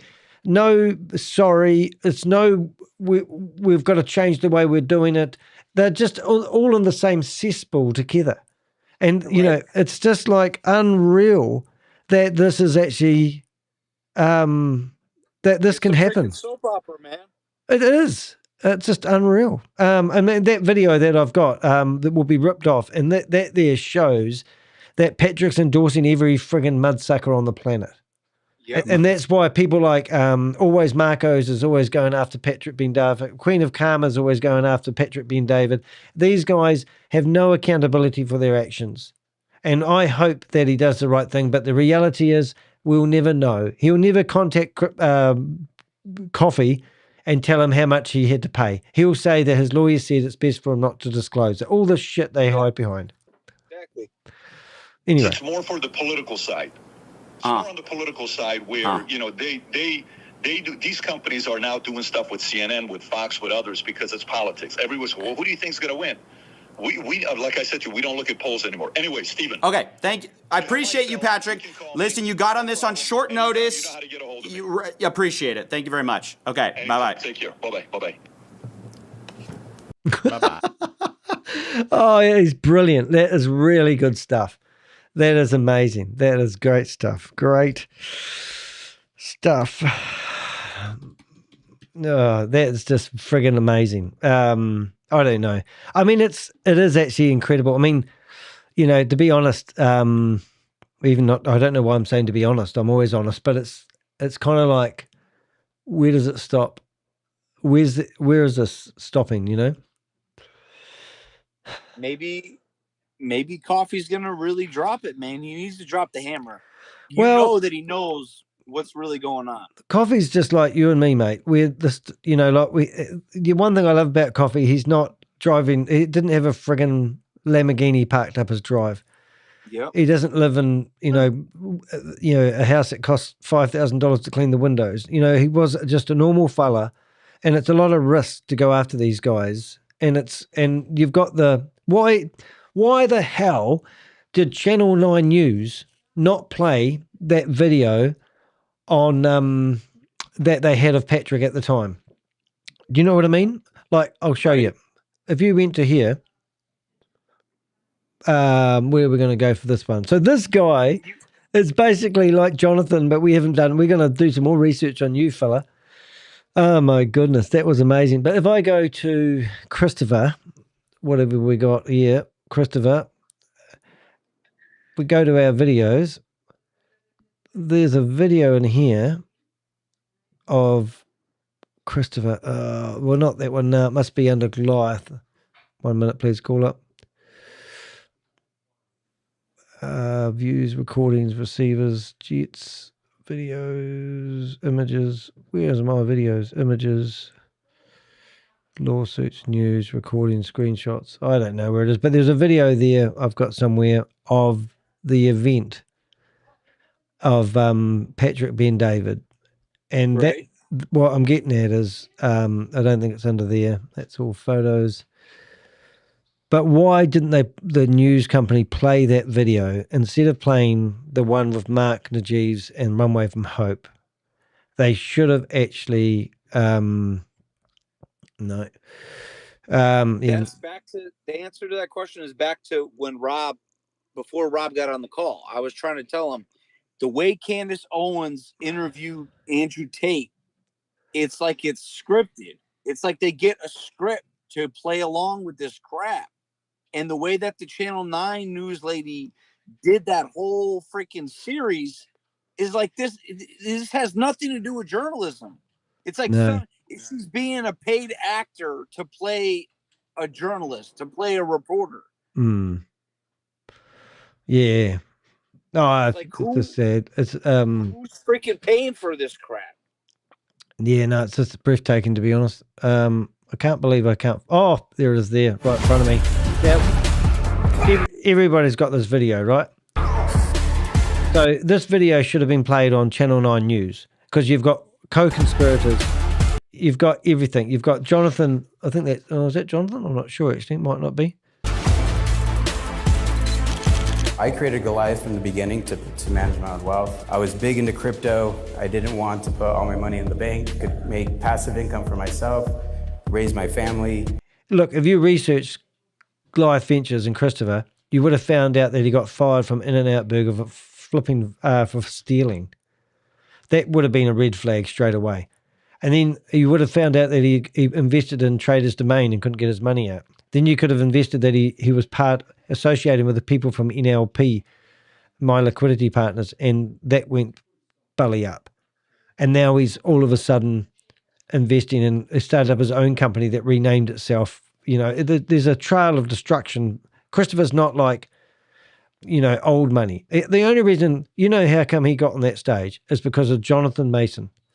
Because of Jonathan Mason, and Chris used to work at helping organise events for Grant Cardone.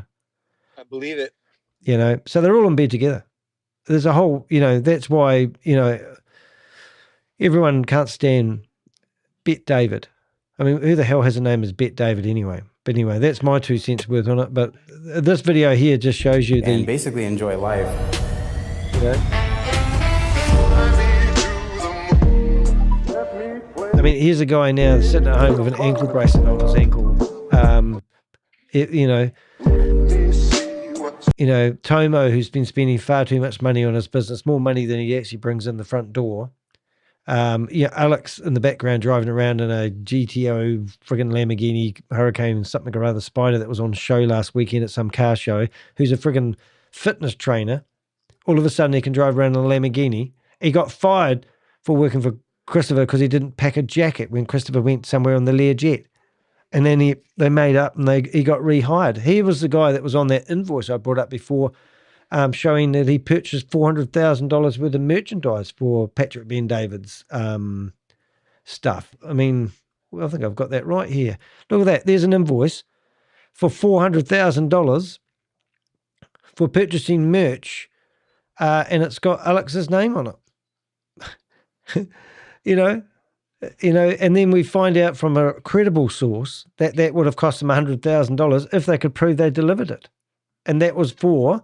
What was that for? That was for the Vault 2000 item. So there's another $400,000 on top of the $1 million. Now, the guy that owns this invoice has been subpoenaed. His name is Sanjay. And so is his new wife, where they just had a secret wedding, Solomon. They have been subpoenaed. Wonder why they've been subpoenaed. Because this invoice, I believe, was a bit of a backhander. And the guy had offered me money to take his name off my website. And then about 2 months ago, he paid me $500 as a donation for my work and then said, remove the slander off your website. Now the guy's been, and I didn't even know it wasn't the deal. It just turned up, So now he's saying, and it come from even the money, how about this? The money came from somebody I didn't know. And then they sent me a message saying, I sent it to you as this anonymous person. And he said, now remove the slanderer off the website that you've said about me, which I haven't done because I don't do bribes. But, at what point has something shady not going on? If these guys haven't done anything wrong, then why are they so hell-bent at trying to, protect their reputation? It's just absolutely crazy. Anyway, Rob, that's a normal day in the office for Danny these days. Yeah. Well, same shit, different day, except it's not the same shit. And taking it to a new level.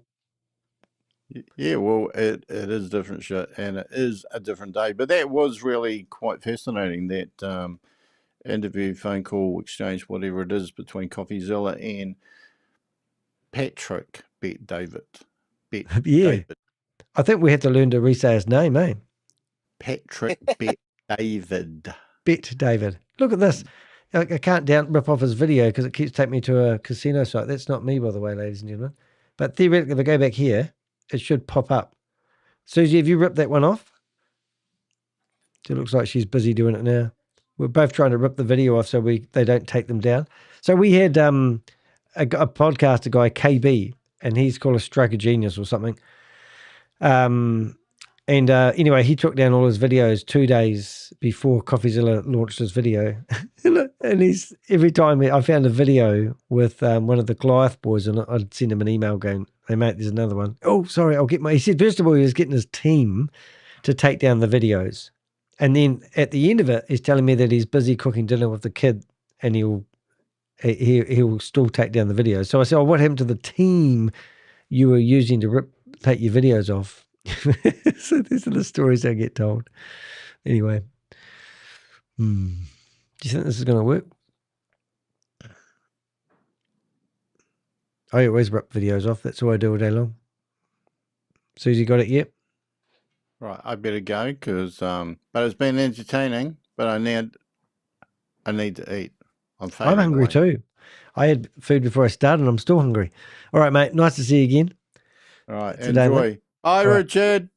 See ya. All right, now, man. See ya. Right, let's go. Hey, Rob. Yes. Rob, don't sell all your marbles in one go. Marbles. I've lost my marbles, mate. Oh. You lost them or you sold them? Probably both. I don't, Right, think you see should, you later. don't think you should carry that conversation on, just saying. It's gonna end bad. Oh, that's brilliant. Oh, that's quite cool. All right, guys. All right. I'm going to redo this image. I'd like to please redo this image and make this a picture that dominates the image, because I do a review on these people in my YouTube live, and I'd like to have this on a big screen as I do a review on this Vault 2025. I don't even know if I'm saying it right. Yeah, I don't know. I'll talk to you soon, Danny. All right, matey. See you later, mate. All right. See ya. Later. Yeah, so that's interesting, but I would like to actually have a thumbnail that matches this. So I'm just going to see if I can find the Vault 2023 conference. That's probably the one I want there.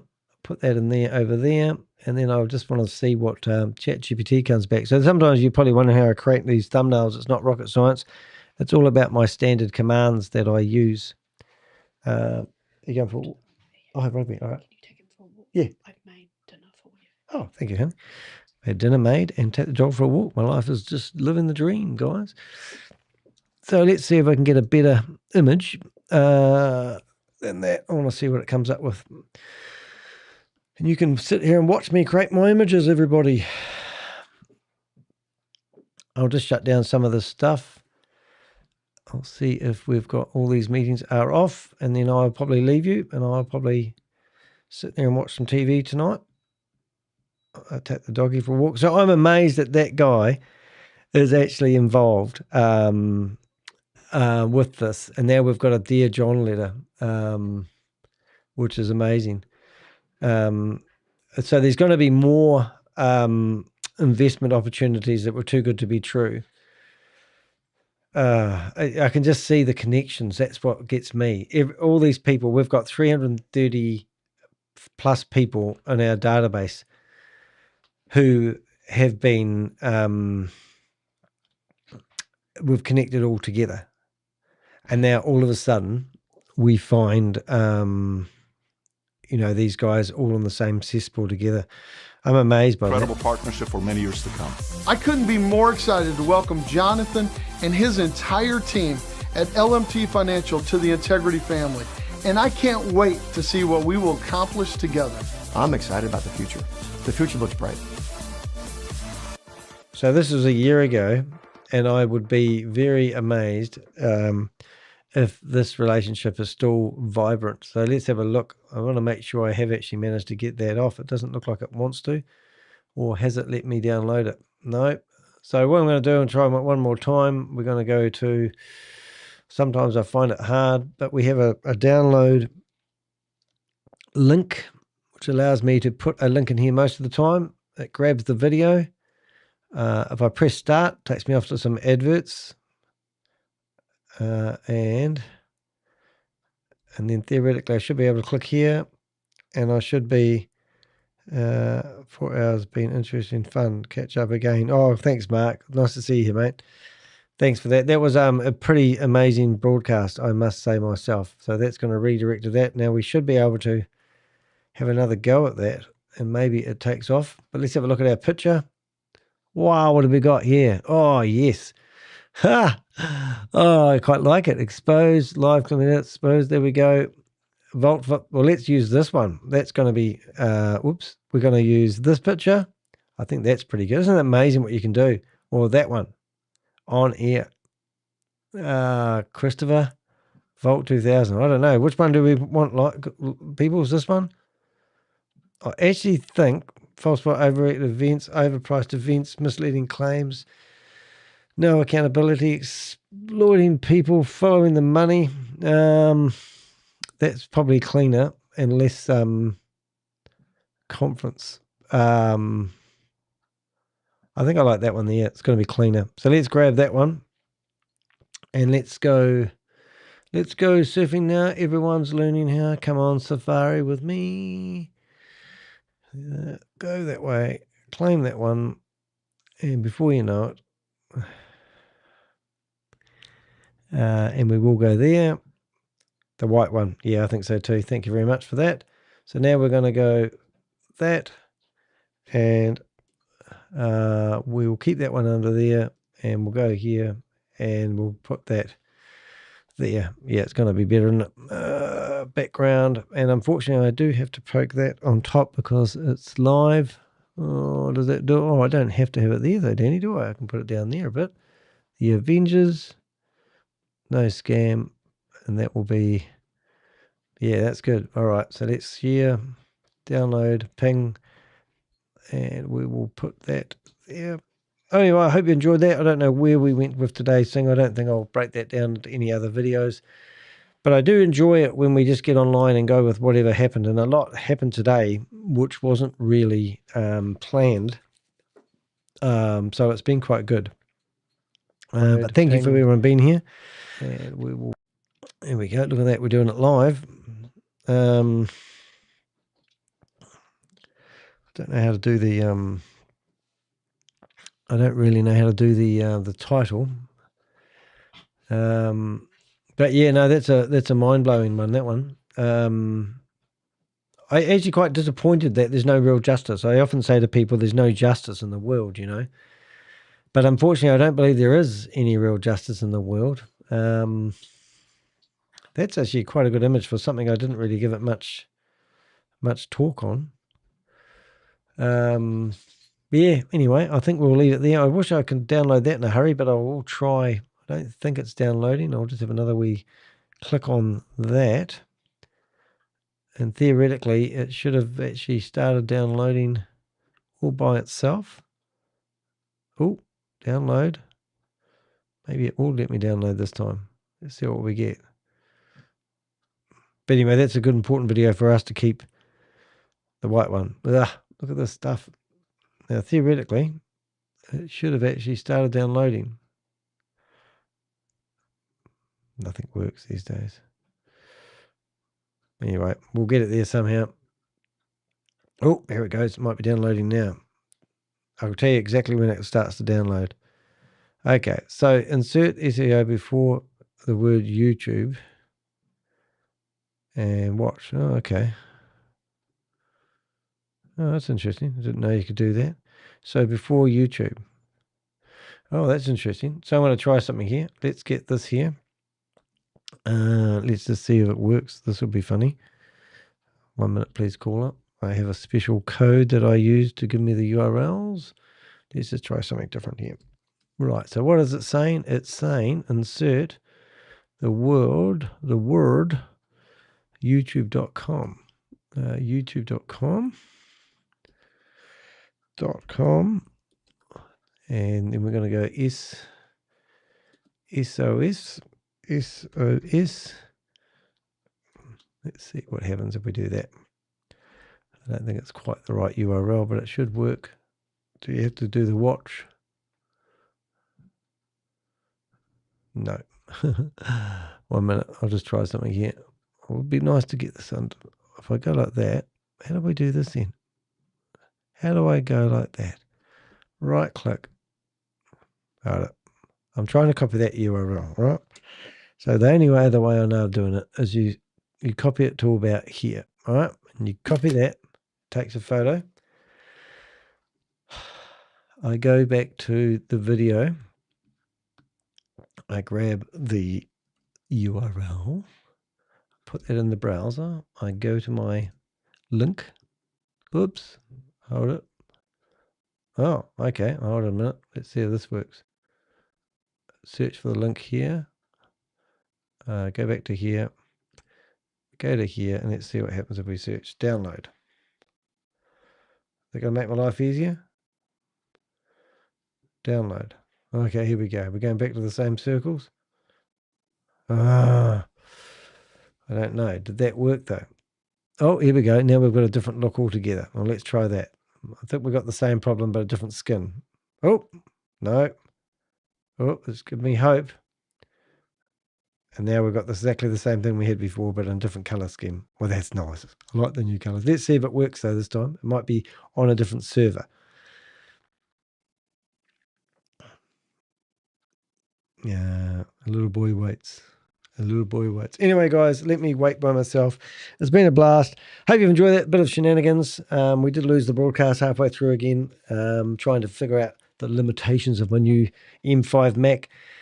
I was hoping that Coffee might have dropped in. I did give him a link to the show. That would have been a real nice surprise. Good job, Coffee, anyway, from interviewing him. And it's good night from me. It's good night from Coffee. And it's good night from my Avengers. Hope you enjoyed the show today. And I'm working tomorrow, which means you won't see me live at all. But I'll probably be watching other things going on the internet. Do check out the place, what do they call it? The posts area on my YouTube channel, because I posted something there yesterday, but I do, if I have anything that comes in my inbox that needs to be out there, I normally post it on my X and also my LinkedIn and also the post area on the YouTube channel so that you guys can keep up to date with the latest. Hey, thanks very much. And if you can support the channel in any which way or form, really do appreciate it. And we'll see you guys in the next video. Thanks for watching. See ya. I'm Danny the Heck. Bye.